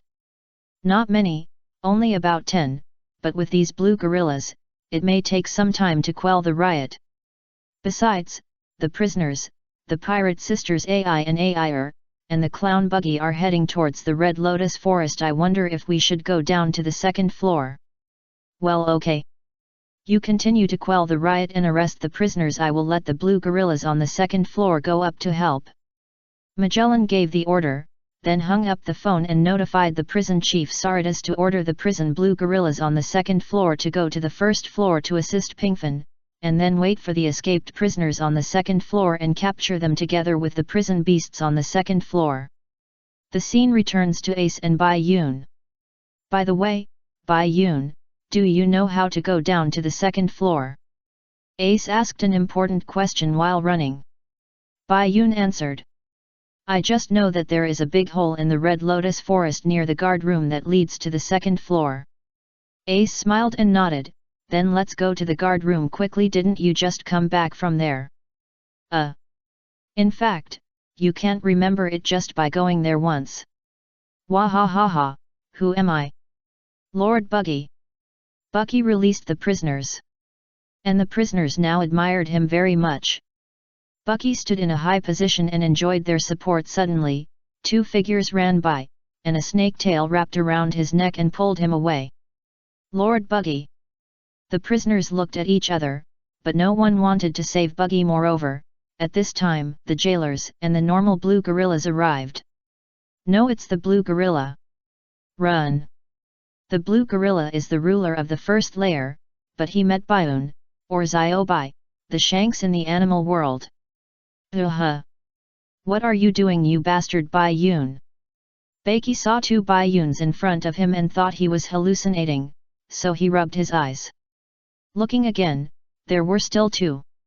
Hey, long time no see, Red Nose. Who are you calling Red Nose? Ace greeted him, and Buggy immediately leaned in and glared at him. "Sorry, Red Nose." Ace bowed and apologized. It was an apology, but it was as if he didn't apologize.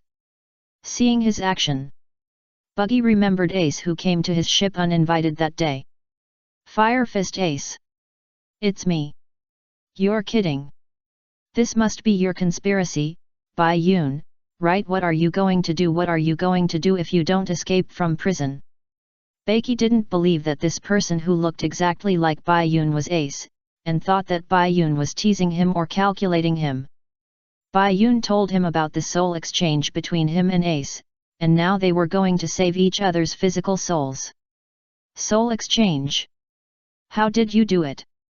And since your soul is in his, what about you now? Becky expressed doubt. "It's just a clone. I can transfer my consciousness to the clone. I have the ability to clone, don't you know?" "Oh, indeed. When the Navy beat me up and said I have the ability to clone, you should have come in. We don't need to lie to you. We want to go to the second floor now. But we don't know the way you take us there." Bai Yun didn't need to explain it so clearly to Buggy. The main purpose now was to go down. "Hee hee." Becky lowered his head and laughed. "Is that so? You want me to take you to the second floor? I can bullshit. Do you think I'm stupid? Bye you, I'm going to escape from prison." After saying that, Buggy turned around and walked away, then stopped again. Because Bai Yun said, "What if I have the armband that indicates where Captain John's treasure is?" Chapter 581 Level 1 Red Lotus Hell. What if I have the armband that indicates where Captain John's treasure is? Becky disagreed to lead the way and turned to leave, but who is Bai Yun? A man with a script. Although the plot is different now, some things are still the same, such as how to control Buggy. Hearing Bai Yun's words, Buggy turned his head stiffly. "Ya, what did you say?" "I said, what if I have an armband indicating the location of Captain John's treasure? You should know the value, Buggy, after all. Shanks said that you are a treasure expert. Besides, Captain John's treasure is one of the 3 treasures in the world. It is the wealth accumulated by the legendary pirate Rocks throughout his life, and finally handed over to his subordinate John for safekeeping. Only John knows where the treasure is hidden, am I right? Also, about the other 2 of the world's 3 treasures, the Lost Golden Country and the Emerald Ancient City, I also know a few clues. Are you sure you won't help us lead the way?" For Buggy, whose dream is to collect treasures all over the world, Bai Yun's words are like the bewitching chant of a siren, which is impossible to refuse. "Do you really have an armband? Okay, give it to me. I will lead you right away." Becky stretched out his hand. Bai Yun stretched out his hand and shook his hand. "What are you doing? Who wants to shake hands with you?" Bai Yun shrugged. "Don't worry, I said I have it, but I didn't say I brought it. The armband is on our ship. The ship of the Straw Hat Pirates. How about I give it to you after I get out?" Becky thought for a while, and after being tricked by Bai Yun once, he concluded. "I don't believe it." Bai Yun's eyes instantly became vertical. "Oh, then, you want to drink a glass of wine instead of a toast? I'll ask again, will you lead the way, Mr. Clown?" Bai Yun felt annoyed. He didn't have time to waste with Buggy here. Being stared at by these eyes, Buggy couldn't help but tremble again, and he who knows the current situation is a hero. But, then again, wealth and honor are sought in danger, and I don't think you, Bai Yun, are someone who goes back on your word. Okay, I believe you this time, go this way. After speaking, Buggy's upper body flew up directly and led the way in front. "We're here."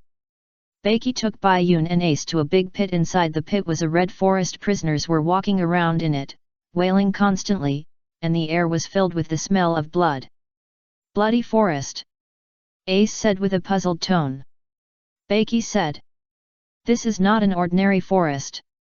The tree is a sword tree with leaves as sharp as blades, and the grass growing below is needle grass that can pierce the human body like a needle.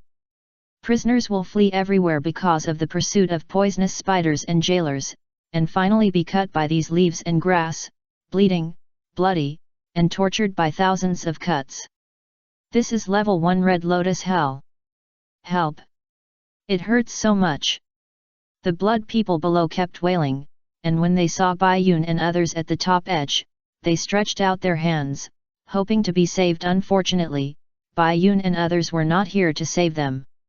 But I'm not afraid of that. Follow me. Beiki jumped down directly, and swung his feet to the ground in the air. Even if he was pierced in half by the needle grass, he still walked forward, and his body was flying in the air. Bai Yun stretched out his hands to signal Ace, and Ace said, "Can I carry you on my back?" Bai Yun smiled back.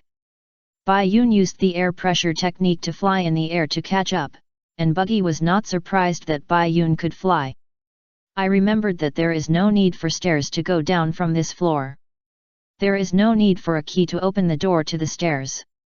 The Red Lotus Hell provides prisoners with a way to escape from the sea of suffering. 1. Bai Yun interrupted Buggy. A hole leading to the second floor, right? You don't have to say it, we originally wanted to come to this hole. You don't have to plot against us, it doesn't matter if you don't come with us, anyway, you don't know the way down from the second floor, right? Ah. Beiki asked a heartfelt question. Someone else took the initiative to jump into the pit. Bai Yun just thought it was much faster than taking the stairs. Ah ha ha ha ha. How could I plot against you? Don't you know who I am? Funny red nose. Lucky funny red nose. This is the answer of Bai Yun and Ace. Shut up. The pit is ahead. If you want to jump, go ahead. I'm going to escape from prison. Don't forget what you promised Bai Yun. You better not be like that bastard Shanks. Beiki said and turned around. Hey! Bai Yun and Ace spoke up. Beiki thought to himself that I won't stay no matter what you say this time, and then turned around. Bang! Oh my god! Help! Beiki was hit by the blue gorilla's axe, and the whole person flew out and fell into the pit.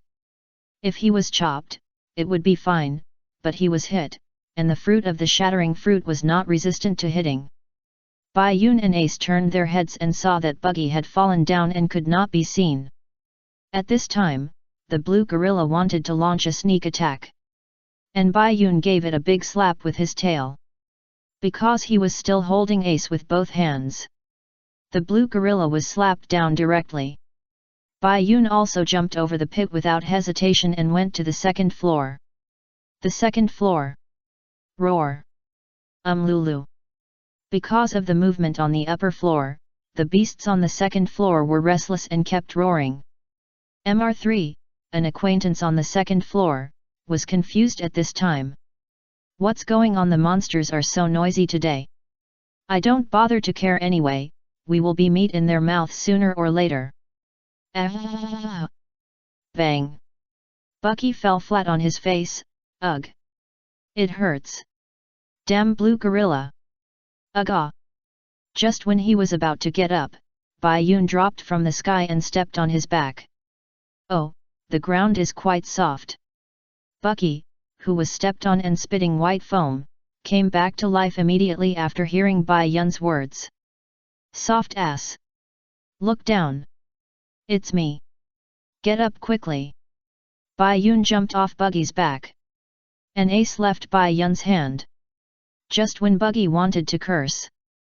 Bai Yun said, I didn't expect you to be such a good person, Buggy, sacrificing yourself to cushion the ground for us. I didn't expect you to have such a great spirit of dedication. I underestimated you before, I apologize to you. Faced with this, Buggy suddenly lost his temper and didn't know how to curse. Yui. Suddenly, Buggy's eyes turned horrified again when he looked at Bai Yun and Ace's back. It appeared. Chapter 582 Level 2 Beast Hell. Navy Headquarters, Marijoa. Ha ha ha ha. I have already sent the gift, so am I qualified to become a Shishibukai, Mr. Marshal.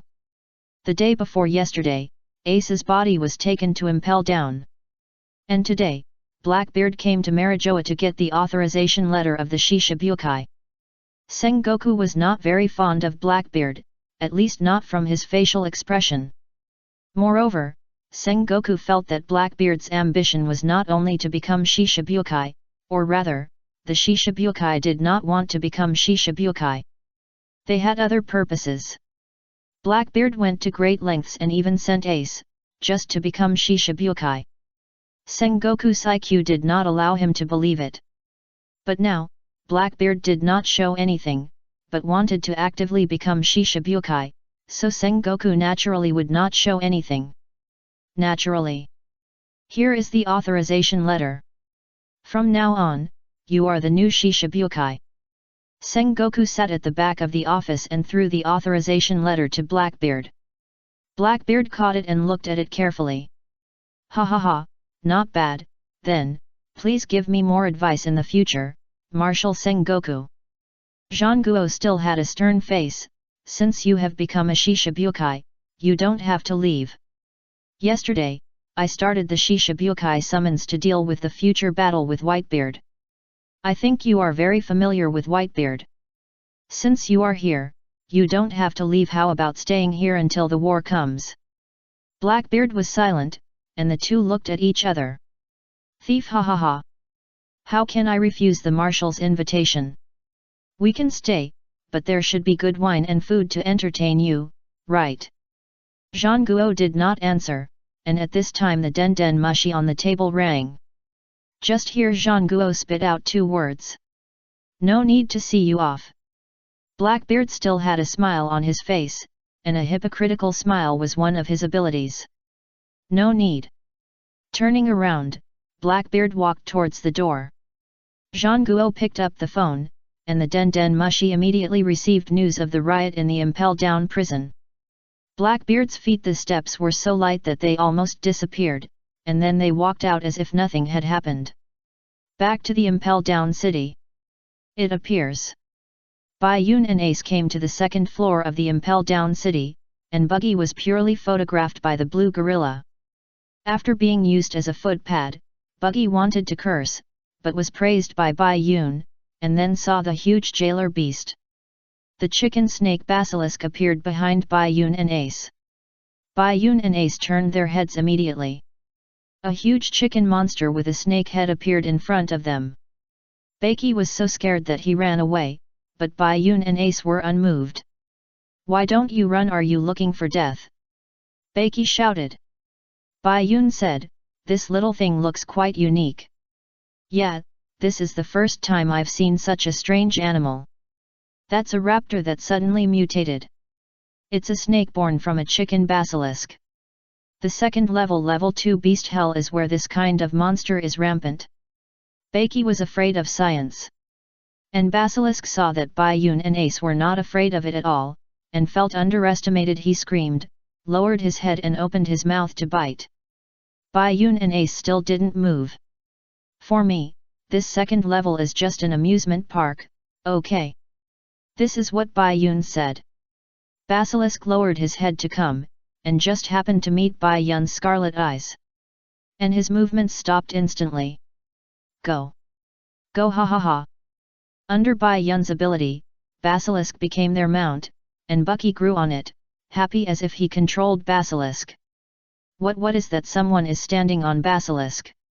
Bai Yun and his team drove the Basilisk past the prisoners on both sides. Could not believe it. The beast they were usually afraid of was now ridden by someone, and the three people were also wearing prison uniforms. What? Stop! Stop! Bai Yun and his team rushed all the way to the guard room. The guards in the guard room saw the basilisk running over and had no intention of stopping. They were so scared that they shouted, but now Basilisk only listened to Bai Yun. Hit it! Bai Yun ordered, and then jumped down with Ace. Buggy was confused with runny nose. Hey! With a bang, the basilisk knocked the guard room down, and the guards were also knocked unconscious. Basilisk himself was a little dizzy. But he shook his head and recovered. He ran to Bai Yun with his tongue hanging out. Buggy got up from the rubble, his face covered in dust. Papa! Assholes, you didn't tell me you jumped down. Bucky was so angry that he was already at odds with Bai Yun and Ace. Really, am I seeing right? Basilisk was as obedient as a little chicken in front of that white-haired beauty. And the guard room was also knocked down. Wow, oh oh oh oh. Savior, our savior is here. Although I don't know your names, thank you. Please give us the keys, please, and the keys to the handcuffs, the keychain that fell there. Bucky thought of the prisoner's admiration for him, and his mouth curled up, picking up the keychain. Wait until Buggy released all the prisoners. Bai Yun pulled MR3 out at a glance. Hey madam, we shouldn't know each other, right? Open your eyes and look. Bai Yun said. MR3 was stunned for a moment, looking at Bai Yun's face at such a close distance. His memory overlapped. You are the long-haired guy who imitates other people's abilities in the small garden. Bai Yun nodded. Stop talking nonsense, take us to the stairs from the second floor to the third floor. MR3 thought he had heard it wrong. Go to the third floor? Aren't you going to escape from prison? What are you going to the third floor for? At this time, the ground was shaking, and the prisoners who were released were shouting that Bakey was great. When they noticed this movement, they immediately tensed up and returned to the cell. I almost forgot that even if I get out, those beasts are still there. It's better to stay in the cell than to be eaten by them. The prisoners said so. Then they saw the beast tide composed of Matikora, a lion with a human face, scorpions, and other animals rushing towards Bai Yun and his men. Faced with this scene, Buggy and MR3 were almost scared to death, but Bai Yun smiled. Didn't I say it? For me. This second-level beast hell is simply a playground. After he finished speaking, a red light burst out. Chapter 583. Does it want to eat noodles? Key, bring me the key. Loincloth. Strawberry panties. Steak.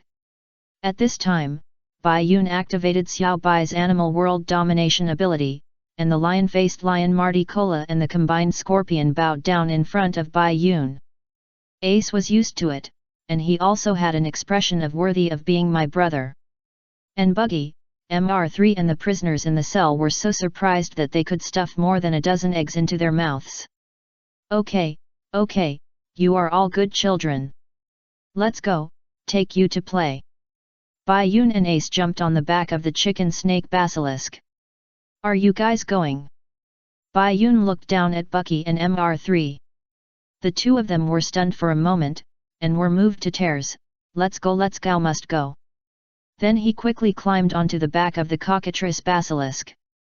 As for the other prisoners who begged to be taken away, Bai Yun said.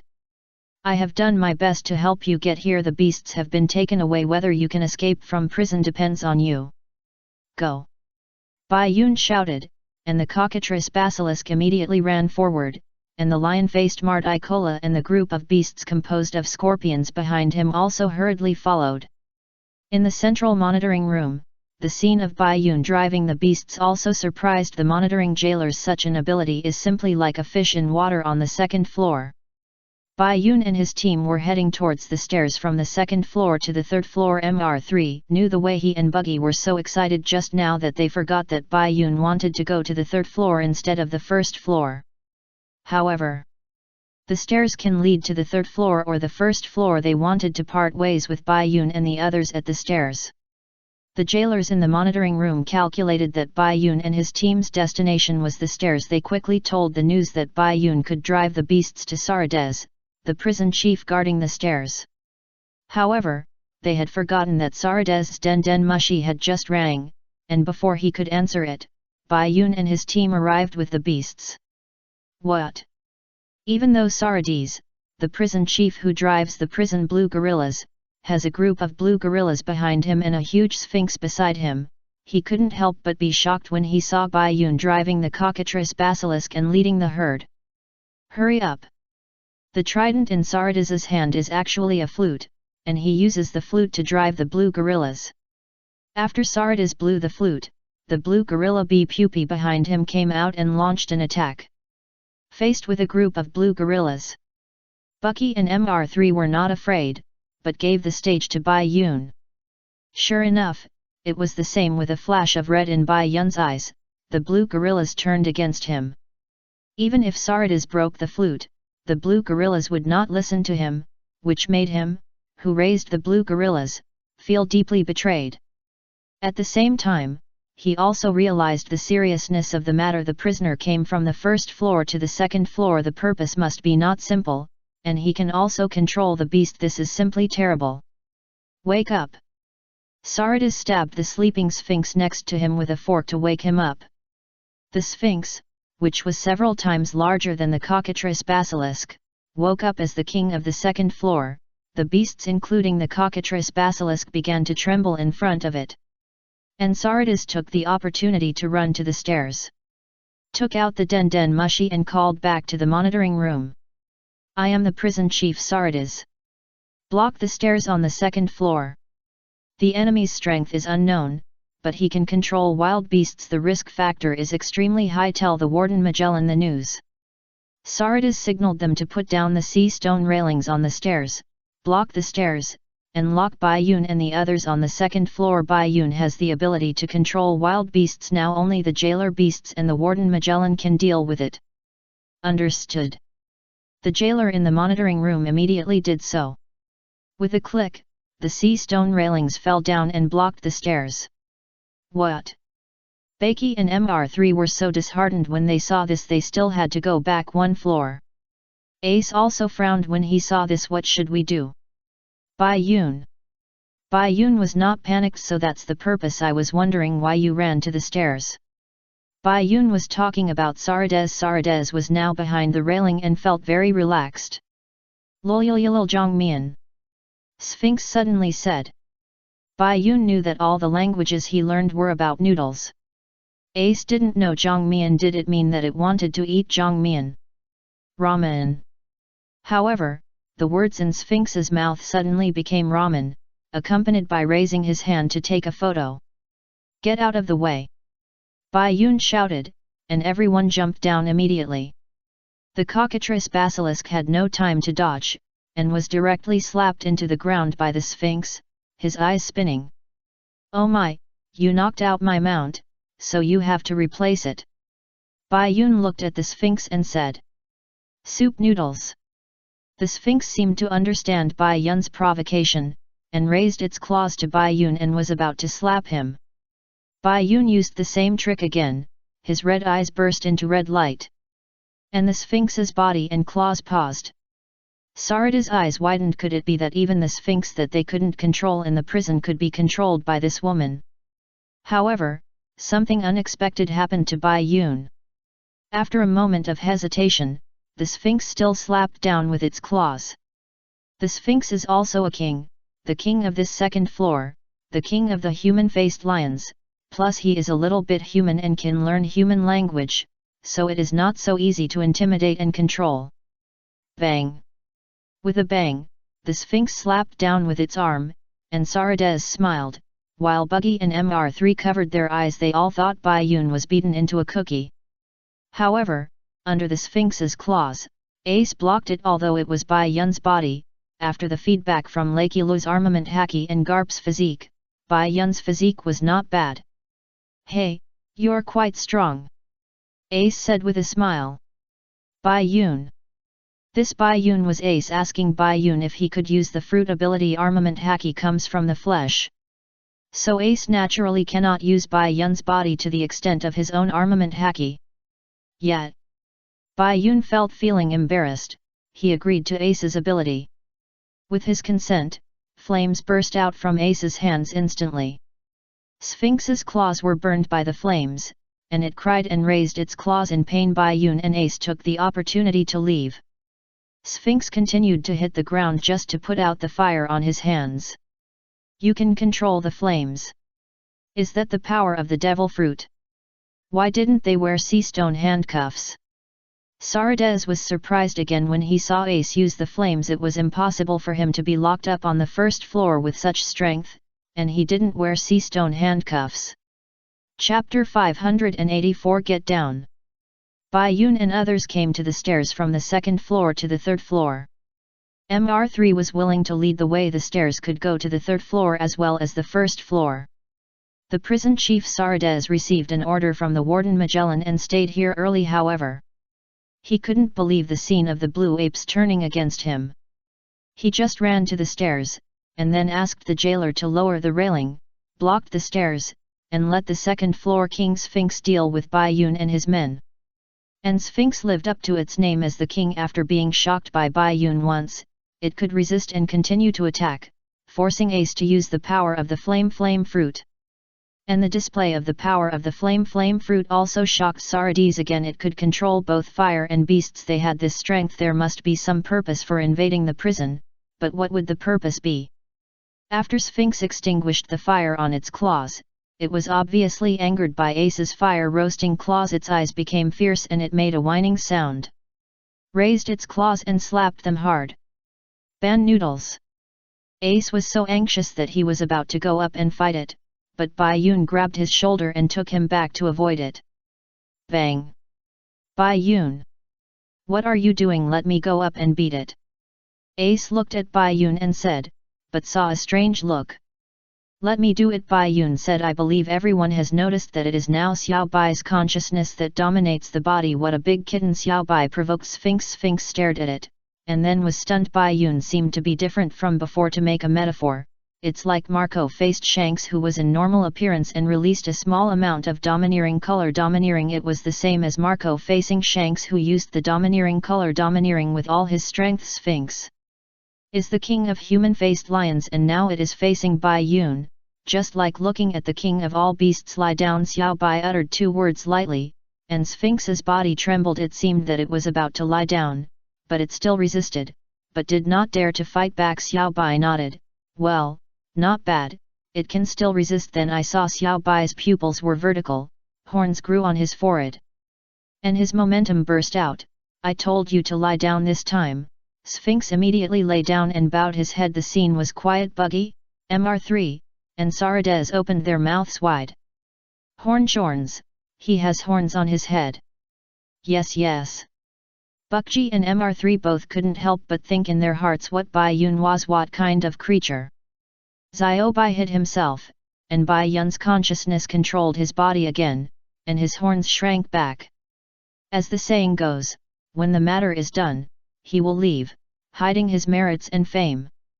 And Ace's face was solemn. Is there really no purpose for such a powerful person in Bai Yun's body? Bai Yun regained control of his body, and saw the Sphinx lying in front of him, and a smile appeared on his face. Wouldn't it be better if you were obedient before? Then Bai Yun reached out and touched the Sphinx, although his palm didn't touch the flesh at all, but was swallowed by the hair. Bai Yun glanced at Sarades, and Sarades's body stiffened. And then immediately adjusted. He didn't believe that Bai Yun could break the sea stone railings. What is your purpose? You were arrested and imprisoned on the 1st floor, and your fruit ability was hidden. You entered the city with a purpose, right? What is your intention? Facing Sarades's question, Bai Yun asked with a smile. You want to know? Sarades was so confused, so gentle. Well, even if you want to know, I won't tell you. Are you kidding me? I don't know your mother. I'm not kidding her, I'm kidding you. Sarades was almost furious. Don't be so proud. The stairs have been blocked. You have nowhere to go. When the warden comes in person, you can't fly even if you have wings. Yes, Bai Yun. Now the stairs are blocked, what should we do? Ace asked. If there is a problem, ask Bai Yun, he is used to it. Baiki was thinking whether he could beat the dwarf inside. After all, even if there is a railing, he can use the fruit ability to pass through. Mr3 was desperate. Especially when he heard Sarades mention Magellan. If he had known this, he would have stayed in the cell. Facing Ace's question and Sarades's complacency, Bai Yun said, who said we have to take the stairs? Kitten, get up and smash it for me. Bai Yun shouted, ordering Sphinx. Sphinx got the order and immediately stood up and slapped the ground frantically. Cracks gradually appeared on the ground and cracked out. Sarades figured out Bai Yun's plan, not good. However, he said the word not good, and the cracked ground under the Sphinx's feet, plus its weight, collapsed directly. Sphinx, Bai Yun, and others, plus the group of beasts fell directly into the pit and went to the third floor. Oh my god! Buggy and MR3 again forced to go to the third floor. When Bai Yun fell, he did not forget to wave goodbye to Sarades. Sarades was stunned for a moment, and immediately took out the Den Den Mushi and notified Magellan. As the beast and the Sphinx were taken to the third floor by Bai Yun, the prisoners on the second floor also began to riot. The riot on the first floor was still being rectified, and now the second floor was added. The jailers in the monitoring room were almost exploding. They directly followed Magellan's instructions and called Sarades' Den Den Mushi to ask him to send the blue gorilla to the second floor to participate in the rectification. However, it would have been better if he didn't say it. As soon as he said this, Sarades got angry. What blue gorillas are there except for the first floor? All the others are now controlled by Bai Yun. The jailers felt that things were not good, and they quickly called Magellan. This time, Magellan was in the office and couldn't sit still after hearing the jailer's report. What? The ability to control wild beasts and flames. Now he has brought the wild beasts from the second floor to break the floor and invade the third floor. Have the identities of the prisoners been found out? Magellan was about to lose his temper. And the jailer reported immediately. Yes, report to the warden. There are 4 prisoners now. They are the prisoners on the first floor, Buggy the Clown, the Pirate Sisters of Love, AI and L. And the Pirates MR3 and Galtino on the second floor. The ones who can control wild beasts and flames are the Pirate Sisters of Love. Chapter 585. Why are there 2? There are 4 prisoners now. They are the prisoners on the first floor, Buggy the Clown, the Pirate Sisters of Love, AI and L. And the Pirates MR3 and Galtino on the second floor. The ones who can control wild beasts and flames are the Pirate Sisters of Love. The jailer reported the identities of the 4 people who escaped from the prison. The identities of Bai Yun and Ace have not been exposed yet. In other words, as long as no one says it, Ace's identity will never be exposed. After all, the current body is Bai Yun's body. Pirate Love Sisters. Magellan was very confused. He had never heard of this combination on the sea. But how could they be unknown to deal with the beasts that could break into the impel down and even reach the third floor and control all the beasts on the second floor? Moreover, Magellan, like Sarades, couldn't figure out what the purpose of these 2 people was. Why did they invade layer by layer? Are they here to rescue the person on the 6th floor? The person who was recently imprisoned on the 6th floor, Fire Fist Ace. After all, he was the warden, so Magellan calmed himself down and began to analyze. Normal people would not break into the prison for no reason, and there were no treasures in their prison, so there was only one possibility, that is, to save people. Recently, only Fire Fist Ace was imprisoned on the 6th floor. Speaking of Fire Fist Ace, Magellan remembered that when he was in prison, he slept like a dead person. And he didn't say a word regardless of baptism or scorching torture, and his whole body was weak like a puppet. But the doctor diagnosed that he was not dead, but just sleeping. Magellan thought it was a conspiracy of Fire Fist Ace. No matter how powerless and indifferent he acted, he still cautiously locked him up on the 6th floor. But he didn't know that the ace he locked up was just a body without a soul. Fire Fist Ace is about the Whitebeard pirates. Could it be that these Pirate Sisters of Love were sent by Whitebeard? This is the most likely possibility. No matter what, don't think about leaving once you come in. Magellan was very angry as the warden. How could he not be angry when the prison was invaded? I really want to be the warden. No, I mean, warden, you are right. What should we do now? Hannibal asked. Magellan did not answer, but called Den Den Mushi. Warden, do you have any instructions? Do you want us to catch the prisoner? My whip and I can't wait. The person who answered the Den Den Mushi on the other side opened his mouth with an indescribable sound. There were 3 huge beasts standing on 2 legs behind her, namely a rhino, a koala, and a zebra. The rhino was introverted and his weapons were 2 short maces. The koala was aggressive and his weapon was a tiger finger.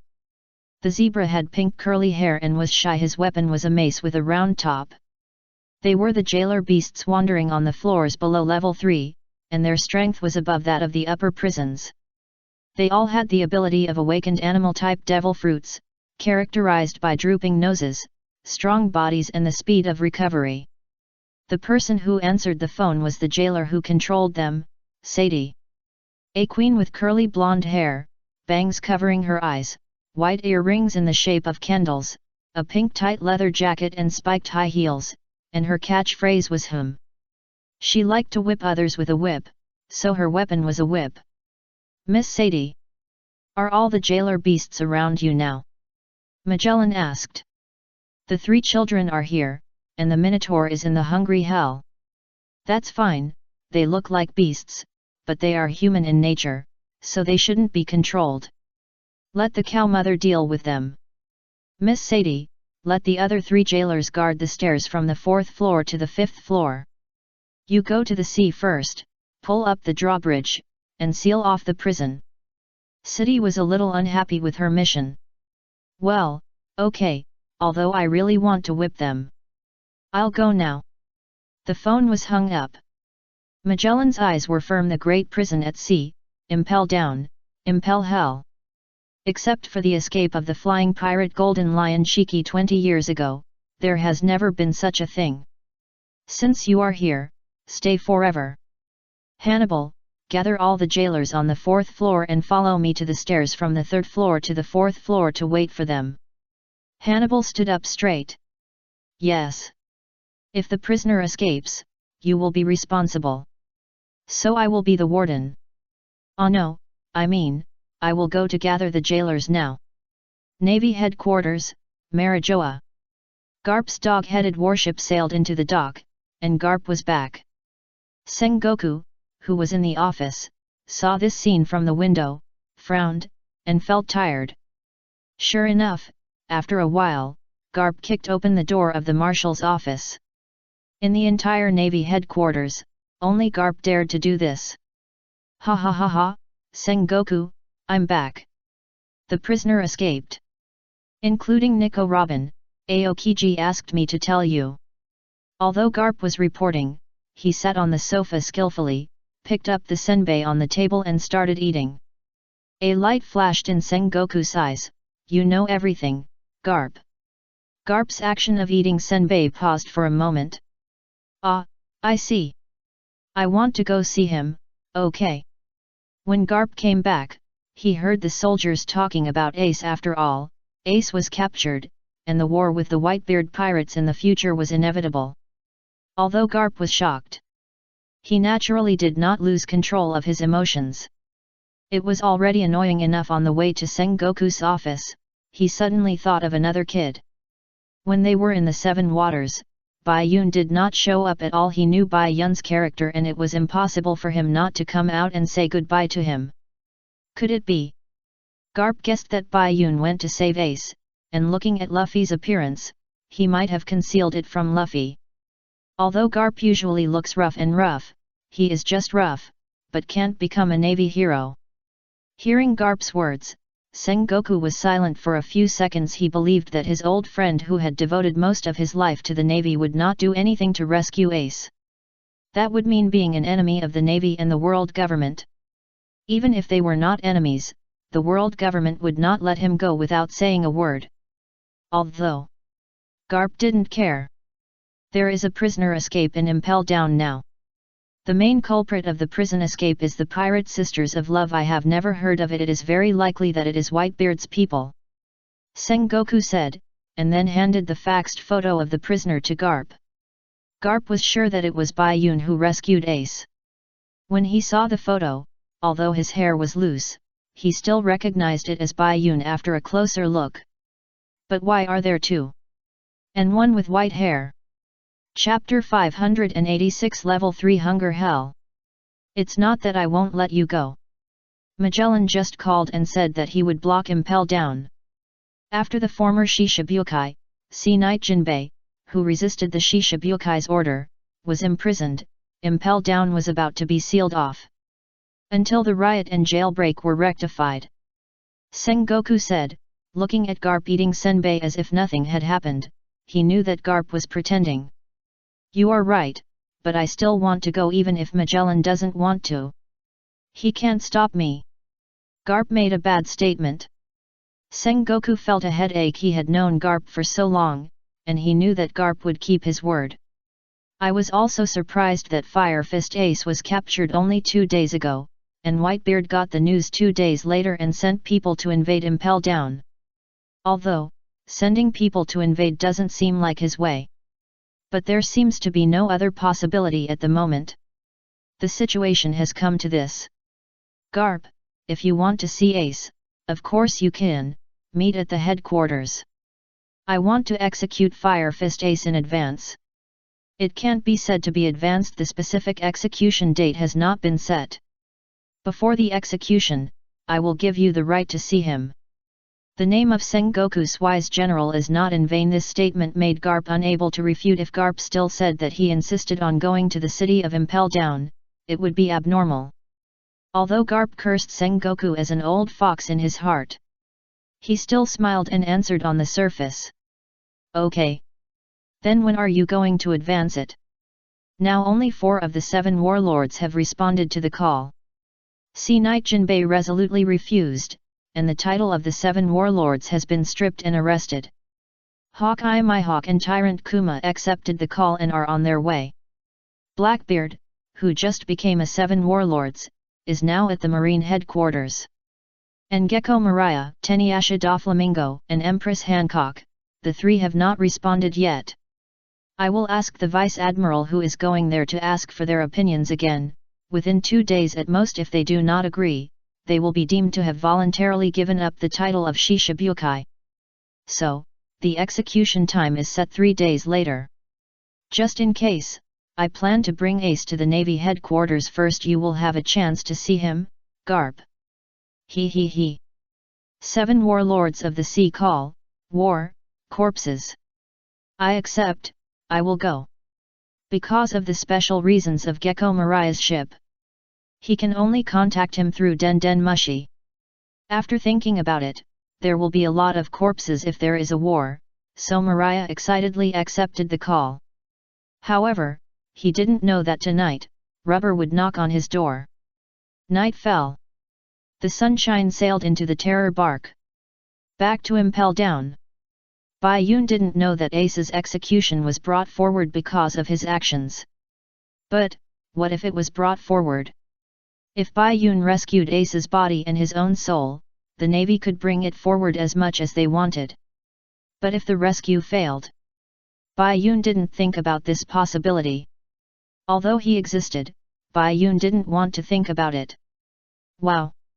The floor collapsed, and the floor of the 2nd floor was the ceiling of the 3rd floor. Falling from the sky, Bai Yun and others and the beasts came to the 3rd floor. The screams of wow were made by Buggy and MR3, who had no choice but to come to the 3rd floor. The fall of the big sphinx and the beasts made a lot of noise. And the prisoners on the 3rd floor noticed it, but although they were surprised, they just sat in their seats and were surprised they were too tired and hungry to move. It's so hot, so hot. The floor is like a frying pan. The floor of the 3rd floor is a desert. Buggy and MR3 felt like they were stepping on a hot pan when they stepped on it. Is it hot? It's okay. Ace didn't feel any pain in his waist when he was standing and talking. After all, not everyone was like him. He ate the flame fruit and was not afraid of the heat. Bai Yun didn't care. After all, he didn't care about boiling water at 100 degrees. This is the 3rd floor. Bai Yun said. MR3 was like an eggplant hit by frost. My candle ability is useless here. Look at the prisoners in the cell, they are all as thin as firewood and look like they are about to die. But in fact, they are all people with bounties of more than 50 million. The heat coming up from the scorching hell on the lower level makes this level like a steamer. Add to that the torture of starvation and hunger, these prisoners are half dead. This is level 3 hunger hell. If we don't run for our lives, we will be scorched. Leave quickly while we are still sweating. When the sweat dries up, people will follow. As the user of the candle fruit, MR3, he is extremely afraid of high-temperature scenes. Bai Yun nodded. Yes, they are all half dead. Even when we fell down with the beasts on the second floor, these prisoners didn't care. You can run if you want. We are going to the fourth floor. Do you want to follow us? Bai Yun asked. Buggy and MR3 shook their heads quickly. We are crazy to go to the fourth floor. Let's say goodbye here. After saying that, the two ran away. But they came back soon. Oh my god! When Bai Yun and Ace were about to get on the Sphinx and continue to move forward, Buggy and MR3 came back. Behind them, the tall and strong Minotaur was chasing them with a mace. Help Bai Yun! At this time, Buggy and MR3 remembered Bai Yun. Go! Bai Yun uttered the word go. The beasts attacked the Minotaur. However, the beasts on the second floor were nothing more than a mace for the Minotaur. The beasts rushed over, and the Minotaur held a mace in his hand, swung it left and right, and smashed a hole in the beasts, and rushed straight to Bai Yun and the others. Although the beasts could not be dealt with, at least the Minotaur's speed was slowed down. Buggy and MR3 successfully came behind Bai Yun and Ace. Bai Yun tried to intimidate the Minotaur, but it was useless. Sure enough, it's still a human in nature. Bai Yun also knew that Xiao Bai's deterrent ability was useless for these animal fruit ability users, and the awakened jailer beast, but there was nothing to lose by trying. Soon, the Minotaur was approaching. Bai Yun ordered Sphinx to attack. Sphinx raised its claws and slapped it. The Minotaur seemed to be slow in movement, but it quickly dodged the Sphinx's claws. It jumped up and swung the mace on the Sphinx's face, knocking out 2 teeth and sliding to the left. Buggy and MR3 opened their mouths wide. This is too exaggerated. Solved in one move. Chapter 587 Xiao Feng appears again. Bai Yun let Sphinx break the floor of the second floor of the prison and came to the third floor of the prison, the hungry hell. But just after coming down, they met the Minotaur, a Minotaur. There are 4 such Minotaur beasts, all of which have the ability of awakening animal-type devil fruits and have extremely strong vitality. In the face of the Minotaur, Buggy and MR3, who had said goodbye to Bai Yun and others, ran back. Bai Yun ordered the beasts and Sphinx on the second floor to intercept the Minotaur. But they were all smashed by his mace. Oh my god, it was solved with one stick. Seeing the second floor King Sphinx being knocked down by the Minotaur's mace, Buggy and MR3 were so surprised that their jaws dropped to the ground. What kind of terrifying power is this? But it is true, the jailers are qualified to go to the prison characters on the 6th floor, and they are more than enough to deal with the guards on the second floor. The Minotaur jumped up and hit the left face of Sphinx, and his body fell directly and shook up a cloud of dust. In the dust, only his figure continued to kill up. Faced with such a situation, Bai Yun just raised his foot and stepped on it. The ice on his feet exploded and spread out, instantly blowing away the dust. The Minotaur was frozen into an ice sculpture while holding up the mace with one hand and about to smash it. Buggy and MR3 were shocked at this time. They were surprised at Bai Yun's strength, but for some reason, they felt that nothing was surprising about Bai Yun. After all, he had that disgusting fruit ability. So cool! So cool, so cool! Buggy and MR3 ran to the ice sculpture, which felt like a life-saving medicine in such a temperature in the hungry hell. Bai Yun and Ace saw them rubbing against the ice sculpture, and the back of their heads revealed speechless. Although, the prisoners in the cells also felt the chill emitted by the ice sculpture. Feeling the cool breeze here was like money falling from the sky. They all squeezed in front of the cell door, hoping to feel more. Doremi! Doremi! In this world, either men or women, but transvestites are both women and men. So, the strongest, the strongest, the strongest. The way of transvestites. There is also an acquaintance in the 3rd level of the hungry hell, the real man MR2, Feng Qilai, Xiao Feng. The way off human monsters. Ha ha ha. I'm spinning, all of you cheer up, a little heat can't bother me. What's so scary? However, this sudden cool breeze must be the favor of the god of human monsters. Xiao Feng was spinning passionately in the cell. Compared with other prisoners who looked like mummies, he was really living a comfortable life. I'm spinning, hey, two arrogant guys Mr. 3. While spinning, Mr. 2 saw 4 people in front of the cell, 3 acquaintances and a red nose. The 3 acquaintances were Mr. 3, an old colleague, and an arrogant guy with new human talents who he met on the ship with a straw hat. But why are there 2 of them now? What kind of exotic beast is this? Buggy complained. He couldn't help but be surprised that he could be so energetic in this hungry hell and dance in the cell.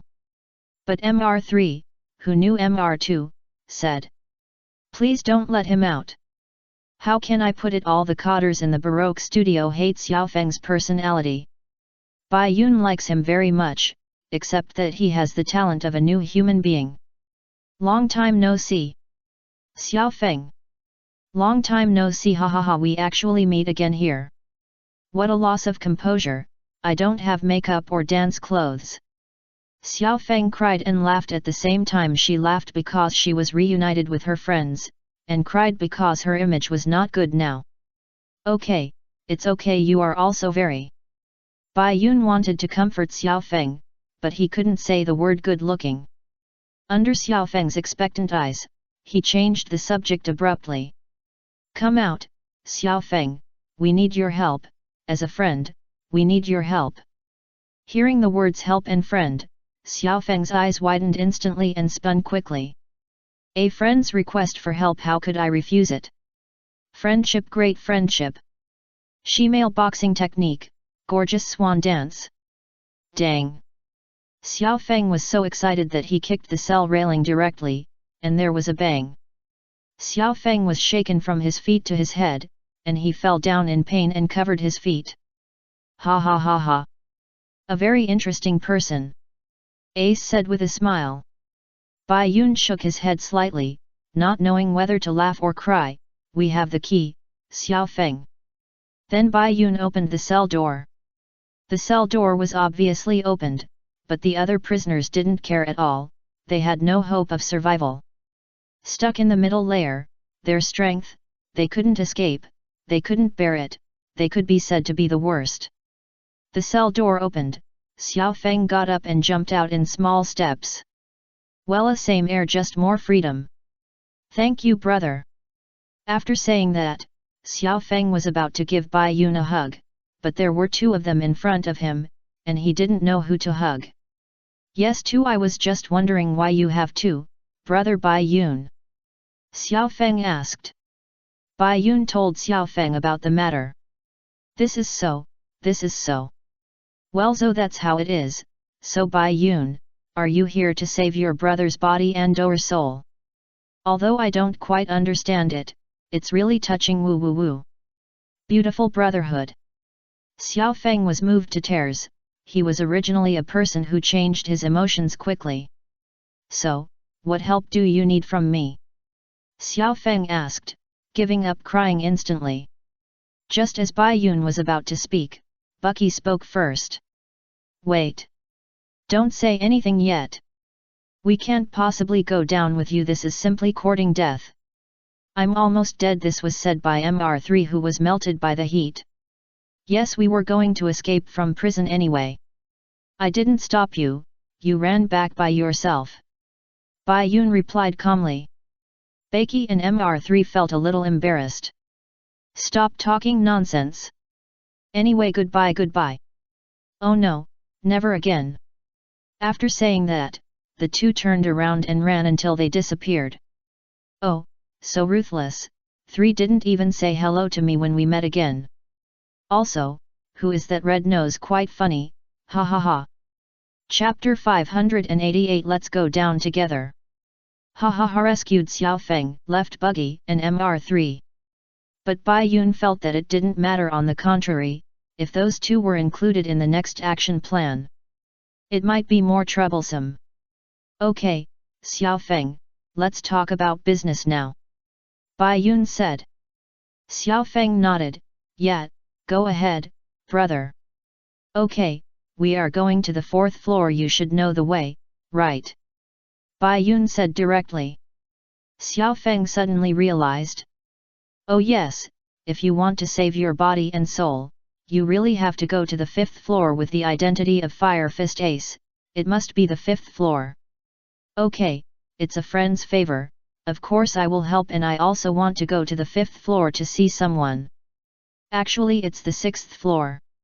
Is it the 6th floor? Haha, I guessed wrong. What the 6th floor? What 6th floor? Xiao Feng didn't react at first, and when he reacted, he was so scared that his eyes bulged out. Is there a 6th floor in this Impel Down city? Bai Yun nodded very affirmatively. Yes. The 6th floor is filled with either death row prisoners or life imprisonment prisoners. The criminals are monster pirates who have been erased from history because they are too vicious. They are all near legendary figures because they have committed many evil deeds on this floor. Some incidents that are beyond the level of cruelty have been covered up by the government, and even deliberately concealed in the newspapers. At the same time, the existence of the 6th floor is not so well known. It's called Infinite Hell. It sounds so scary. Xiao Feng replied. Although he said it was scary, his expression didn't change much. It's hard to show how scared he is without personal experience. Bai Yun smiled. Yes, our old friend, your former boss, Crocodile is there too. Xiao Zero. That's right, with Xiao Zero's strength and former identity. He should be locked up on the 6th floor. Xiao Feng is the only one in the entire Baroque studio who dares to call Crocodile like this. Bai Yun's smile grew a little more. I don't know how to describe it, but I mean it. Yes, he is Xiao Zero. Freedom, freedom. Although it is free, it is also bad. I need cosmetics, ballet shoes, and clothes, and weapons. Besides, there are wine and tears, and the way of being a she-male. Xiao Feng led the way in front, Bai Yun and Ace followed behind him. It seems that people like she-males are so emotionally changeable. Ha ha ha ha, he is indeed an interesting person. Ace said again. Interesting, why don't you try to become a new human? Bai Yun replied. I support what brother Bai Yun said. Xiao Feng turned around and gave a thumbs up. Ace. Suddenly, a flash of inspiration came to him. Okay, anyway, I am in your body now, Bai Yun. Ace put on a mean expression. Bai Yun. Alas. Brother Sabo is still gentle. There is no solution to the ultimate kill. This move is always a ultimate kill for Ace. Okay, I'm sorry, Bai Yun. But speaking of Sabo, I really miss him. I wonder how he's doing now. Ace raised his hand and wanted to pick his nose, it was his habit. Bai Yun immediately slapped Ace's hand down. After all, this was his body, he didn't want to see himself picking his nose. He's doing pretty well. He has a job, a quasi-girlfriend, and room for advancement. This is Bai Yun's evaluation of Sabo's current stay in the Revolutionary Army. Ace was stunned for a while. Not bad, that kid. But, Bai Yun, why do you know? I guessed. Okay, we're here. Actually, it's very simple to go from Level 3 to Level 4. Just climb up the thick walls in the middle. Xiao Feng said. Hearing this, Bai Yun and Ace jumped up in tacit agreement and went directly to the big window on the thick wall. Hey, wait for me. Following the 90-degree angle of the wall, Xiao Feng ran up directly against gravity. The three of them came to the window, only to see that there was nothing behind the window. With billowing smoke and hot air coming out from below, there was an exhaust fan above to absorb the smoke and hot air. The temperature of the 3rd floor came from the hot air. From the layout point of view, the middle of the 3rd floor is empty, just this exhaust fan, and only the desert and cells are on the periphery. Here is Level 4, scorching hell. The temperature there is even higher than Level 3, just like a huge iron pot, with boiling blood pools and seas of fire below. After entering prison, prisoners will arrange time to go to the blood pool to be burned and disinfected. It doesn't matter if you jump down, however, if the landing point is not grasped well, it will not be as simple as a burn. Every step next is a matter of life and death. Xiao Feng said it terribly, but Bai Yun and Ace didn't care. Ace ate the flame fruit. And this temperature will only make him feel at home. Bai Yun's current body is not afraid of heat, and what about the landing point? Of course, he doesn't need to worry about the landing point if he can fly. Okay, let's. And Buggy ran over and shouted. Hurry up and save us. Bai Yun shook his head, really impressed by these two funny characters. I'll do it. Ace was eager to try. No, you don't. Bai Yun held Ace back. The more he used the power of the flame fruit, the more likely he was to be exposed. After persuading Ace, Bai Yun took action himself, passed Buggy and MR3, kicked the Minotaur in the chest, kicked it back step by step, and then dodged to its left, tied the snake's tail around its neck. And suddenly threw the Minotaur down with a tail. Baki and MR3 were surprised again. Xiao Feng couldn't believe it either. It had only been a short time since they last met. Has Bai Yun's strength become so strong? Saved. Baki and MR3 breathed a sigh of relief. He looked up and found Bai Yun and Ace looking at them. He felt a little guilty. This was the second time they were rescued. Well, by then. Bai Yun smiled back, and stretched out his tail, passing through their right side. Baki and MR3 had a bad feeling. Wait, let's go down together. Bai Yun swung his tail. Baki and MR3 felt empty under their feet. Chapter 589. Like a dead body. Baki and MR3 grabbed Bai Yun's tail and hung in the air. There was smoke and heat rising from below, and MR3 felt that he was about to melt. Help! No, Bai Yun, I was wrong. Let's go. Baki begged for mercy. MR3 didn't say anything, he had already melted. In fact, Bai Yun didn't want them to go down, he just wanted to scare them. I'll turn. You guys with no loyalty, you should go down and take a dip. Xiao Feng looked at Baki and scolded him below. Asshole, who are you talking about with a round nose? Baki cursed back. Xiao Feng's eyes widened. How did you listen to me? Okay, you can get up if you want. Xiao Bai said, and when he heard them get up, Baki immediately looked at Bai Yun. Here are the keys to the third and second floors. I asked you to get up, and you are responsible for releasing the prisoners on the third and second floors, causing another riot, which will also be beneficial for you to sneak out, right? Is it that simple? Then you are simply a good person. I agree, we agree. Baki nodded and agreed quickly. Bai Yun pulled them up. Baki and MR3 felt great because they were no longer suspended in the air. Go, keep a low profile, and don't attract anyone else. Bai Yun handed the key to Baki and ordered. Although Baki cursed in his heart, he smiled on the surface. Of course. We don't really want to come back. Let's go. Holding the key, Baki and MR3 turned around and left. MR3 had no strength, so Baki dragged him away. You are a coward without loyalty. Xiao Feng looked at Baki and MR3 who were leaving and stuck out his tongue in contempt. Okay, brother Bai Yun, brother Ace who looks like brother Bai Yun, let's go this way. There are stairs going down to the fourth floor. Xiao Feng jumped to lead the way to the stairs, but Bai Yun stopped him. No, Xiao Feng, no need. Xiao Feng turned around, and a question mark appeared on his head. Hey! What do you mean no need? We don't need to take the stairs. Bai Yun replied in detail. Why and how can we go down without taking the stairs? Bai Yun looked down at the smoking blood pool below.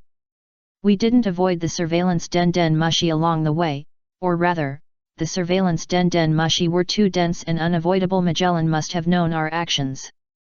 His office is on the fourth floor. Right. I'm afraid that the stairs on the fourth floor are now blocked by them, whether going up or down. If we go there, we will only fall into a trap. So, we can't go down from here. Bai Yun pointed to the blood pool below. For him who can fly, a mere blood pool is nothing. Level 4 scorching hell. What happened? Magellan, Hannibal, and Jailorman have all gathered on this floor. What lineup? The prisoners were puzzled by the gathering of combat power in the prison with this lineup. Did the people who came here violate the heavenly law? It's so hot, pull up your fireproof suits. Once they come down from the upper floor, they will definitely pass through this door. Haven't they contacted the Minotaur yet? Were they killed by the Minotaur? The jailers in fireproof suits stood in front of the staircase, waiting for Bayun and the others to arrive. It was impossible to wait quietly, so they had to say a few words. Among them were Magellan, Hannibal, Sadie, and the jailer Beast. Magellan sat on a chair, which was a chair that fit his body very well, with a curtain, and it was very closed when it was pulled up. So Hannibal said, "Warden, when you give me your seat, please make the chair more open." Magellan sat on the chair with his arms folded across his chest. "Shut up, I just want to stay in a closed place. If I were facing you, I would even want to close my heart. If I had known I would have to wait so long, I might as well go directly to Level 3. Sadie said. "Don't be anxious, Miss Sadie." Magellan's tone towards Sadie was different from his tone towards Hannibal. "It's not me, it's these kids. They always have a thing for blood. The desire is not enough," Sadie said, and the three large jailer beasts behind him were very conspicuous. On the fourth floor, the jailer beasts are the fear of the prisoners. Because Magellan usually does not take action on the fourth floor. Report. Waiting in progress. At this time, a jailer ran over to report. It is said that the prisoner has entered the ventilation duct of Level 3 and cannot be monitored in real time. Also, Warden, the former 7 warlords of the sea Jinbei has been detained in the baptism room and needs you to escort him. Because Marshal Sengoku said that he would escort Fire Fist Ace to the Navy headquarters in advance. This trouble suddenly came at this critical moment. In the ventilation duct, it would be great if they fell directly into the blood pool below. According to the surveillance, they are all capable people and will definitely die if they fall down. There is no way. Hannibal, Sadie, you continue to guard here, I will go to hand over the prisoners. Yes, if the prisoner passes, we can frame you. No, I didn't say anything. Okay, the children and I can't wait. The above is the answer of Hannibal and Sadie. Magellan nodded coldly, then left the chair and went to escort the prisoner. Sea Knight Jinbei. Sure enough, pirates are pirates. Regardless of the 7 warlords, now 2 of the 7 warlords have entered this prison. I look forward to the day when the remaining 7 warlords enter. Magellan took the elevator and quickly came to the first floor of the sea to escort Jinbei in person. Magellan was nearly 5 meters tall, or even 3 meters tall. Magellan stood in front of Jinbei, and Jinbei's hands and feet were shackled, so he still felt oppressive. But even though Jinbei was now injured, his clothes were torn, and his hands and feet were shackled, he still held his head high and responded to Magellan's words with silence. Magellan didn't say much and took him to the elevator. The iron chain rubbed, and the elevator continued to descend. It took only a minute to reach the 6th floor. Ah, there's a newcomer again. Ha ha ha ha, who is it? Sea Knight Jinbei. Wah ha ha ha, first it was Crocodile, then Ace the Fire Fist. And then it was Sea Knight Jinbei. The sea will never be calm. Wah ha ha ha. Freedom, it would be great if I could go out and make a big fuss. Seeing Jinbei's arrival, the prisoners in the infinite hell were very excited. Shut up! Magellan shouted.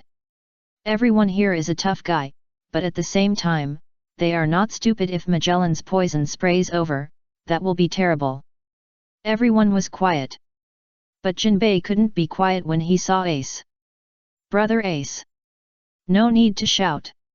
Since the day he was imprisoned, he has always been like this, bowing his head and not saying a word.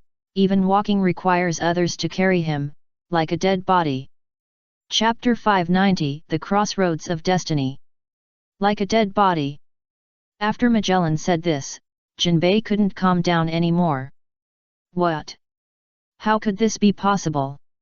What did you do to Brother Ace? Didn't I say it? He has been like this since the day he was imprisoned. The doctor diagnosed it. He is not dead. He just fell asleep.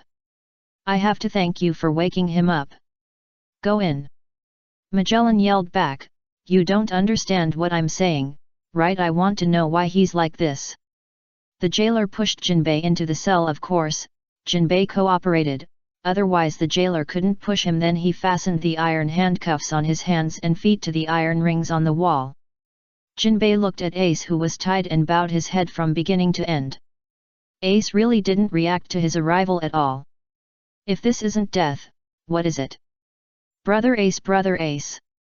Stop yelling, see Knight Jinbei, this kid has been like this since he came in. I'm afraid he was scared, ha ha ha ha. Jinbei shouted, and the prisoners laughed at Ace, but Jinbei and Ace ignored them. Jinbei calmed down, thinking that Magellan and the jailer might be here, so Ace couldn't speak. So he planned to wait until Magellan left.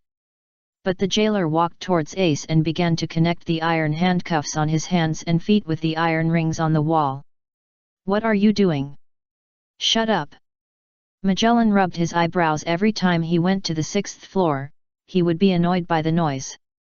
The Navy has determined the execution time of Fire Fist Ace. It will be the day after tomorrow, counting today, it will be 3 days. The Navy is going to escort him to the headquarters prison in advance. Magellan would explain that he just wanted Jinbei to be quiet. Escort in advance? Why is this happening? Jinbei asked stupidly. How should I know? Magellan replied, very sincerely, he really didn't know, he just had to be responsible for the successful handover of the prisoners. Click. The cell closed. Jinbei watched Ace being carried out by the jailer in front of him. This feeling of powerlessness made him very tormented. Ace and he were old friends. And it was he who took the test for Ace to join the Whitebeard pirates. At that time, Ace went to challenge Whitebeard, and Jinbei accepted the challenge. The two sides fought for 5 days and 5 nights without a clear winner. Whitebeard also helped Fishman Island a lot. And now he can only watch. The scene returns to Bai Yun and the others. Bai Yun took Ace and Xiao Feng to Level 4, one in each hand, scorching hell. By the time the monitoring room found out, it was too late. In addition, Magellan was escorting prisoners and could not be contacted at all, so Bai Yun and his team successfully sneaked in.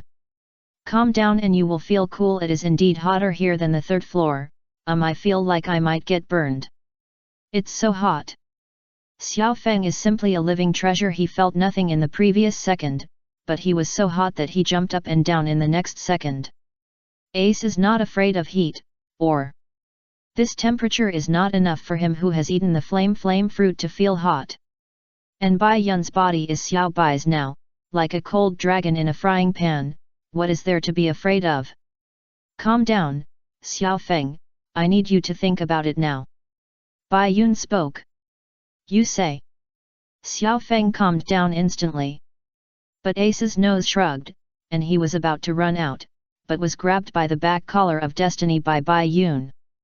Bai Yun knows Ace and Luffy very well. These two guys can't stand the smell of delicious food.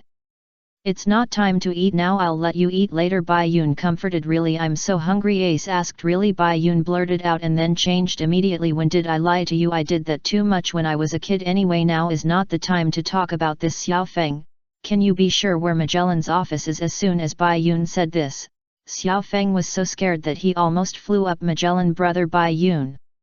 What are you talking about? Why do we have to go to his office? Isn't this a trap? We have to go to his office. The more dangerous the place, the safer it is. They can't guess that we will take the initiative to go to Magellan's office. I guess he's not in the office now. If he's not there, let's take the elevator to the 6th floor. Where is Rugui? Ace asked. Bai Yun snapped his fingers. Good question.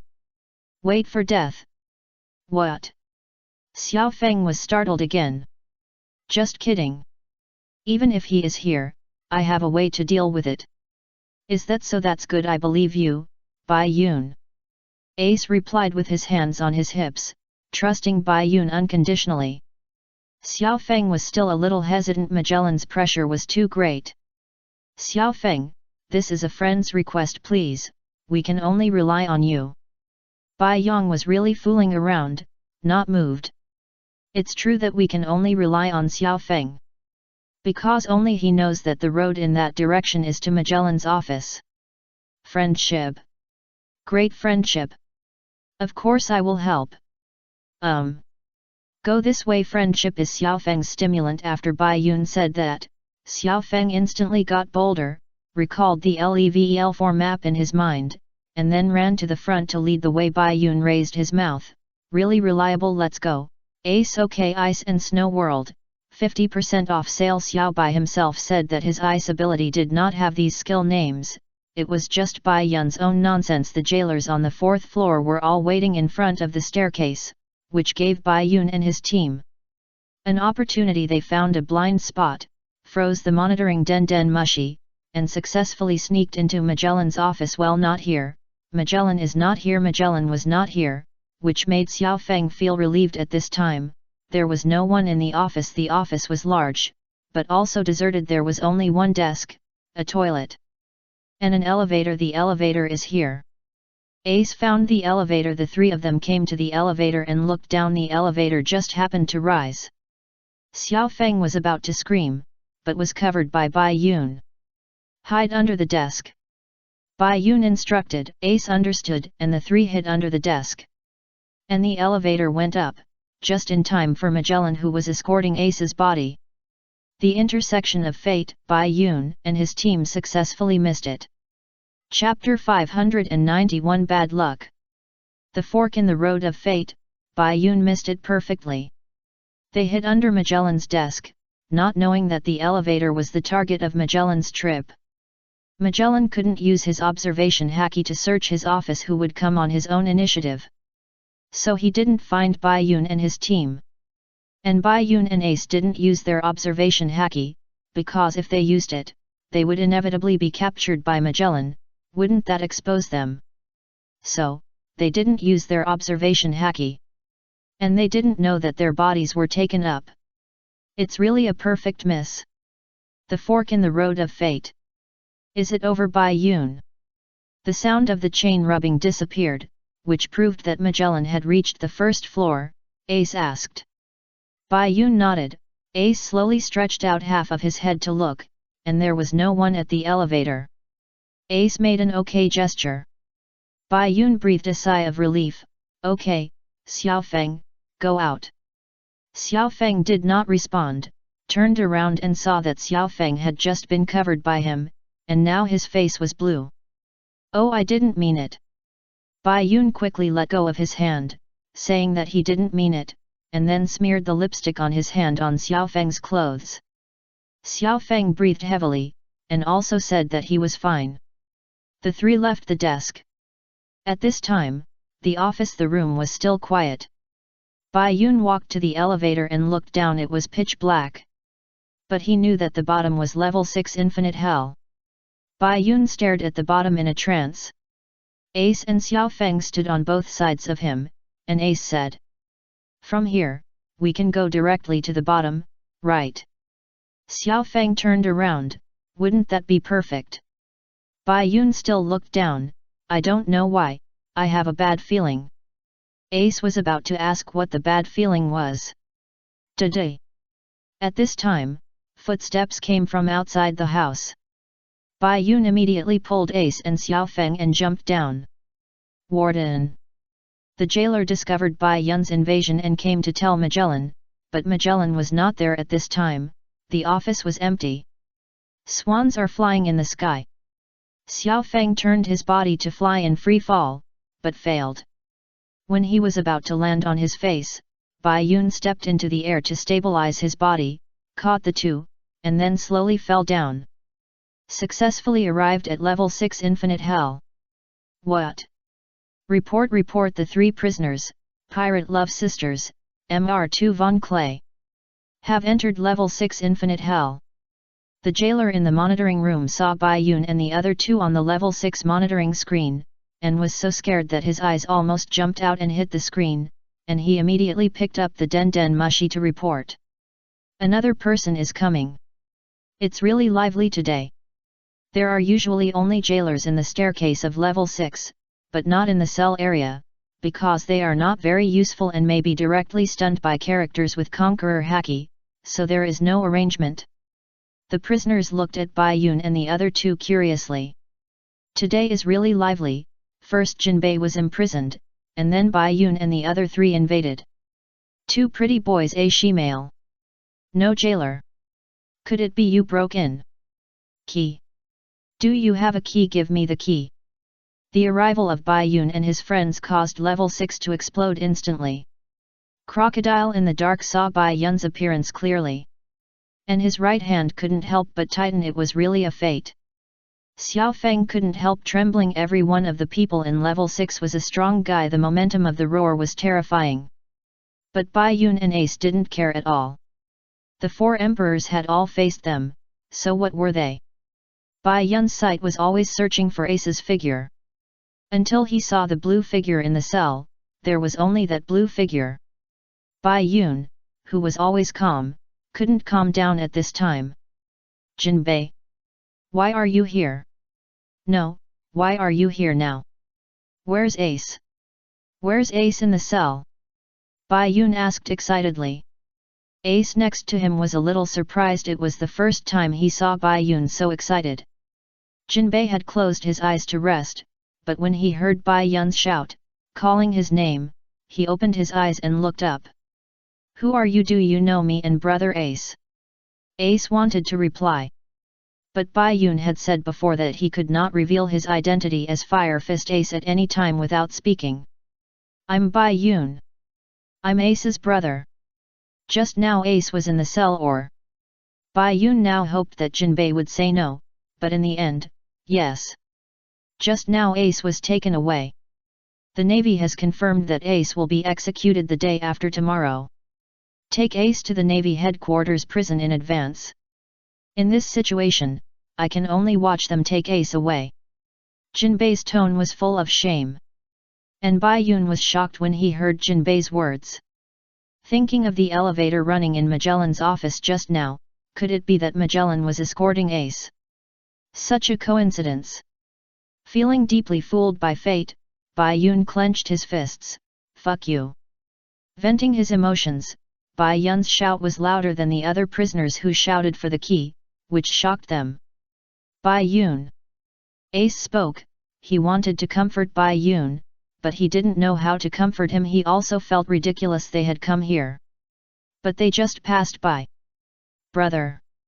Xiao Feng was already very emotional. He could empathize with Bai Yun, but he also knew that it was best not to say anything now. Give Bai Yun some time, at least a little. But they will give it. Magellan won't. Ma Magellan. When Magellan appeared, Xiao Feng was so scared that he couldn't speak. Magellan looked calm. I didn't expect that you could invade here. Magellan came out of the elevator and received the news that Bai Yun and his team had invaded level 6 after handing Ace over to the Navy. He returned the same way. Magellan looked up at the cell where Ace was before. Now Bai Yun and his team were standing in front of this cell. It was obvious that they were trying to cover up their crimes. Your target is Ace the Fire Fist. What a pity, there was only a little time left. The Navy should have escorted him there in advance. You are unlucky. Also, your nonsense is over now. After saying that, Magellan's face began to drip poison liquid. The poison dripped onto the ground. And even the ground was corroded with wisps of white smoke. Chapter 592 I Surrender. It's over. After invading the prison until now, Bai Yun and the other two were fooled by fate, and now they are facing the biggest boss, the poison fruit ability user, the warden of the Impel Down City Prison, Magellan. Exhaling poison mist, dripping liquid from the body, Magellan activated the poison fruit ability. Bai Yun and the others didn't react much, and the prisoners in the cell were anxious first. Magellan, are you crazy? Are you going to attack here? We are still here. Stop it, you poisonous creature, shit king. What he said, the main attack is that I can't help but hit me. Magellan's eyes were still fixed on Bai Yun and the others, but a poisonous dragon stretched out from his back and flew into the cell of the man who called him the shit king. The venom instantly covered the man. Asshole, it hurts so much. Medicine antidote. The people in the same cell looked at the man's wailing, covered in venom, and listened to him asking for medicine, but ignored him and laughed instead. The people on this level are either strong or perverted. The more evil they do, the higher the bounty. The bounty does not represent their strength. Billions and billions are another matter, or strong and perverted. You must know that I have the right to execute you at any time. Shut your mouths, Magellan said, speaking to the prisoners, but his eyes were still fixed on Bai Yun and the other two. Xiao Feng's brain had crashed. Ace was waiting for Bai Yun to make a move. Magellan stared at them, and Bai Yun stared back, constantly thinking of countermeasures in his mind. Two of you, your clone ability is well deserved. Pirate Sisters of Love. I was wondering why this strange combination appeared. I couldn't see clearly with your hair down, but now I see you from the front. I know who you are. Long-haired Bai Yun. Magellan recognized Bai Yun, a member of the Straw Hat Pirates, who caused a big disturbance on Judicial Island 4 days ago. Now a bounty of 291 million Baileys is offered. This bounty. Since you've come to this level, don't leave. Magellan revealed Bai Yun's identity. The prisoners started chattering. In short, they didn't expect Bai Yun, who looked like a pretty boy, to have a bounty of 200 million to nearly 300 million. And he caused a big disturbance on Judicial Island. Everyone here knows Judicial Island, but they didn't expect that a pirate would dare to cause a big disturbance on Judicial Island. As prisoners with a certain identity, they are naturally not so well informed about the news from the outside world. They don't know that, let alone causing a big disturbance on Judicial Island. Judicial Island has now become a thing of the past. As Magellan finished his last sentence, his momentum was overwhelming, and 2 poisonous dragons flew from behind him. Ace was about to attack, but was held down by Bai Yun with one hand. The poisonous dragons flew over, and it was a matter of time. Crack! Bai Yun burst out cold air, and the 2 poisonous dragons were frozen. The ice spread, and Magellan cut off the poisonous dragons to avoid freezing himself. The poisonous dragons that turned into ice sculptures fell down without breaking, which shows the hardness of ice. Ice. As the Navy said, your ability is unpredictable and can replicate the abilities of others. Long-haired Bai Yun. You are more dangerous than I thought. In the name of the Warden of Impel Hell, I promise to keep you here. After saying that, Magellan's momentum burst out again, but before the attack came, he heard Bai Yun say, I surrender. The prisoner made a surprised sound, and even Jinbei's face was surprised. Jinbei knew Bai Yun Ace had mentioned him. He was worried about Bai Yun. But now he surrendered. The prisoners were also prepared to watch the show while avoiding being affected. Who knew that the Wi-Fi was disconnected before the show started? What do you mean? It's better not to play tricks. Magellan was puzzled. He knew that there would not be such an honest prisoner in his years as a warden, let alone a prisoner who actively invaded. Bai Yun did not answer. At this time, the sound of footsteps came, and many jailers poured into level 6 from the staircase. Warden! Prison escapee! Kaka! These were the sounds of countless gunshots. Facing the black muzzle of the gun, Bai Yun raised his hands. I said, I surrender. If you don't believe me, you can put sea-stone handcuffs on me now. After saying that, Bai Yun also cooperated by putting his hands together and stretching them out. The jailers were overwhelmed by Bai Yun's behavior. They all looked at Magellan and let him decide. Magellan stopped leaking venom. He didn't know what Bai Yun was going to do. But if a person with special abilities was handcuffed with sea-stone handcuffs, no matter how strong he was, he would have to obey. Go! Magellan said. The jailer could only obey the order and carefully took the sea-stone handcuffs over. Seeing that Bai Yun didn't react, he quickly put them on him, but when he returned to Magellan, the key fell off. The jailer immediately bent down to pick up the key, but kicked the key to Bai Yun's feet. Bai Yun! Magellan! The jailer had already thought about how to resign, but he didn't expect Bai Yun to kick the key back. Magellan raised his eyebrows. Is this guy really desperate? Ace and Xiao Feng didn't understand Bai Yun's behavior either. But seeing Bai Yun's handcuffed hands, they both chose to believe Bai Yun. Fortunately, he also stretched out his hand. This time Magellan didn't need to speak, and the jailer put handcuffs on the two men. Then he instantly locked the three of them in the cell behind him, which was Jinbi's cell. Immediately, the door of Halashi's cell was closed, and Magellan was separated from the three people. Magellan still can't figure out why Bai Yun did this. Don't you even have the desire to fight and try to escape? But no matter what. Halo Stone handcuffs, Halo Stone cell, no matter what they do now, it will be difficult for them to fly even if they have wings. Magellan left the 6th floor with the jailer. As the door of the stair passage is closed, the environment of Level 6 becomes a little darker. The atmosphere was very quiet, and the prisoners were also speculating, looking forward to Bai Yun's next move. If they really just surrendered and were caught, then they would be out of luck. I didn't expect that the slave family could be imprisoned in this Level 6. It's really not worthy of their virtue. However, you are still level 6. You can't even dance. Xiao Feng complained that his adaptability is really good, or maybe he just wants to liven up the atmosphere. Ace kept looking at Bai Yun, knowing that Bai Yun would never give up.